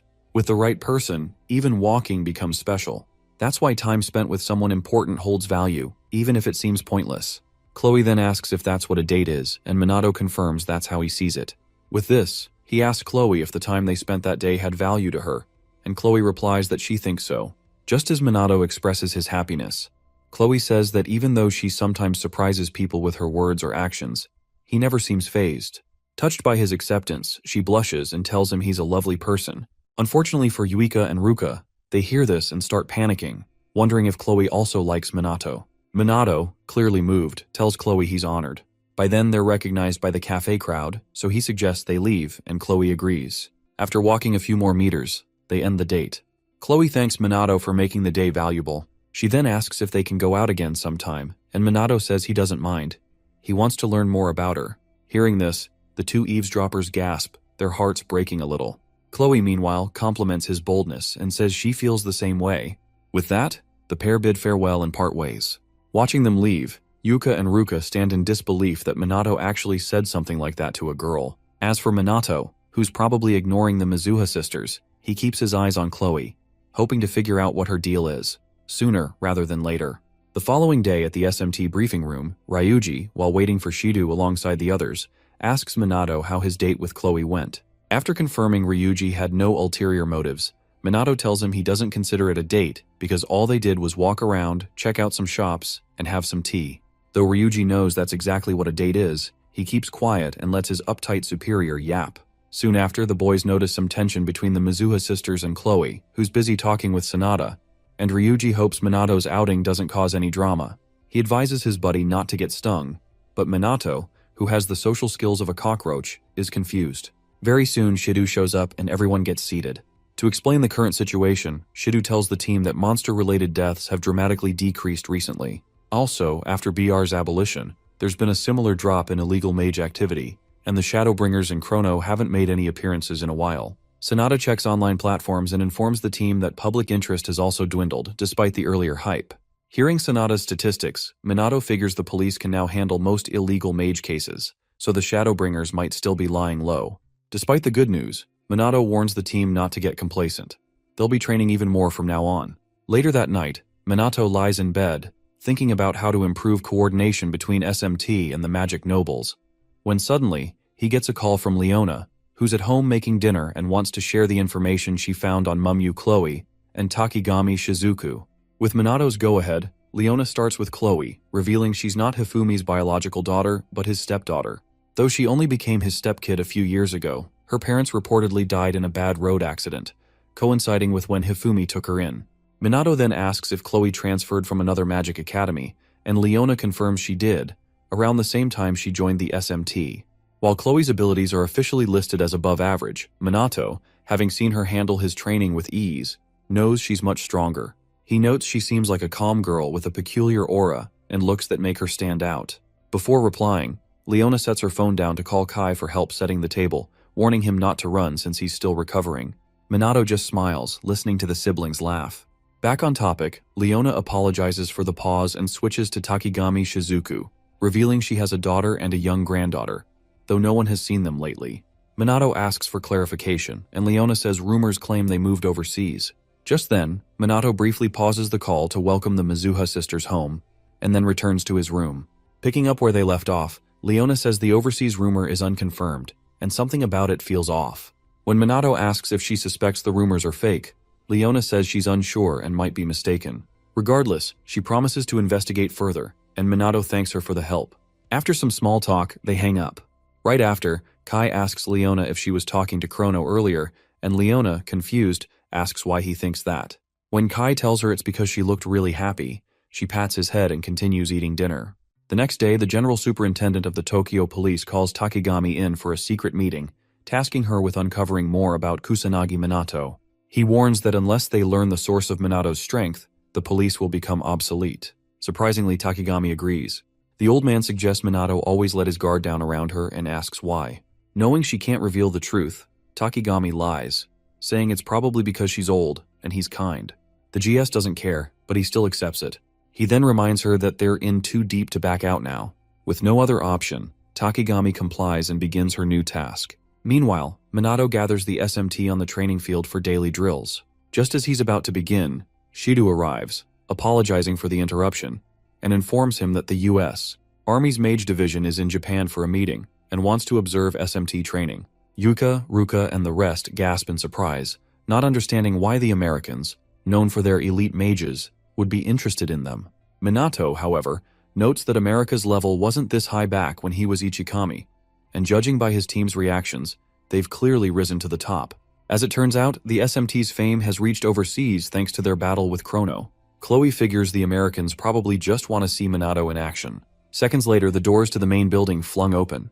As the Americans approach the training field, Shido quietly tells Minato that they're likely here to coordinate responses to the global calamities happening again, just like before. Once the U.S. team arrives, their boss, buff and looking like he's high on roids, walks up with his equally jacked subordinates. With little diplomacy, he bluntly asks the SMT why they're there to talk about shit like that. With no response given, the steroid-infested jackasses release more than enough magical pressure to intimidate the hell out of the poor SMT members as they continue walking toward them. Soon, their giant boss comes face to face with the so-called captain, Kusanagi Minato, and does his best to appear as intimidating as he can, both physically and magically. Similarly, Minato, who refuses to be intimidated by a juiced-up dude, raises his magical pressure to match the boss's. Unfortunately, the other SMT members are left struggling to even stand due to the overwhelming clash. Eventually, after a brief stare-down, the grumpy boss grabs Minato and hugs him with a smile, happy to finally meet the great Kusanagi. However, upon feeling Minato's slender frame, the boss gets curious, does a little inspecting, and asks if he's truly capable of battling to the death with a body like that, despite it being firm and skinny. Irritated by the boss's sudden admiration, Minato politely asks to be released. The boss apologizes for being an asshole. To start things off, the boss introduces himself as Major Aaron Anderson of the U.S. Army's 1st Mage Division, also chief researcher at the Army's Magic Institute, despite his caveman looks. Minato figures a place like that must study monsters, calamities, and magic overall. He then introduces himself as the captain of the SMT, but before he can present the others, Aaron stops him and reveals he already knows all of their names, noting that they're all highly skilled. While the team silently basks in that praise, Minato reflects on how far behind Japan's magic research has fallen, thanks to the mage nobles, and sees this meeting as a learning opportunity, especially since his own knowledge is outdated. Acknowledging Aaron's position as a researcher, Minato tells him he'd like to ask about monsters and calamities. But before Aaron can speak, his men frown and raise their magical pressure to intimidate Minat, as if they could take him in a fight. Yuka and the others nearly faint from the overwhelming bloodlust, but Aaron snaps at his soldiers to stand down before apologizing for their behavior and calling them good hunting dogs who can be overly cautious. To put them in their place, Minato casually says their magical pressure felt like a pleasant breeze. Amused, Aaron chuckles, slaps him on the back, and calls him a funny guy. Getting back on topic, Minato apologizes for his lack of knowledge and asks what calamities and monsters are and what Aaron's latest findings are. Aaron explains it's all still theory, but they believe monsters are magical life forms, and calamities are phenomena that transport them to Earth. They've found that calamity zones are saturated with magic distinct from human magic. While they used to rely on the red sky as a sign, only recently has evidence emerged. They've confirmed that since the sky's magic matches that of monsters, then monsters must be made of magic. Their disintegration into particles after death further supports that, though they act like animals, they don't excrete or reproduce. They're mimicking life. Minato then asks why monsters attack humans. Aaron says there's no clear reason, but some believe they're reacting to humanity's magic. In fact, many calamities have been linked to people awakening their magic powers. Thanks to better measuring instruments, they've recently learned that calamity magic lingers in the atmosphere even after the event ends. The same applies to monster deaths. Both release magic into the world, so the particles seen when a monster dies are essentially their bodies dissolving into raw magic. Hearing this, Yuika realizes it's exactly what Minato told her once. As she wonders how he knew, Minato mentions having once seen a monster trying to cause a calamity. Eren admits they heard of the incident, but counters that the first known calamity happened without any monsters present. He suggests Minato misjudge the situation, but Minato, confident in his instincts, doesn't agree. Eren adds that chief demons can grow strong enough to trigger calamities. When Minato asks if he's serious, Eren explains they once tested this theory by letting a calamity boss live. Monsters kept spawning until they hit a fixed number, then stopped. If any were killed, more would spawn to hit that same number. Even then, the amount of ambient calamity magic didn't rise. From this, they suspect the frequency of calamities might be linked to monster strength, though it's risky to leave them unchecked. Still, once the theory is proven, the boss must be eliminated. After everything, Minato concludes that nothing is confirmed yet. With that, Eren switches topics and compliments Minato's impressive magic, begging to examine his body. Obviously, Minato refuses such a dumb request, causing Eren to sulk and call him mean. After some playful banter, Minato asks if Eren knows about the Mage Nobles. Eren says he knows about as much as Minato does. 50 years ago, when American mages were still weak, Japan suddenly stopped sharing info or support. This, Minato assumes, is the result of the Mage Nobles hoarding knowledge. Minato thanks Eren for the lengthy info dump, but Eren insists it's the least he can do, as America is forever indebted to Ichikami Minato and Japan for their help during the world calamity. Realizing Eren's still hiding something, Minato presses, and Eren finally admits he came to Japan just to experience Minato's strength firsthand. Shido, confused, asks why Eren claimed it was for an important meeting. Eren says he doesn't give a damn about some dumb meeting full of clueless big shots. Before Shido can complain, Minato assures them everything's fine as long as no one blabs. Amused, Eren calls himself a fan of Minato's spirit and urges him to go all out.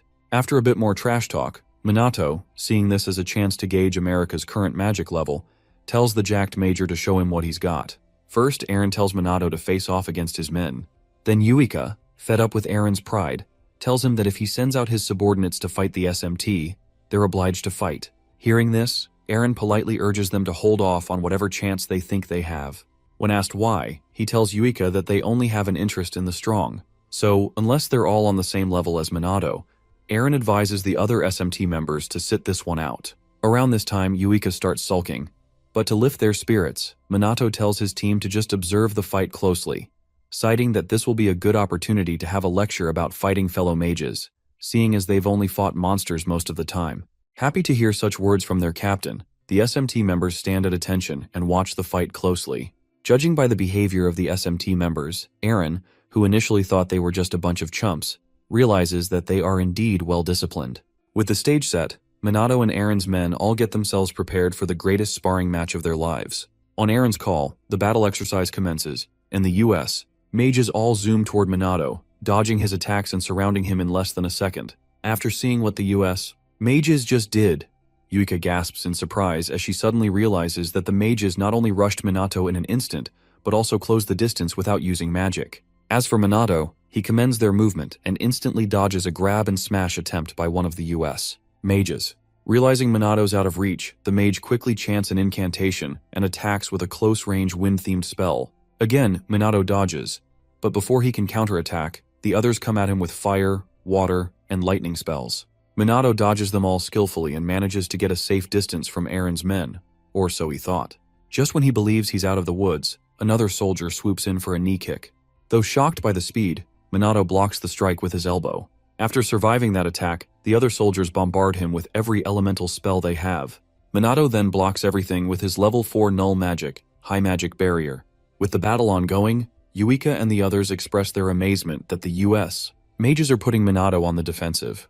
Yuika, in particular, says that while the soldiers' spells aren't that advanced, each one has such considerable firepower that even Minato's defenses might not withstand it for long. Also, seeing as their spell activation times are extraordinarily fast, Yuika and the others finally grasp the true power of the American Mage Division. During a brief pause in the battle, Minato first commends the US military's excellent training.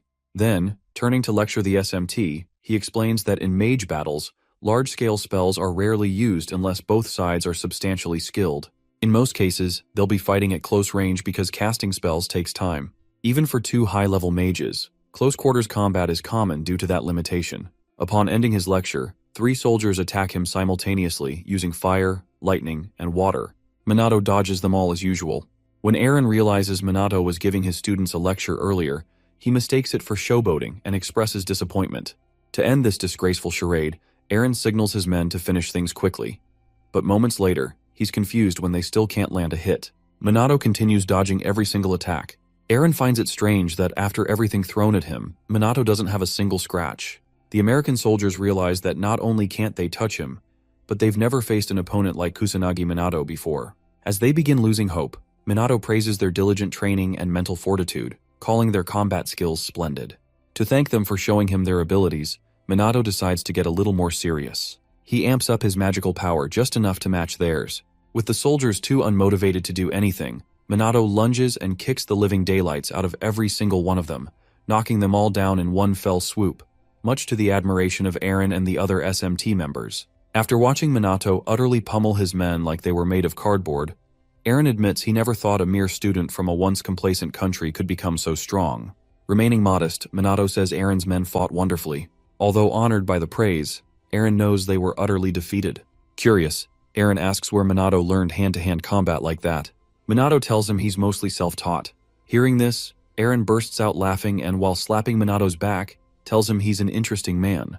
Now that they've gotten past the small fry, Eren begins removing his top and urges Minato to let him demonstrate his strength next. As he exposes his well-toned muscles, Eren says that despite how he looks, he does love a good fight. Minato, unimpressed, thinks Eren definitely looks like someone who'd love a good fight. After a few more exchanges, Eren kickstarts his battle exercise with Minato and instantly charges up his body with mana. While Eren's at it, Minato notices the mana flow in his body. But just as he's about to recognize it, Eren lunges and attacks him. Noticing how fast Eren is, Minato reacts with equal speed and dodges every single one of the many punches Eren throws at him.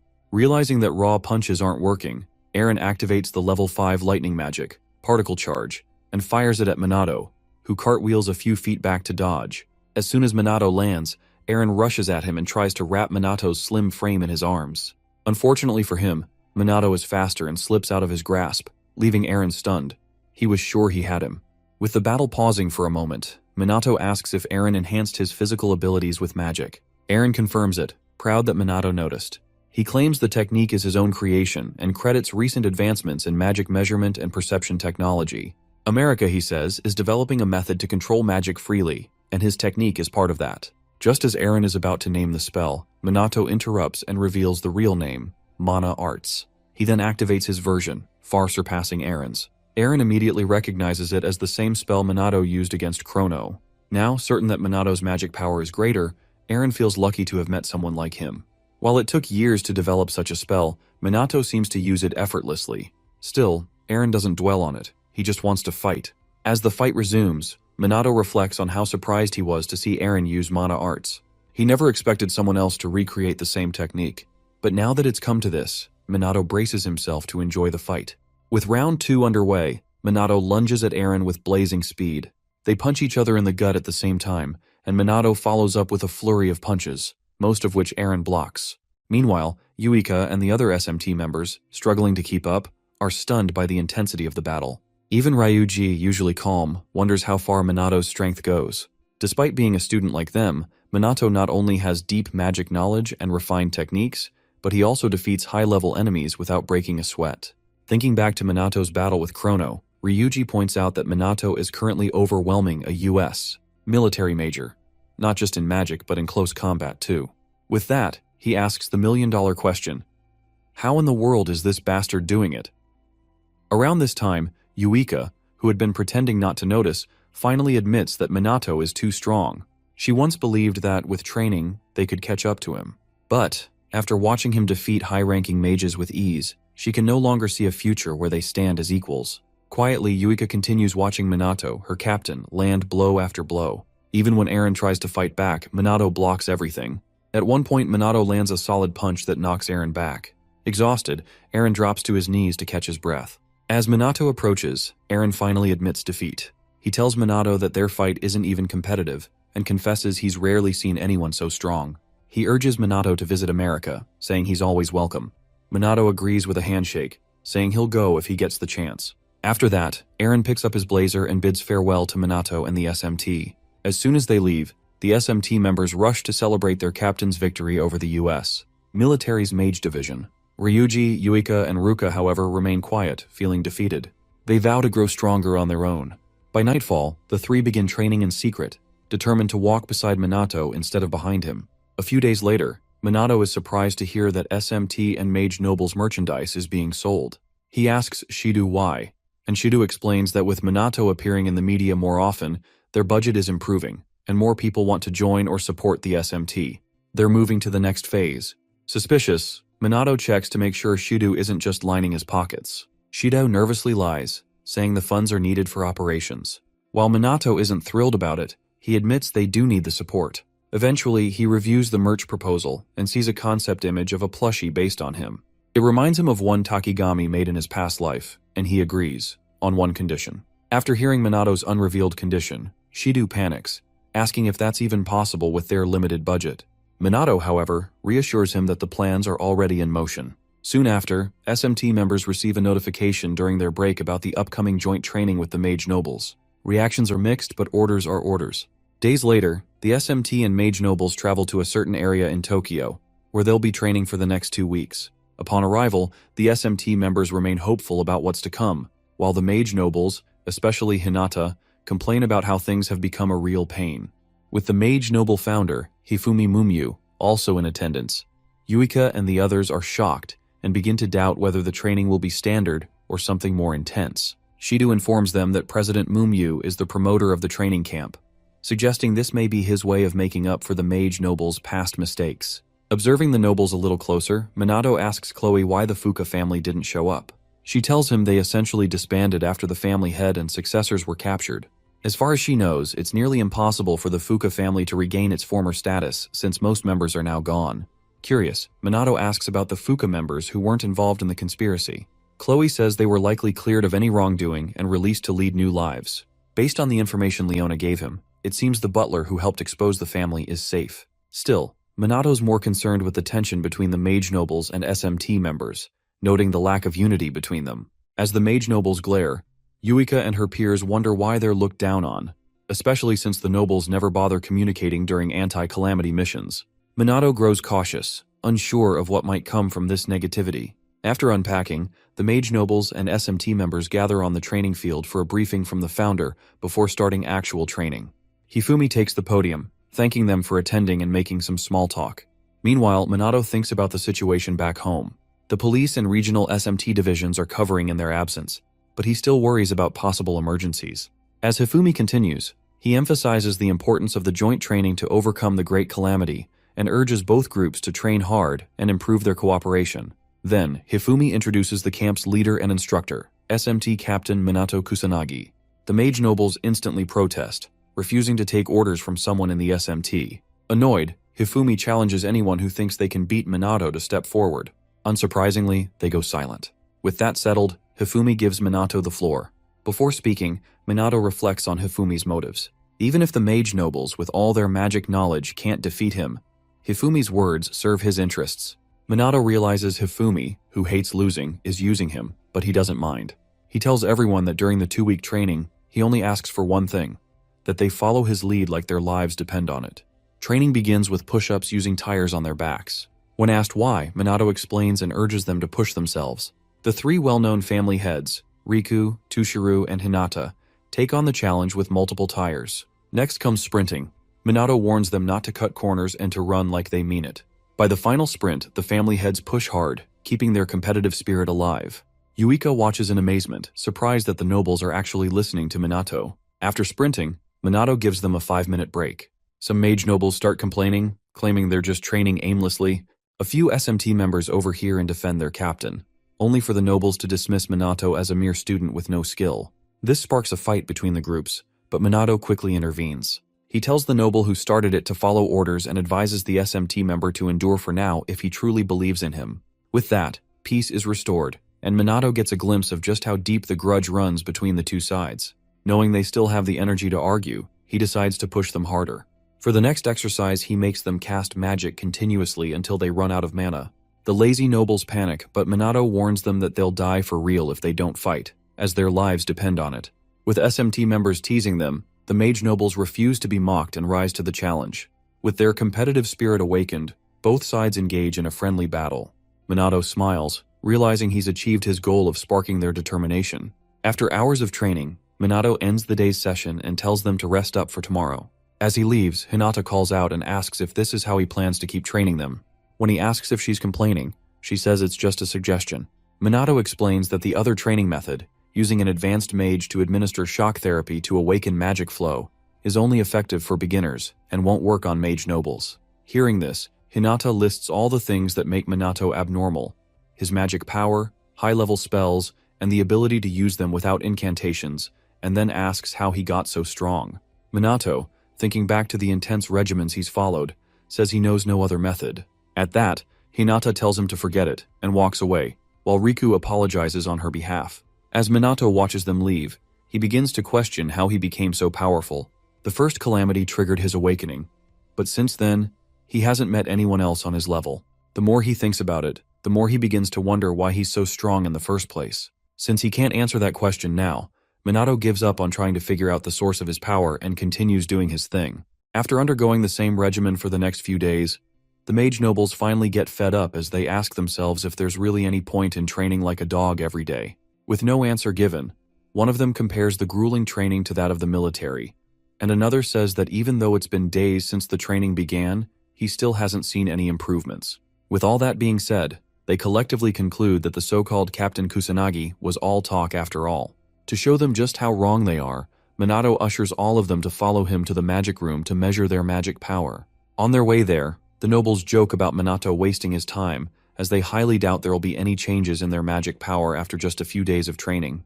Eventually, when one of them has his magic power measured, he's shocked to find that his magic power has grown by 33% in just a few days. Noticing the surprised look on the mage nobles' faces, Minato assures them that they'll get even stronger over the next 2 weeks, as long as they continue taking it seriously. From that moment, the mage nobles start getting serious about Minato's training regimen, and Minato takes notice. To them, if they could get such insane results after just a few days, then they'll grow even stronger if they give it their all over the next 2 weeks. Happy to finally see the nobles putting in the work, Minato increases the difficulty and makes everyone, both the mage nobles and the SMT members, work hard to keep firing magic until they can't anymore. At one point during the training, the SMT members reach their limit and complain about how tired they are. Just then, the mage nobles, still full of energy, call the SMT sloppy and say they can't hold a candle to them. Enraged by the insult, the previously tired SMT trainees regain their strength and, refusing to lose, rejoin the training. By this time, Ruka and her sister are really happy to see both sides getting fired up and building a friendly rivalry. While they smile and chat during training, Minato frightens them with a fire-themed spell, and then promises to increase the training's difficulty just for the two of them since they have time to chit-chat. A few hours later, it's lunchtime. While eating, a bunch of mage nobles talk about how well their magic has been performing recently. Their spell levels, magic capacity, and even their casting speed have improved significantly in just a few days. One of them even admits that he's managed to shorten his incantations thanks to Minato's training. Embarrassed, they come to realize they were mistaken. Kusanagi's strength is the real deal. If he's able to produce results like these with them, then who knows how strong the SMT members are going to get. Around the time they admit this, 2 SMT members overhear them and gloat about Minato's awesomeness. Faced with the truth, the mage nobles are forced to admit defeat, though some still claim their head mage is more amazing than Minato. In any case, both the SMT members and the mage nobles start warming up to each other, and Minato, who's also in the cafeteria, is glad everything's working out. Eventually, the lunch break ends, and Minato has them all return to training. Judging by their performance, he figures everyone's doing well. Their magic has improved. As for Mumyu Chloe, who's training like a champ, Minato recalls what Leona said about her abilities being above average, but realizes her magic power is much higher than that. Around then, Chloe catches him staring and waves, but Minato knows that behind that smile, she's hiding her true strength. This makes it harder for him to read her. For now, he chooses to ignore her and focuses on Hinata, who doesn't seem motivated to train with Tushuru and Riku. Though he gets why, he still doesn't understand why she's always mad when he's nearby. Whatever the reason, he knows nothing good will come from letting it continue. After training, Minato tells Riku and a hasty Hinata to stay behind. When Hinata gives him the go-ahead, Minato tells her he feels like the training hasn't been effective for her and asks why. Hinata bluntly says it's because his training regimen is pointless. She knows she won't get stronger doing it. Even when Minato asks why she keeps showing up, she says it's because she has no choice. It's an order from above. Hearing this, Minato, surprised she listens to anyone, is pleased to learn that Hifumi is the one mage noble they all obey without question. As Hinata leaves, she assures Minato she's not changing her attitude. After she's gone, Riku apologizes again, but Minato says he doesn't mind. Curious, Minato asks what Riku's relationship with Hinata is since he's always with her.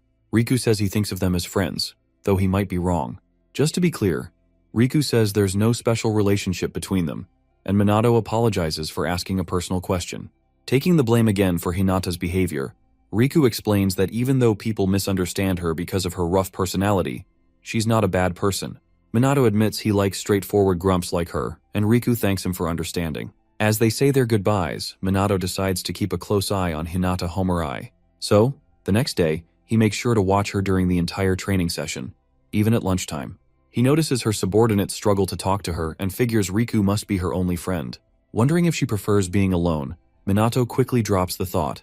It doesn't seem that way. Thereafter, dropping the thought, he decides to help her out the next time he gets the chance. With this in mind, Minato follows Hinata everywhere and checks up on her the next morning, during training, and even at lunchtime, when he notices she's in a bad mood. When she finally gets fed up with him buzzing around her all day, Hinata snaps and, after throwing a tantrum, demands to know why he keeps bugging her. Minato innocently says he just wanted to talk to her, and Hinata, shocked, asks if that's truly why he's been following her. Minato says yes, and mentions that he's noticed she's always by herself and seems rather lonely. Hinata refuses to admit it and claims she prefers being alone. But when Minato tells her she doesn't seem that way, she gets defensive and tries to act like he wouldn't understand what real loneliness feels like. Minato replies that someone who truly prefers being alone wouldn't put themselves in situations where they need to interact or tolerate others showing interest in them. Since she does both, he thinks she's just lonely and needs a friend. Hinata tells him to quit talking like he understands her struggles, but Minato, tired of the back and forth, directly asks her to become his friend. Hinata blushes all over and exclaims in disbelief, asking what he's talking about. But Minato doubles down, saying he's very fond of her. Hinata's blush deepens as she tells him that people don't usually go out of their way to ask to be someone's friend. When Minato backs off, she tells him to give up on getting to know her, because she's annoying and troublesome. Minato fires back, saying he doesn't dislike her and actually likes how honestly she expresses herself. He explains that people who flatter him for no reason make him uncomfortable, so he appreciates her being real with him. After hearing all that, Hinata lights up and, while blushing, calls him a weirdo. There's a brief silence, and then she regains her composure and, while running away in embarrassment, shouts that she's never going to be friends with him. After she's gone, Minato realizes he's been rejected and goes about his day, ignoring Chloe, who's been eavesdropping from around the corner. In the next scene, training continues. While Tushiro practices, Minato notices him hesitating with his spells and pauses the session for a break. After gathering everyone, he praises their hard work, noting that they're all starting to hone their strengths. Then he spots the Mizuha sisters flocking around their father, Tushiro, and keeps an eye on them. When the girls reach him, Yuika and her sister invite their father to eat with them after training since they haven't talked in a while. Unfortunately, their stiff father turns them down, saying he still has things to do. After he leaves, Minato appears and makes a few remarks about Tushiro being the same, even after lifting their disownment. When Yuika says their father wasn't always like this, Minato asks what changed. She explains that he used to be kinder and more present, but he's been distant ever since their mother passed away. He stopped talking to them and was always away for work. Ruka adds that she understands their father's feelings. When their mother died, she felt like she had to become stronger to protect Yuika, but in doing so, she became stricter and lost herself. Yuika reassures her that she's still the same kind of older sister, and Ruka thanks her for the compliment. However, both agree that their father is hard to read because he never tells them anything. When they start to question whether he still loves them, Minato steps in and says that if Tushiro didn't love them, he wouldn't have treated him like an enemy the first time they met. That kind of reaction is exactly how a father would act towards someone making a move on his daughters. Still, in the back of his mind, Minato wonders why Tushiro's magic power wavered earlier, almost like he was hesitating about something. Before Minato can continue, Chloe pulls him aside to speak privately. He gets a bit anxious, thinking she's about to ask him on another date. Chloe starts by telling him that over the past few days, she's been wanting to know more about him, down to his deepest parts. As she steps in close, she showers him with sweet compliments, exuding a strong feminine charm. Flattered, Minato says he's honored by her praise. Chloe, now holding his face, calls him an odd man and keeps sweet-talking his charm, his naivete, his straightforwardness, and all his confusing qualities that she finds endearing. Then, she outright asks him to go out with her, adding that she believes their relationship would be wonderful. She describes herself as the devoted type and says, if it's what he wants, she's willing to do or give anything just to be with him. With that, she leans in seductively, and then asks if he'd like to spend their lives together. In response, Minato apologizes for breaking her heart and tells her that he doesn't plan on dating anyone anytime soon. Although disappointed, Chloe takes the rejection well, smiling and saying how unfortunate it is that they can't be together. She then concludes her business with Minato and leaves him to recover from the exchange. Shortly after, Minato returns to the training grounds and finds Riku and Ryuji chatting like old friends. Shocked, he asks the Mizuha sisters how they became so close so quickly. Yuika explains that the two bonded over their workouts. After talking for a while, they decided to compete in 1,000 push-ups. Once they completed the reps and collapsed, they got back up and became pals. Understanding what happened, Minato resumes training the group for the rest of the day. After that, life at the training camp continues as normal, and the relationship between the Mage Nobles and the SMT grows stronger. By the end of the 2-week camp, Minato gathers everyone to commend them for their efforts. He tells them that although training has ended, it's only the beginning. They all know that the world calamity is coming in a few weeks, and many lives may be lost. For now, though, he assures them that if everyone performs their roles well, the calamities and demons can be defeated. He then inspires the team by stating that no calamity can match them if they stay strong. Afterward, he tells everyone to rest and prepare until the mission begins. He ends his speech with a few more motivational words in his signature Spartan-like tone. The SMT and Mage Nobles shake hands and encourage one another. Among the crowd, Hinata realizes how amazing Minato is for successfully training both groups. She knows everyone's abilities have grown thanks to him.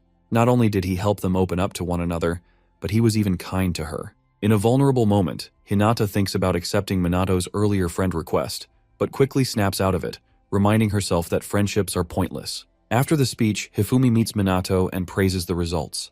Minato thanks him, and Hifumi reflects on how the two groups were once at odds due to misunderstanding but now trust each other, thanks to Captain Minato. He believes that if they continue like this, peace will come to the world. Minato hopes he's right. With that, the training camp ends. As a result, both the SMT and the Mage Nobles improve significantly in skill and coordination. Consequently, damage from Tokyo's calamities is greatly reduced despite their frequency. In fact, reports show that the documented damages are the lowest they've been in 50 years. As time passes, citizens in Tokyo talk about the lasting peace they've enjoyed with the SMT and Mage Nobles working together. They no longer fear calamities, confident that the SMT will handle them. In other words, the collaboration has brought real peace to Japan, except for the SMT members themselves. While others relax, Minato and his team train relentlessly for the impending world calamity. Minato continues shouting his Spartan-like warnings to remind them of their duty to protect Japan and its people. During training, Shido interrupts to inform him that higher-ups have decided to involve mages from all over Japan, including civilians, to support the mission. Minato praises Shido for the update, then listens as Sanada discusses the locations of major calamity damage from 50 years ago. She claims they've assigned personnel to all the areas, except the largest threat near Tokyo Tower. Minato tells her not to worry, saying he has a plan for that. Shido then privately confirms that he's handled the secret task they discussed, and Minato thanks him again for securing the insurance they need. To provide context, Minato refers to the world calamity as the largest one yet, one that will affect the entire world, not just Japan.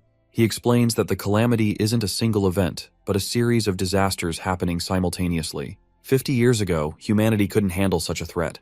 But this time, with him leading the charge and preparing for every scenario, it will be different. Turning to his men, Minato reminds them that the world calamity is only days away. Until then, he orders them to rest and spend time with their families. Seeing the worry on their faces, he assures them they've become as strong as possible and that they'll win.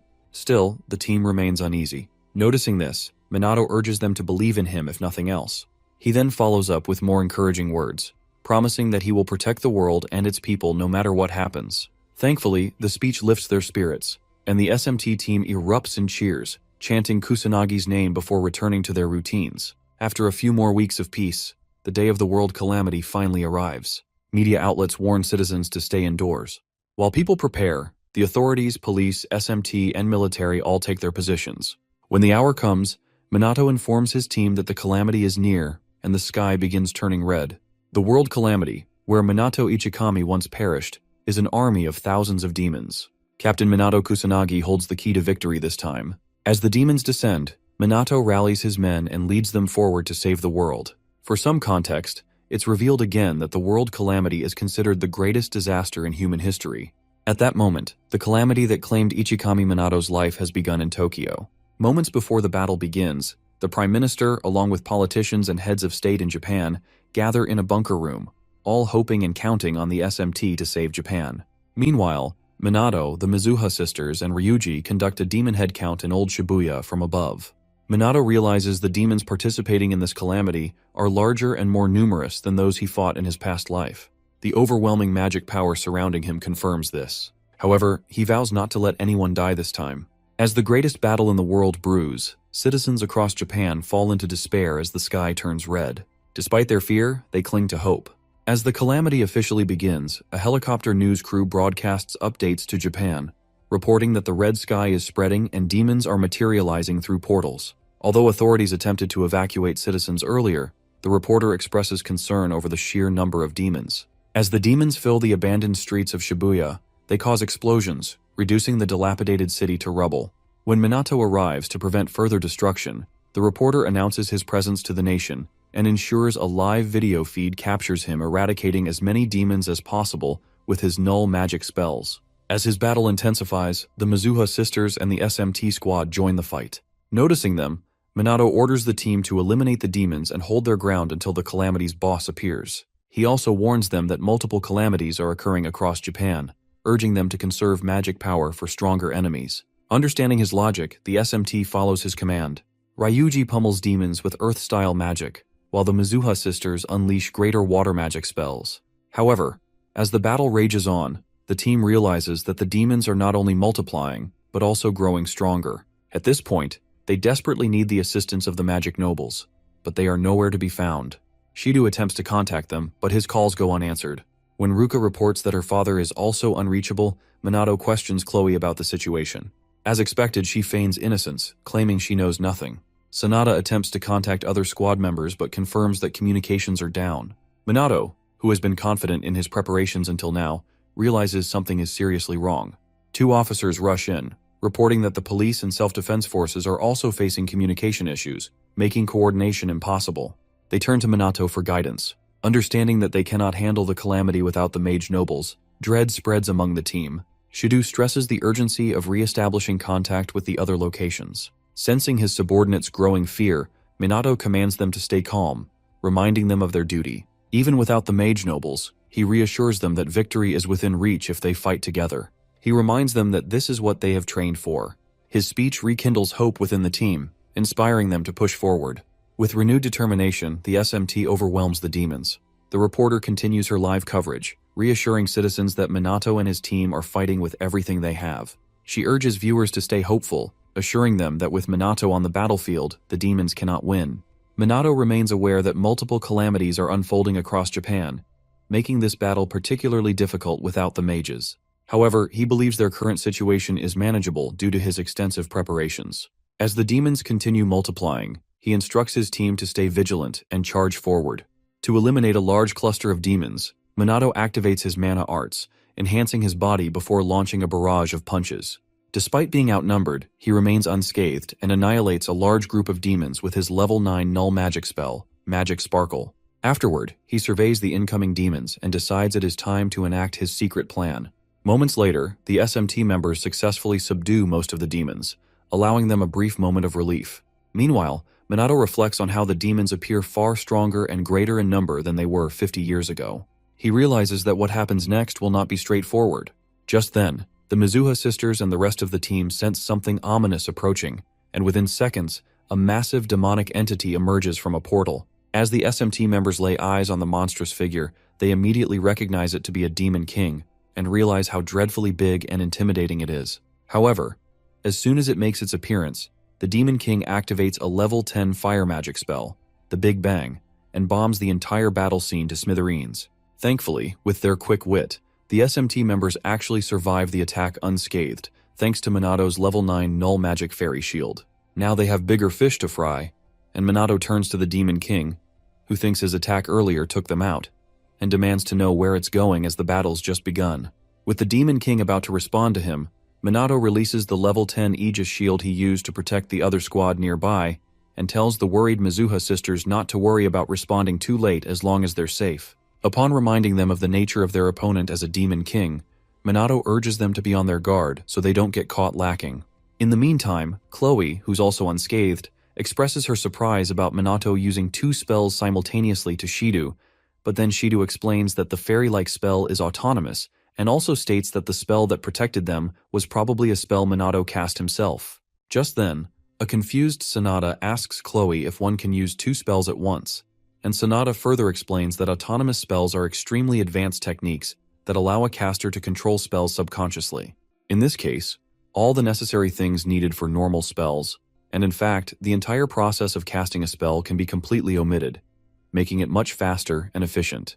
To help Sanada understand better, Chloe likens the technique to muscle memory, noting that Minato's mastered both conscious and subconscious control of his spells simultaneously. Hearing all that, Ryuji comments on Minato's awesomeness, but is abruptly interrupted when the Demon King lunges at them to attack them all.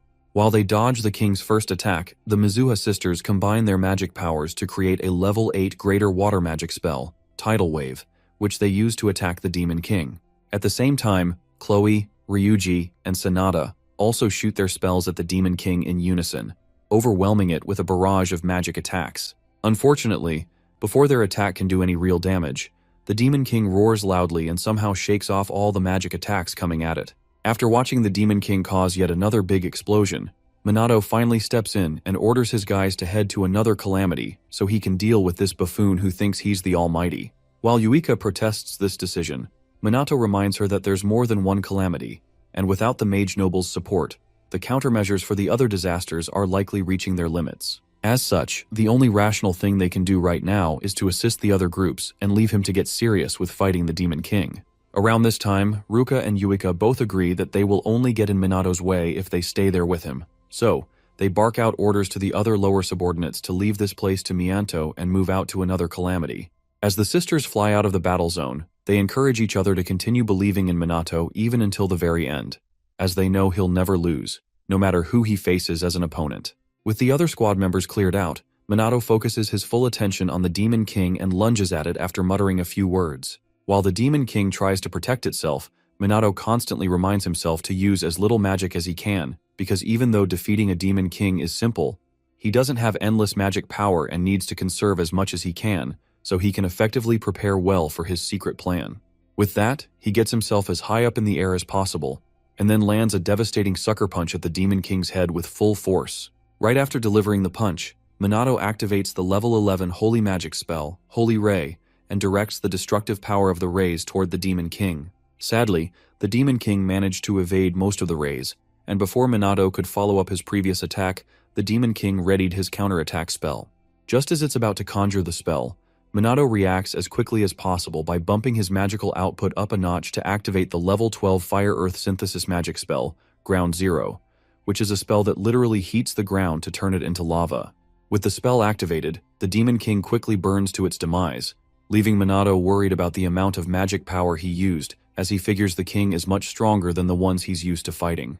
Realizing that the Demon King is dead, Minato cautions himself to preserve even more magic power at least until the Demon God comes. Around that time, the reporter in the chopper hovering high above informs the general public, all of whom are still indoors, that Captain Kusanagi Minato has finally defeated the Demon King and doesn't seem concerned in the slightest. However, she also adds that the police, SMT, and the self-defense forces are struggling with the other calamities, and since the Mage Nobles are nowhere to be seen, the demons are overwhelming them. As she ends her broadcast, the reporter notices something weird happening on a dilapidated communications tower and brings everyone's attention to it. When Minato finally notices this, he recognizes it to be something he's seen before, but then wonders if the demons are summoning a calamity as he sees a giant hole opening up in the red sky, with more demons filling up the streets of Old Shibuya. In time, though, Minato remembers this occurrence to be the final stage of the world calamity where the demon god will show up, the final calamity that claimed his past life as Ichikami Minato. Meanwhile, Yuika is seen directing several SMT members, instructing them not to rush toward the final calamity and instead focus on destroying as many demons as they can. While managing the operation, she thinks about the powerful magic presence she felt earlier. Smiling to herself, she realizes it's gone, thanks to Minato defeating the Demon King, just as expected of him. Noticing everyone on her end growing exhausted, Yuika silently prays her older sister is safe at the other calamity site. Suddenly, she hears scrambled messages through her comms. Unsure if communications have been restored, she quickly responds. After fiddling with her earpiece, she finally hears the person clearly. The voice informs Yuika and others on the channel that a large calamity has broken out near Tokyo Tower and instructs all personnel to report to the scene immediately. One member then asks Yuika what to do, pointing out they can't handle even a small-scale calamity without the Mage Noble's support. After some thought, Yuika instructs everyone to stay and deal with the local threat while she heads off to join Minato and the others. With that, she leaves them and flies toward Minato's location. Meanwhile, Minato is battling a fresh wave of demons using his inorganic cannon null magic. When he realizes the overwhelming number of enemies, he considers using a higher-level spell, despite the need to conserve his magic. Just then, the Mizuha sisters and the other four finally arrive to assist, apologizing for the delay. When Minato asks about the others they left behind, Yuika and Ruka explain that it was the only way to make up for the Mage Noble's absence. Understanding their reasoning, Minato tells everyone to prepare. This is where they stop the demons and end the battle. With that, the captain launches a new offensive. The reporter, still hovering in her chopper, describes the unfolding chaos as the new and final stage of the great calamity that once claimed Ichikami Minato's life. As the live broadcast continues across Japan, citizens begin doubting the SMT's ability to stop the disaster. The chopper pilot suggests leaving due to the danger, but the determined reporter refuses, insisting the people need to see the SMT fighting. Just as she begins explaining how their anti-monster fittings will keep them safe, a monster attacks the helicopter, nearly sending them crashing into the streets below. Minato quickly raises a null magic barrier to protect them, but one demon breaks through. Realizing the shield has failed, he blasts the creature with holy magic and flies up to check on the reporter and crew. Once there, Minato addresses the citizens of Japan, acknowledging their fears and assuring them he won't let anyone die. With that promise made, he flies back into battle. Swooning over how cool he is, the reporter ensures the cameraman captures footage of the other SMT members bravely fighting off the demons. During the ongoing fight, a demon fires a level 6 Fire Wind fusion spell, Flare Cyclone, at the SMT. Minato counters with a level 7 null magic attack, Banish, and crushes the demon using mana arts. His teammates admire the spell's power, but Minato reminds Ryuji and Ruka that null magic isn't perfect. Its efficiency is poor, and it can only neutralize spells up to a certain level. Before they can catch their breath, Yuika reports that more demons are approaching. Minato quickly instructs everyone not to let their guard down. Realizing the danger of hesitation, the SMT charges forward and unleashes every attack spell they've got. Minato ramps up his power and activates level 11 Holy Magic, Holy Ray, obliterating a large group of enemies. Afterward, Ryuji contacts his colleagues at other calamity sites to check the situation, only to hear that demon numbers have increased dramatically. They all need backup immediately. Minato takes mental notes of the other trouble zones. At one site, several SMT members are cornered and unsure of what to do when they suddenly spot Mage Nobles arriving. Overjoyed, they call out to their training partners to stop joking and help. But their relief quickly turns to horror when a noble approaches one member and fires lethal magic directly into his face. In his final moments, the SMT member sends a desperate message through comms, informing everyone that the magic nobles have betrayed them. Minato manages to hear fragments of the warning before the signal cuts off. As the team tries to process the message, Hifumi and several high-ranking mage nobles arrive on the scene, arrogantly remarking on the noise. Still confused, Yuika suddenly recognizes one of them as Chairman Mumyu, and wonders why her own father is standing behind him. After a brief silence, Shido steps forward and asks Hifumi if it's true that the mage nobles have betrayed the SMT. With a smug look, Hifumi replies that they didn't betray them, because from the beginning, they never intended to join forces with the SMT. Hearing this, the SMT members gasp in shock as Ruka reminds Hifumi that they're supposed to be comrades, not enemies. To flaunt her strength, Hinata attacks Ruka while coldly telling her not to misunderstand things. She adds that they never once considered the SMT their comrades. Although shaken by the revelation, Minato turns to Riku and asks if he feels the same way. Unfortunately, even the most laid-back guy on the team sides with Hifumi. Clenching his sword, Riku declares that the mage nobles have turned against the SMT, the police, the self-defense forces, and the nation of Japan itself. Meanwhile, Chloe puts on a show of crocodile tears, though no one is convinced. With no more obstacles between him and absolute power, Hifumi begins cackling.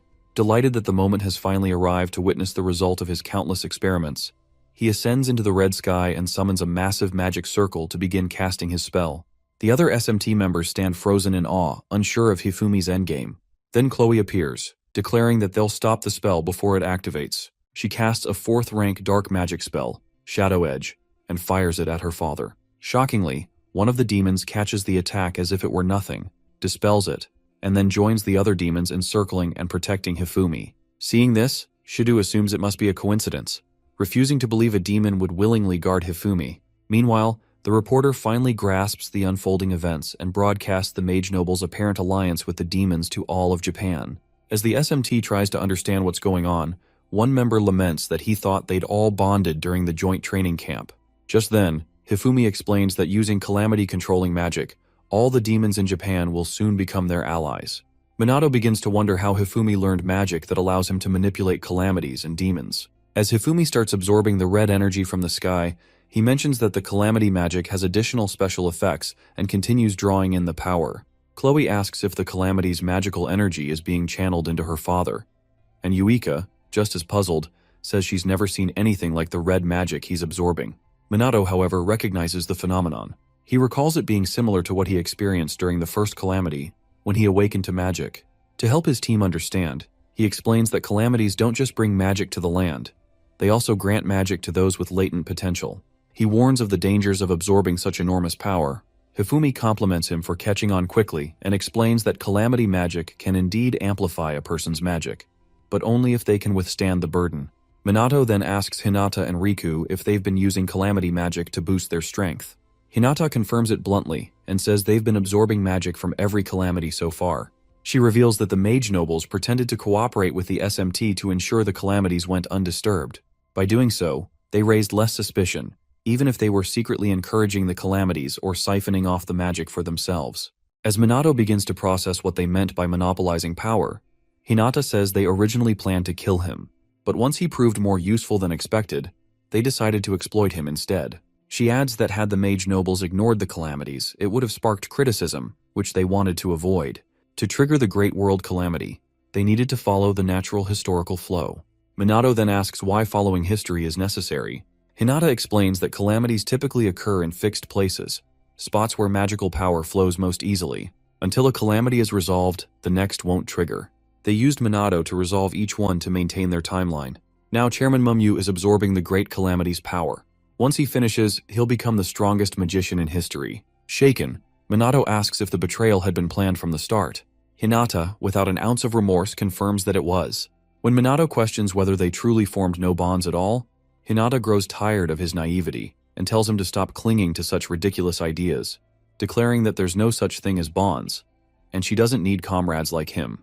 Ryuji then turns to Riku and asks if he's really going through with this. After a pause, Riku replies that Japan's fall is inevitable now that both the Mage Nobles and demons stand against it. He tells Minato that even someone like him can't protect the entire country.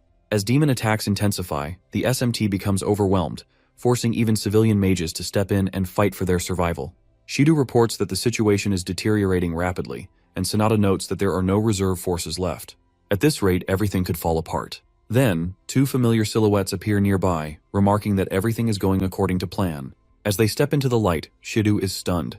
It's Kuroi and Fukajina. Moments later, Takigami also shows up, leaving Shido even more rattled. While Minato struggles to understand why Takigami is here, Kuroi casually greets him and promises that this time, he'll kill him with his hands. When Shido asks Kuroi why he isn't in prison, Kuroi tells him it's because the Mage Nobles have many collaborators within the police and throughout Japan. Then, Yuika asks Kuroi why the Mage Nobles are betraying humanity, and the useless bastard tells her they're doing it simply because they're Mage Nobles. Referring to the term nobles, Kuroi claims that they are beings of higher existence and are nothing like the incompetent commoners. With that said, the fool activates the 8th rank dark magic spell, Chaos Raven, and, showing off his bogus spell, tells the SMT that with their magic, not only can they easily destroy half a city, but they can also destroy a full one if they go all out, all with just one magician. However, for whatever reason, Kuroi claims that the Mage Nobles are being manipulated by the incompetent, powerless fools. While making an angry fist, he tells the SMT that he finds it very strange that the Mage Nobles, all of whom are meant to stand at the top, are still being controlled by bottom feeders. the incompetent trash who've gotten way too full of themselves. With Fukujin taking over Kuroi's speech, he tells the SMT that originally, their clans became mage nobles to monopolize knowledge and technology, and to rule over the incompetent. However, the incompetent, as tricky as they are, ended up using the mage nobles. After giving Hifumi all the credit for helping the mage nobles grow stronger through calamities, Kuroi assures the SMT that with the sheer amount of power they now have, they no longer have any enemies. While charging their magic, both fools tell the SMT that the time has come for the mage nobles to reign supreme over the incompetent. That said, the duo increases their magical pressure so much that the Mizuha sisters remark they seem like completely different people now. On the other hand, Minato remains calm and composed, which pisses Kuroi off. Ignoring Kuroi's tantrum, Fukujin says he's eager to see the look of despair on Minato's face when he finally loses hope. But then Minato turns to Takigami and asks if she had been lying to him all along, even when she said she was telling him everything. Realizing Minato is ignoring them, Kuroi loses it. He calls out to Minato, furious, and pats Takigami on the back while calling her a piece of trash who lies and uses others for her own benefit. With the other mage noble family heads getting bored with the drama, Kuroi ends the chit-chat and starts the real calamity alongside Fuka. Almost immediately, a horde of demons flies past the SMT. Shido, who notices them with the others, says the demons are supposed to be far from the calamity-affected areas. Unfortunately for the SMT, that's not the case. The demons somehow find their way out of old Shibuya and into the residential areas of Tokyo. In a split second, the demons break into apartment buildings, threatening to take out as many humans as possible. Family heads do their best to protect their loved ones. Around that time, other SMT members update Minato on the demons pushing into the streets and ask what they should do. Kuroi, mocking them, poses the same question. Fuka adds that even someone as capable as Minato can't save everyone in Japan from where he is. Chloe and Shido, fearing the worst, wonder what they should do. With no answers in sight, the hyperactive Kuroi boldly tells the SMT that they will be crushed by their powerlessness and killed. As Fukujin joins in, Minato interrupts their fun by reminding them that there are 3 types of anti-magic equipment. For the first one, Minato calls it the standard type used by magicians, the kind that requires infusing magic power.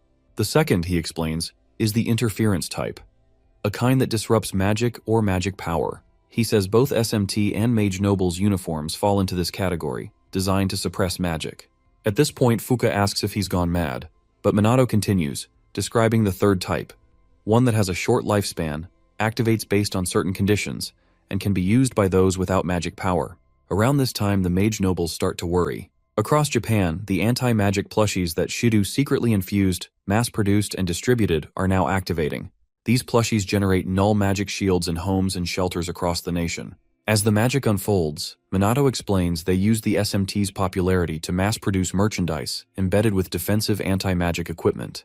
These were sold throughout Japan as insurance. When Shido first heard the plan, he didn't believe it.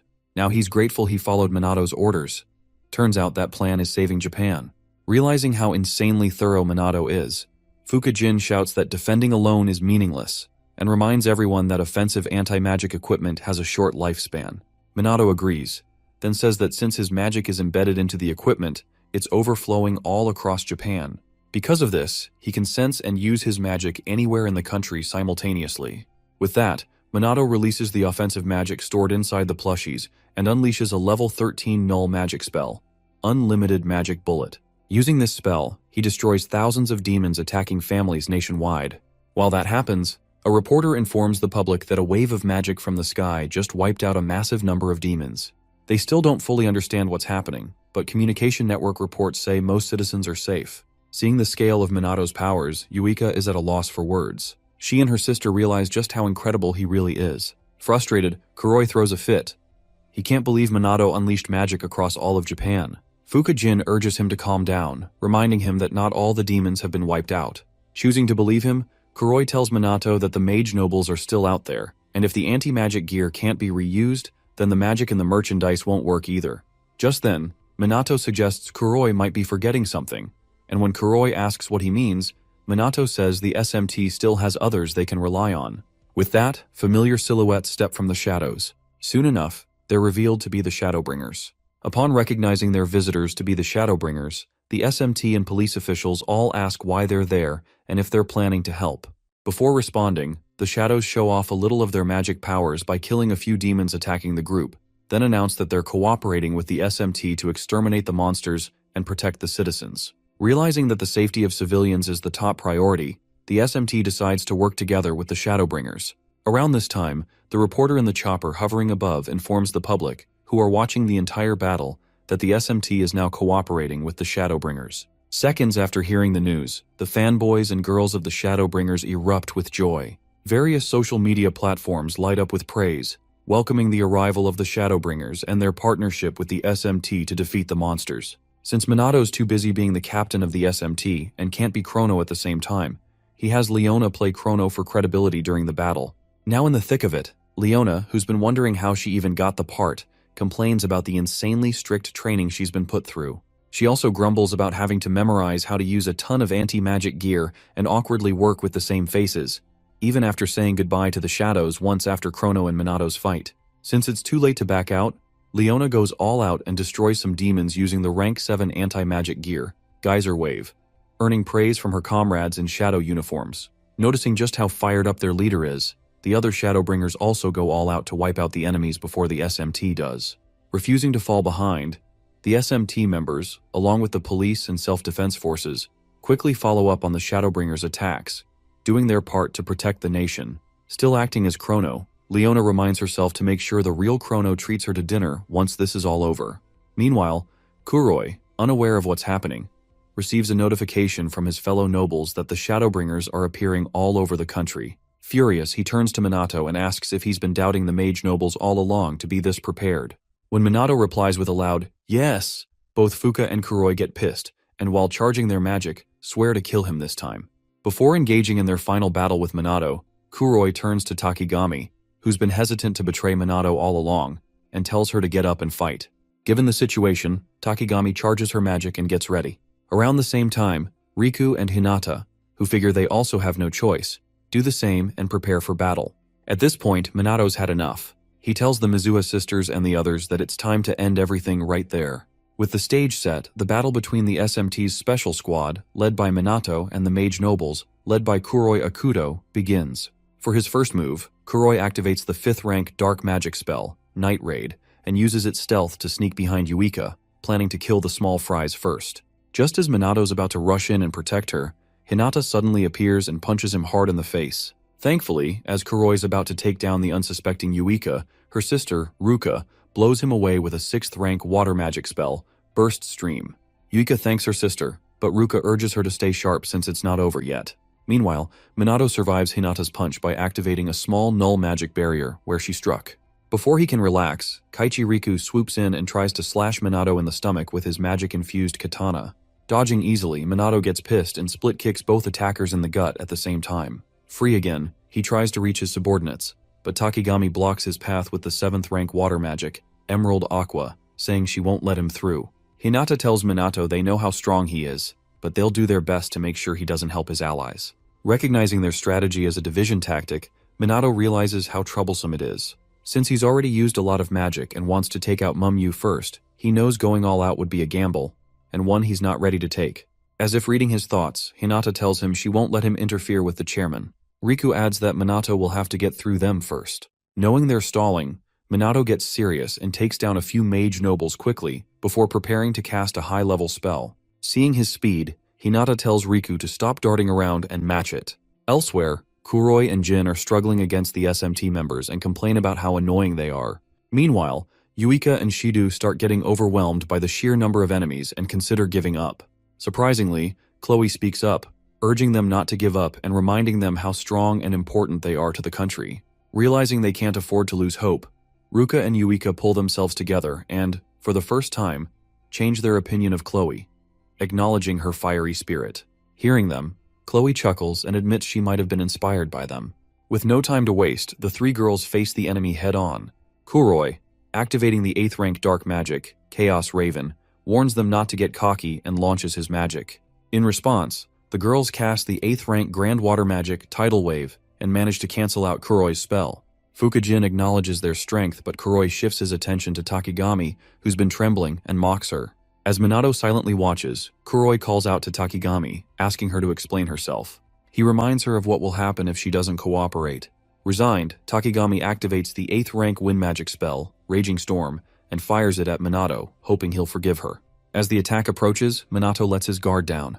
To the dismay of his subordinates, he doesn't move a muscle, silently waiting for the wind magic to hit him. Eventually, Takigami misses her wind magic attack on purpose and realizes she just can't bring herself to attack Minato.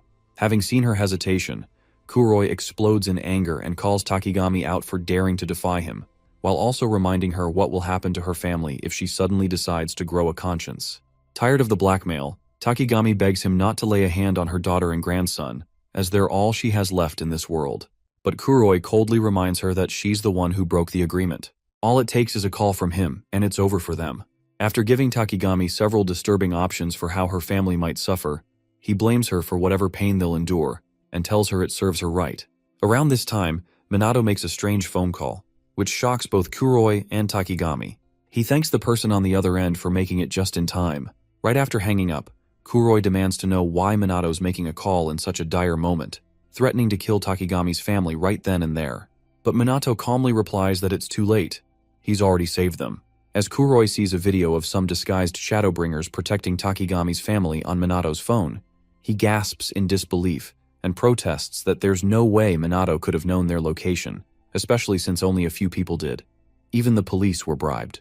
In response, Minato commends Kuroi's men for covering their tracks well. Still, the Calamity evacuation turned out to be their downfall, making it possible to trace and infiltrate them. In truth, Minato silently thanks the Shadowbringers for keeping their disguises on till the very end. Eventually, Kuroi asks Minato when he figured it all out. Minato explains that despite having a family photo, Takigami never once talked about her family. Her excessive caution around the mage nobles tipped him off, so he had someone investigate her background and discovered the truth.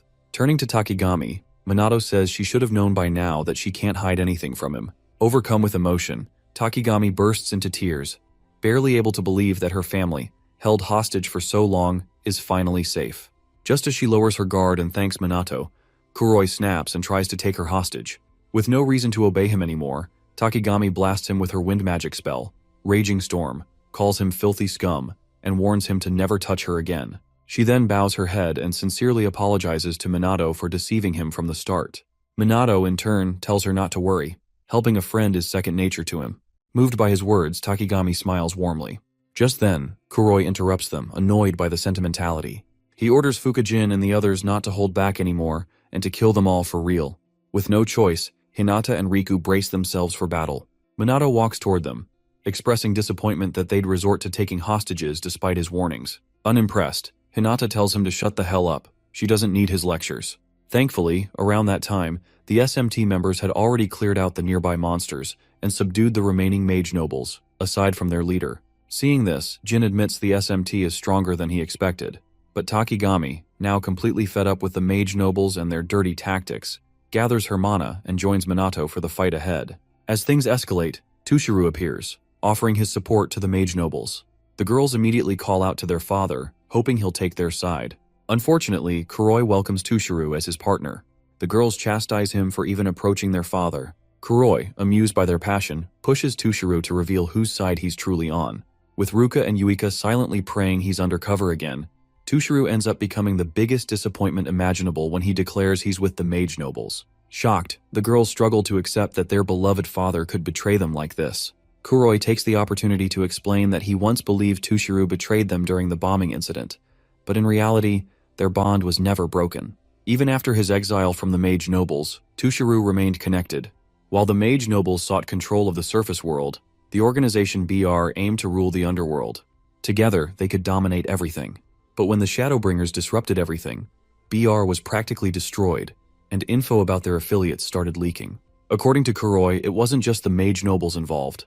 Government, financial sectors, police, and countless other groups were tied to BR. When the leaks began, they all abandoned BR to save face, allowing the police to rebuild their reputation while hiding their connections. That's when the mage nobles and SMT allied.